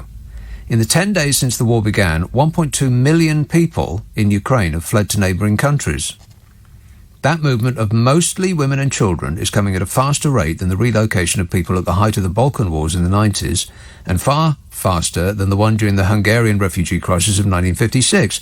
Most refugees are fleeing west into Poland, Slovakia, Hungary, Romania and Moldova, which have opened their borders to Ukrainians looking to escape the conflict. More than 650,000 have arrived in Poland, which has absorbed most people. Between 50,000 and 80,000 continue to arrive there every day. By contrast, the French Interior Minister has written to Priti Patel, accusing Britain of lacking humanity in its response to Ukrainian refugees. The Home Secretary was urged by her French counterpart to set up a consular presence in Calais to issue visas to Ukrainian refugees who've travelled there with the intention of continuing to meet family members in Britain. Here's the kicker. The French Home Secretary, Mr. Darmanin, said that the 400, not 650,000, not 80,000, 400 Ukrainian refugees have presented themselves at the Calais border, but were told by British authorities that they had to go to Paris or Brussels to obtain visas. Paris is a 600-kilometre round trip from Calais. It's an 8-hour return train journey. Louise texts, there's over 100 oligarchs in the UK. Why is it only 22 that have been sanctioned? Well, would you like to hazard a guess there, Louise? Joe texts, didn't President Zelensky say about 2 weeks ago that he would consider installing nuclear missiles on Ukrainian soil? The rest, unfortunately, is history. I'm not sure that's right, Joe.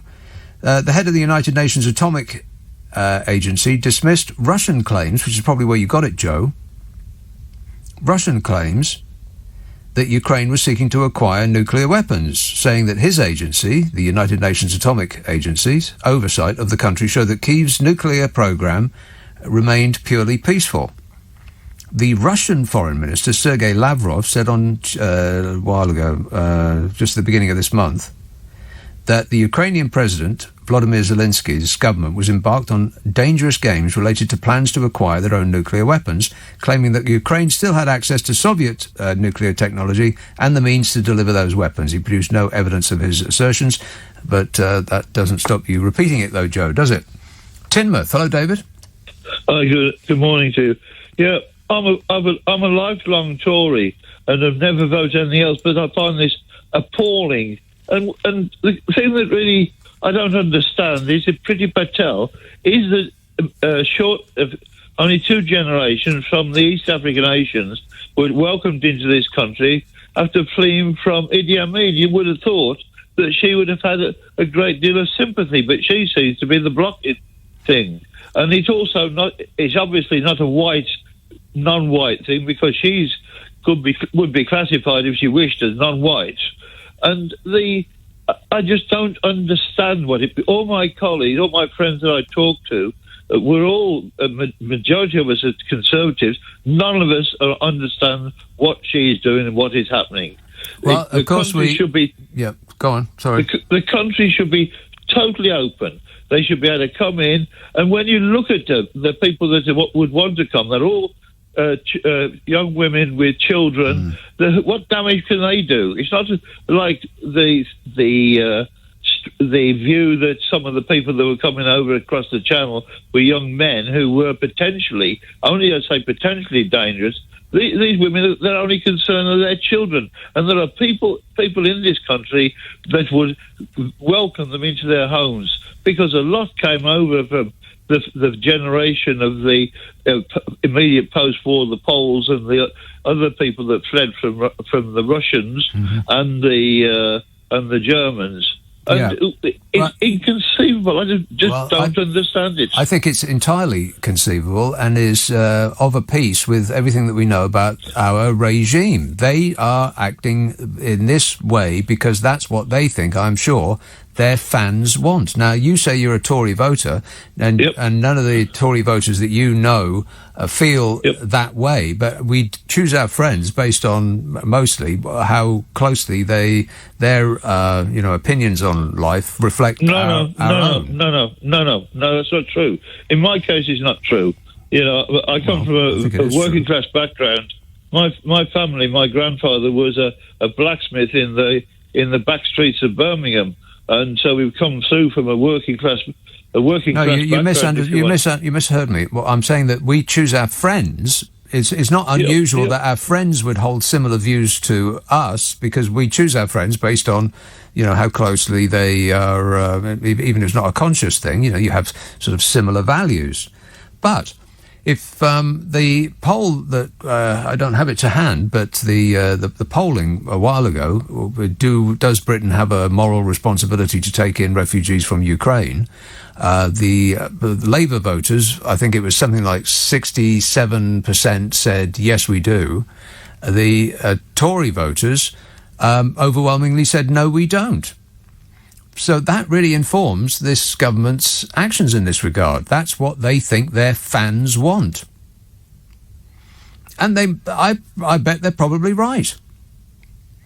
Thanks, David. 0345 6060 973. I mean, I'll just give you the brief numbers again. As with most refugee situations, or all of them, in fact, the refugees from a country usually end up, by vast amounts, in the country next door to the one they're fleeing. I mean, that's just logical. And then the further away you go from the country that they're fleeing, the less and less people usually, end up. And we are particularly difficult to get to because of the geography.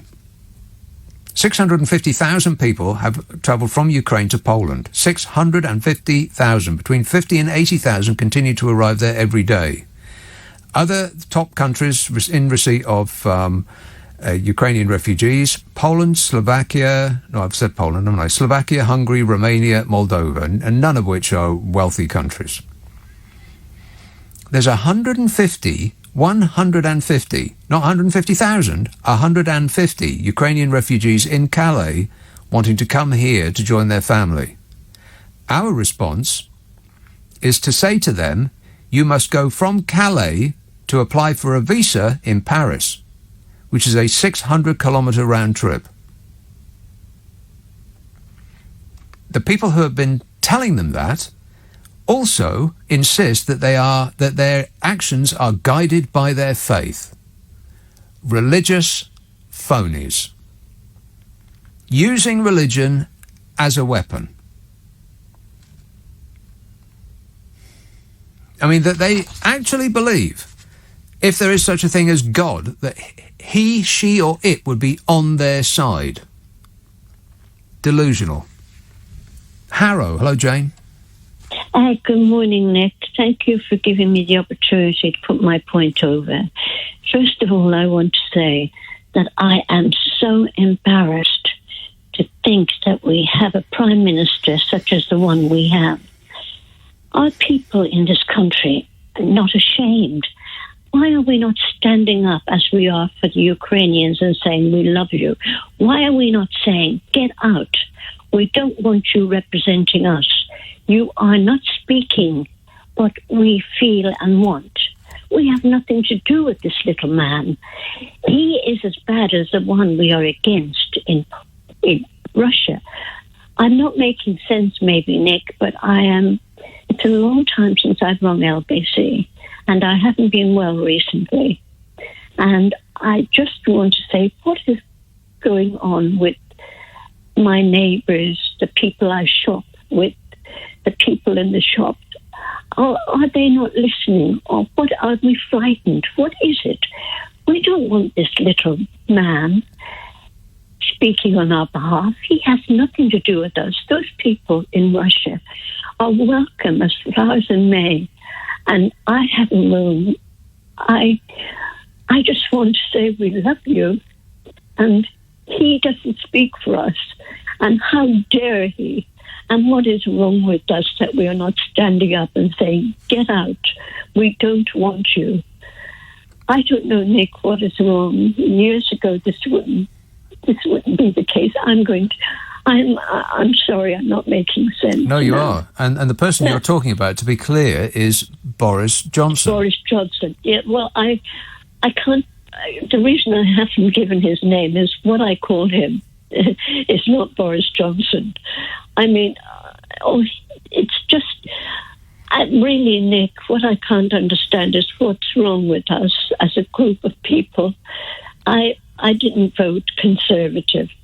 And not because I didn't believe there have been good Conservatives, but I was always a Liberal or Labour. And as long as it's a good government, I don't mind. And this is not a good government. And all I know is if people had time just to think, they're covering up for something that we're going to be shocked by. There's something going on in our government. And we have a little idiot ruling the country. And what are the Russians thinking of us? And they're thinking, we have an idiot ruling our country. What are the British people thinking when they have this little man putting out ridiculous... I'm breaking up here, Nick, but I want to say that how dare he tell these people they have to go and to another area to go and get a visa, to go... the right to come into the country. They are so welcome. Jane, thank you so much for that call, and I do wish you all the best. The refugee crisis is growing by the day. Marina Windsor is a Ukrainian woman who moved to Warwickshire 18 months ago.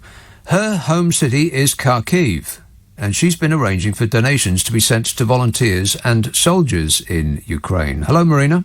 Hello. So have you been in touch with people that you know there? Of course. I talk to them in the morning to check if they survived the night, and we talk always in the end of the day to check how they coped with the day. So it's twice a day I check up with everybody. And what are they telling you is happening?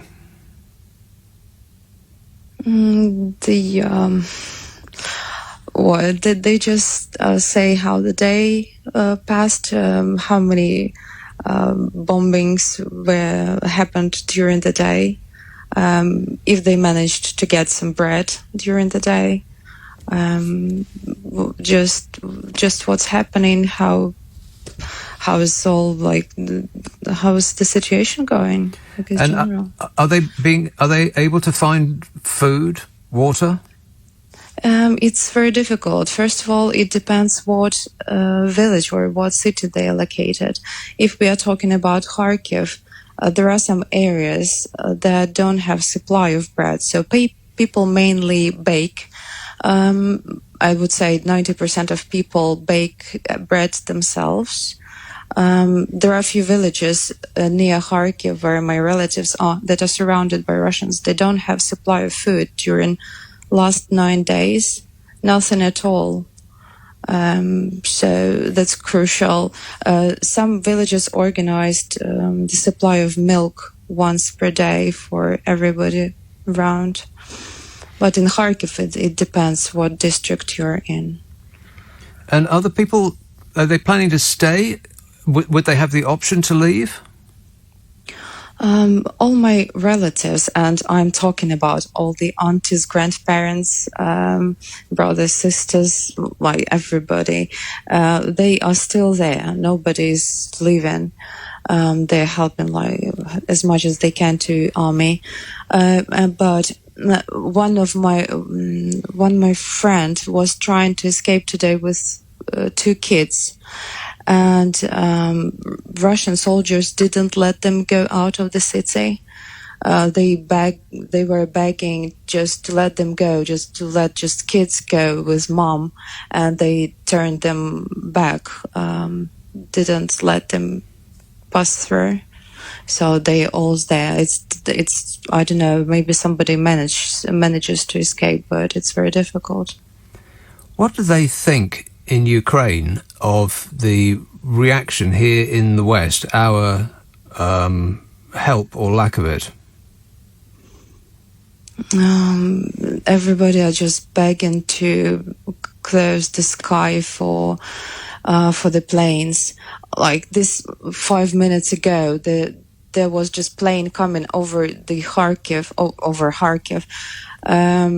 It's just I'm online in the Kharkiv forum, so they just sending messages all the time.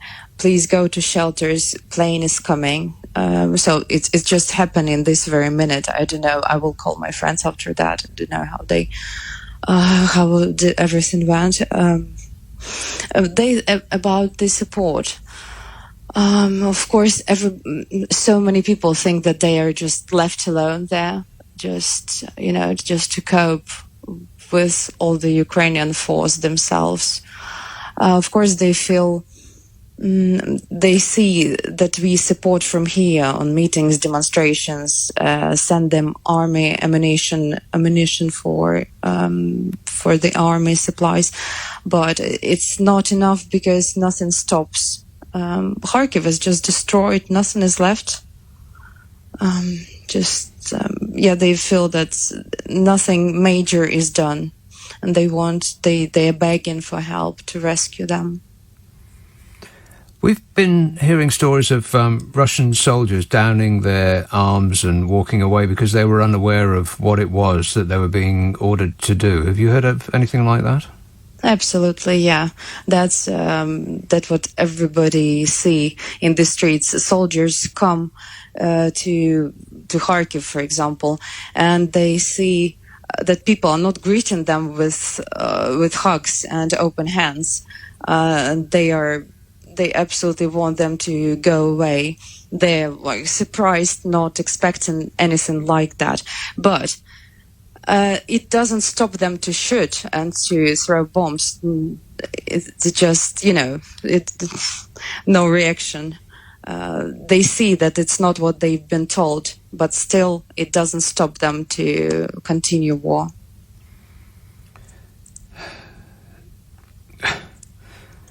It's just such an awful situation.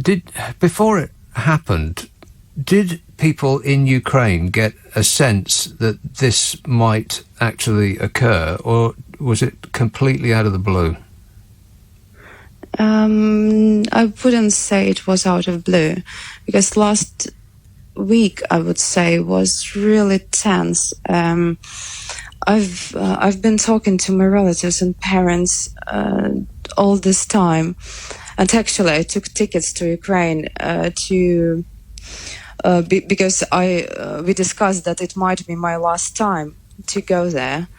But nobody expected that to happen so quickly. And the night just before everything started, I was talking at midnight with my mom, and she was calming me down. She said that government was calming them down, that nothing worrying, like they have everything under control.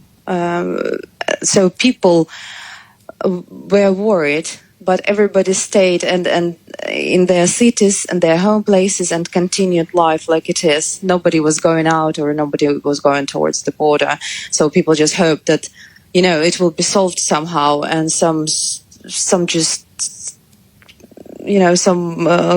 salvation will come, or some help will come, or nothing will happen. No, they didn't expect that to be.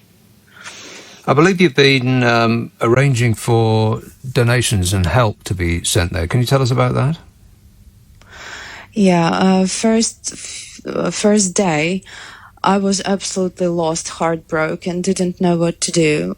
But I absolutely knew I have to do something to help my people there. So I went to London, went to Birmingham, and met a few organizations who started donations.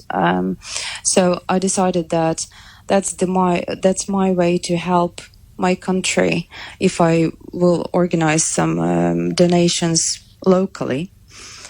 And we did such an amazing thing. During 4 or maybe 5 days, we organized donations. People from surrounding villages, Stratford, where I'm from, they brought things that we asked them. So we already sorted things and packed them, palleted them, and lorry will be going on Monday. Actually, we have 3 18-ton lorries already ready to take donations to Polish-Ukrainian border. We have a few business people who helped us to get 30 electric generators that will be sent directly to Ukraine. And of course, we are not stopping at this point. We will continue. That's our way to help. What is the practicality of getting equipment and things that people need into the country? Sorry, what does it mean, practicality? Well, I mean, how will people get the lorries from Poland into where it needs to go in Ukraine? Are there routes that are still safe to travel? Yeah, they are. Western Ukraine is still open for trucks to go through. So I talked to organizations in Ukraine who accept help and donations. So we organized the route. At first, we deliver, our trucks will go to Poland. From there, from their warehouse in Poland, they will be some things will be left at Polish-Ukrainian border for refugees, and some crucial things that are needed for army, they will be delivered to Ukraine, to Western Ukraine. It's safer there, and from there they organize it to deliver further where it's possible, because it's not possible to deliver it everywhere. That was Marina Windsor. I was talking to her earlier on this evening before I came on the air. She's a Ukrainian woman who moved to Warwickshire 18 months ago. Her home city is Kharkiv, as I now understand you pronounce it, and she's been arranging for donations to be sent to volunteers and soldiers in Ukraine. On the subject of refugees, the Prime Minister appears to be just flat out lying to us when he says that we are doing more than any other country and we are doing more than any other country has done. It's just absolutely flat out not true. They seem to be doubling down on their cruelty. It could be ineptitude, but it's ineptitude on such a staggering scale, it's hard to believe that it's accidental. There's 150 Ukrainian refugees in Calais. Not 150,000, not 650,000 who have arrived in Poland already. 80,000 continue to arrive in Poland every day. No, 150 Ukrainian refugees in Calais. They want to come here to join their families. And our response has been to tell them to go from Calais to Paris to apply for a visa there, after which they can come back to Calais. It's a 600-kilometre round trip. Is it possible that we could be doing a little bit more? Nick? Yes, so Putin is either full of bravado or he's lost the plot, and we need to test his mettle. And what I mean by that is he's either going to stop at some point or he's just going to carry on progressing through the rest of Europe, and he's going to take countries that you've been talking about, Poland, Hungary, everywhere. He's going to take them. So we need to actually do something which is going to actually send a message to him. And sanctions are not going to send a message. They might send a message in a year or two when they've run out of their reserves. Yeah, I'm not sure. So, they seem to be running out of their reserves at such a rate. They might actually be clean out of money in about a month.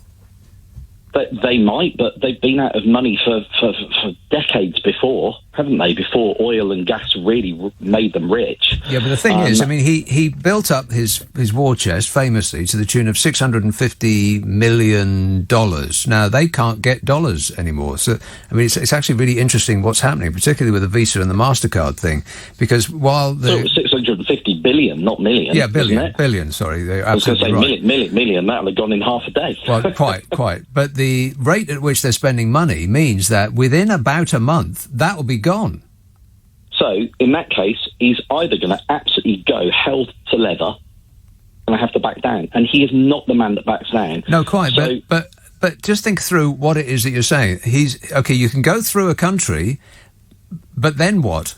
It's the holding on to it part that's the difficult bit. And so he's going to hold on to Ukraine, which is a country that's 2.5 times as big as Great Britain. It's got 40-some million people in it, all of whom are not best pleased with being overrun. So he's going to try and hold... I mean, he's finding it difficult enough to seize it. So holding on to it is more difficult. So he's going to be doing that and entering other countries with receiving enormous pushback in those countries. I can't see He'll either end up with a civil war, he'll end up doing the absolutely horrendous thing of just destroying the country and most of Europe. So, an extremely left field idea, which you'll probably laugh at, why don't we launch something at him? Like so what? I don't mean just us. A missile. Saying a nuke, doesn't know it's a nuke, and then drop it before it hits and see how he reacts. Because if we launch stuff at him and then detonate it, whatever the term is, it so it doesn't actually do anything, and see if he launches anything back, because he's already gone to Amber Alert or whatever it is. He said he's going to launch stuff. Well, so he's he at says. war with us. So he says. Yeah, so he says. So let's actually test him, because he can't back down. He's either going to have to come to some sort of compromise, which I think he's capable of, because he's nothing but a liar. Our Prime Minister, to be quite frank, saying that they're going to do 2 days of ceasefire to let these, civilians out of this horrendous situation. So actually, let's test his mettle. Let's launch something and decommission it and say, this is a warning, and see how he reacts. If he launches something, end of the world. Actually genuinely concerned it's the end of the world anyway. Right. So if we actually get to the point where everybody fires bombs at him and he fires bombs at us, there's two scenarios that come out of that. Either the first person backs down and goes, okay, we've detonated them all. The person then goes, okay, I've detonated mine, let's stop and reset. Or they just go, haha, we've made a fool of you, we're still nuking you. Everything's gone either way, hasn't it? Right, okay. Well, let's hope that there's a third option. Thanks, Chris. 0345 6060 973. Helen says, maybe someone needs to remind Putin that he has children and grandchildren who will suffer if he leads Russia into a nuclear war. Surely he's not that heartless when it comes to his own grandchildren. Joe says, didn't Trump try and force NATO members to up their defence spending? Yes, Joe, as you know full well. Another Joe texts, are you still in favour of Britain giving up its nuclear deterrence? Well, I'm not sure it's actually doing us any good. The problem with a nuclear deterrence is that you'd have to be insane to use it. And if you're insane, then you're not going to be bothered about somebody else using it on you. So it's like a tight circle of madness. It's the deterrence part depends on your opposition being sane. But the only way in which they would launch an all-out nuclear attack is if they were mad. Tolworth. Hello, Susan. Hello, Nick. It's lovely to speak to you. And what you just said is quite true. But I've been very upset for the whole week. Yeah. I've had an upset tummy. Mm-hmm. I've been in tears thinking how that leader of this country has got the gall to stand there and smile and make a joke of it, really. And those people are dying. And those children, there's people in hospitals, underground, have got children with cancer. And he just stands there and does nothing and doesn't let the people in. I'm ashamed. And I hope people start marching out on our streets and demanding he does something about this now, for those people's sake. In Calais, I feel so sorry for them. They've been through enough pain, and the fact that a lot of them are not seeing their partners because they're in the war, how must they feel? I can't imagine it. I can't hardly believe that this is actually what's happening, but apparently 150 Ukrainian refugees in Calais have been told to obtain visas. I mean, these are people who are trying to rejoin their families in this country. These are women and children. 150 of them have been told, they're in Calais, they've been told to obtain visas at UK consulates in Paris or Brussels. It's just terrible. But Nick, look at Cameron. He's got rid of a load of doctors, loads of nurses. They have really been evil. And even when Mrs. Thatcher was in, they did terrible things. One lady said to me her granddaughter had a heart trouble, and they delayed the operation because they didn't want to spend the money. And this is what they did then. They haven't changed at all. They're just as evil as ever. And it seems to me that there's a lot of people who curiously fund American Republicans and the British Conservative Party. Not a lot of people, a few people. The money seems to be coming from more or less the same sources, and the sort of thinking behind this wall of cash, which goes into think tanks and all sorts of things like that, and goes into donations to the to various parties. It seems to be summed up as, if you're rich, the most that you want out of life is to pay less taxes, because the taxes go to prop up the lives and the livelihoods of those who are less well off.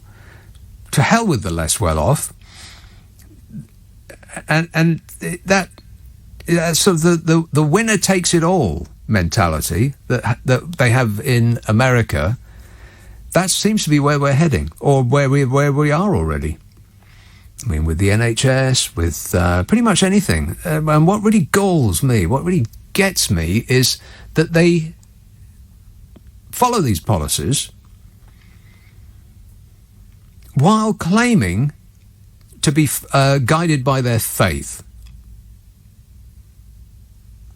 Like, if Jesus came back, he'd be on their side. Please.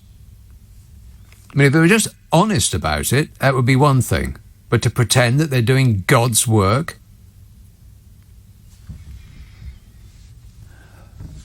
I'll take one more call. Selby. Hello, Paul. Oh, good evening, Nick. Paul. Great night. Just got in. Fantastic. I really think it's about time that our corrupt government actually started to do something with the rest of Europe to stop this genocide in Ukraine. Yeah, they're talking about refugees and this and that. They just exaggerate how corrupt they all are. And these people, there's a genocide going on, 2022. Europe, never mind Americans, they're useless. Europe needs to get in, tell them to get out and go in there. Never mind a no-fly zone. Go in there and just push them out. Because it's got to be done now. Because never mind he's got nuclear weapons, Nick. So have we. And so has everybody else, you know. No one's going to use them unless they're completely mad. Well, see, I think that's what Putin, I'm sure, is relying on, us not knowing whether he's mad or not. Because the only way that you would use them, as I said before, is if you were insane, which kind of blows up that whole idea of no one will use them because there's mutually assured destruction. Well, you will if you're mad, and it won't stop you from setting them off first for fear of what the other side might do if you're mad. So kind of renders them pointless. But there it is.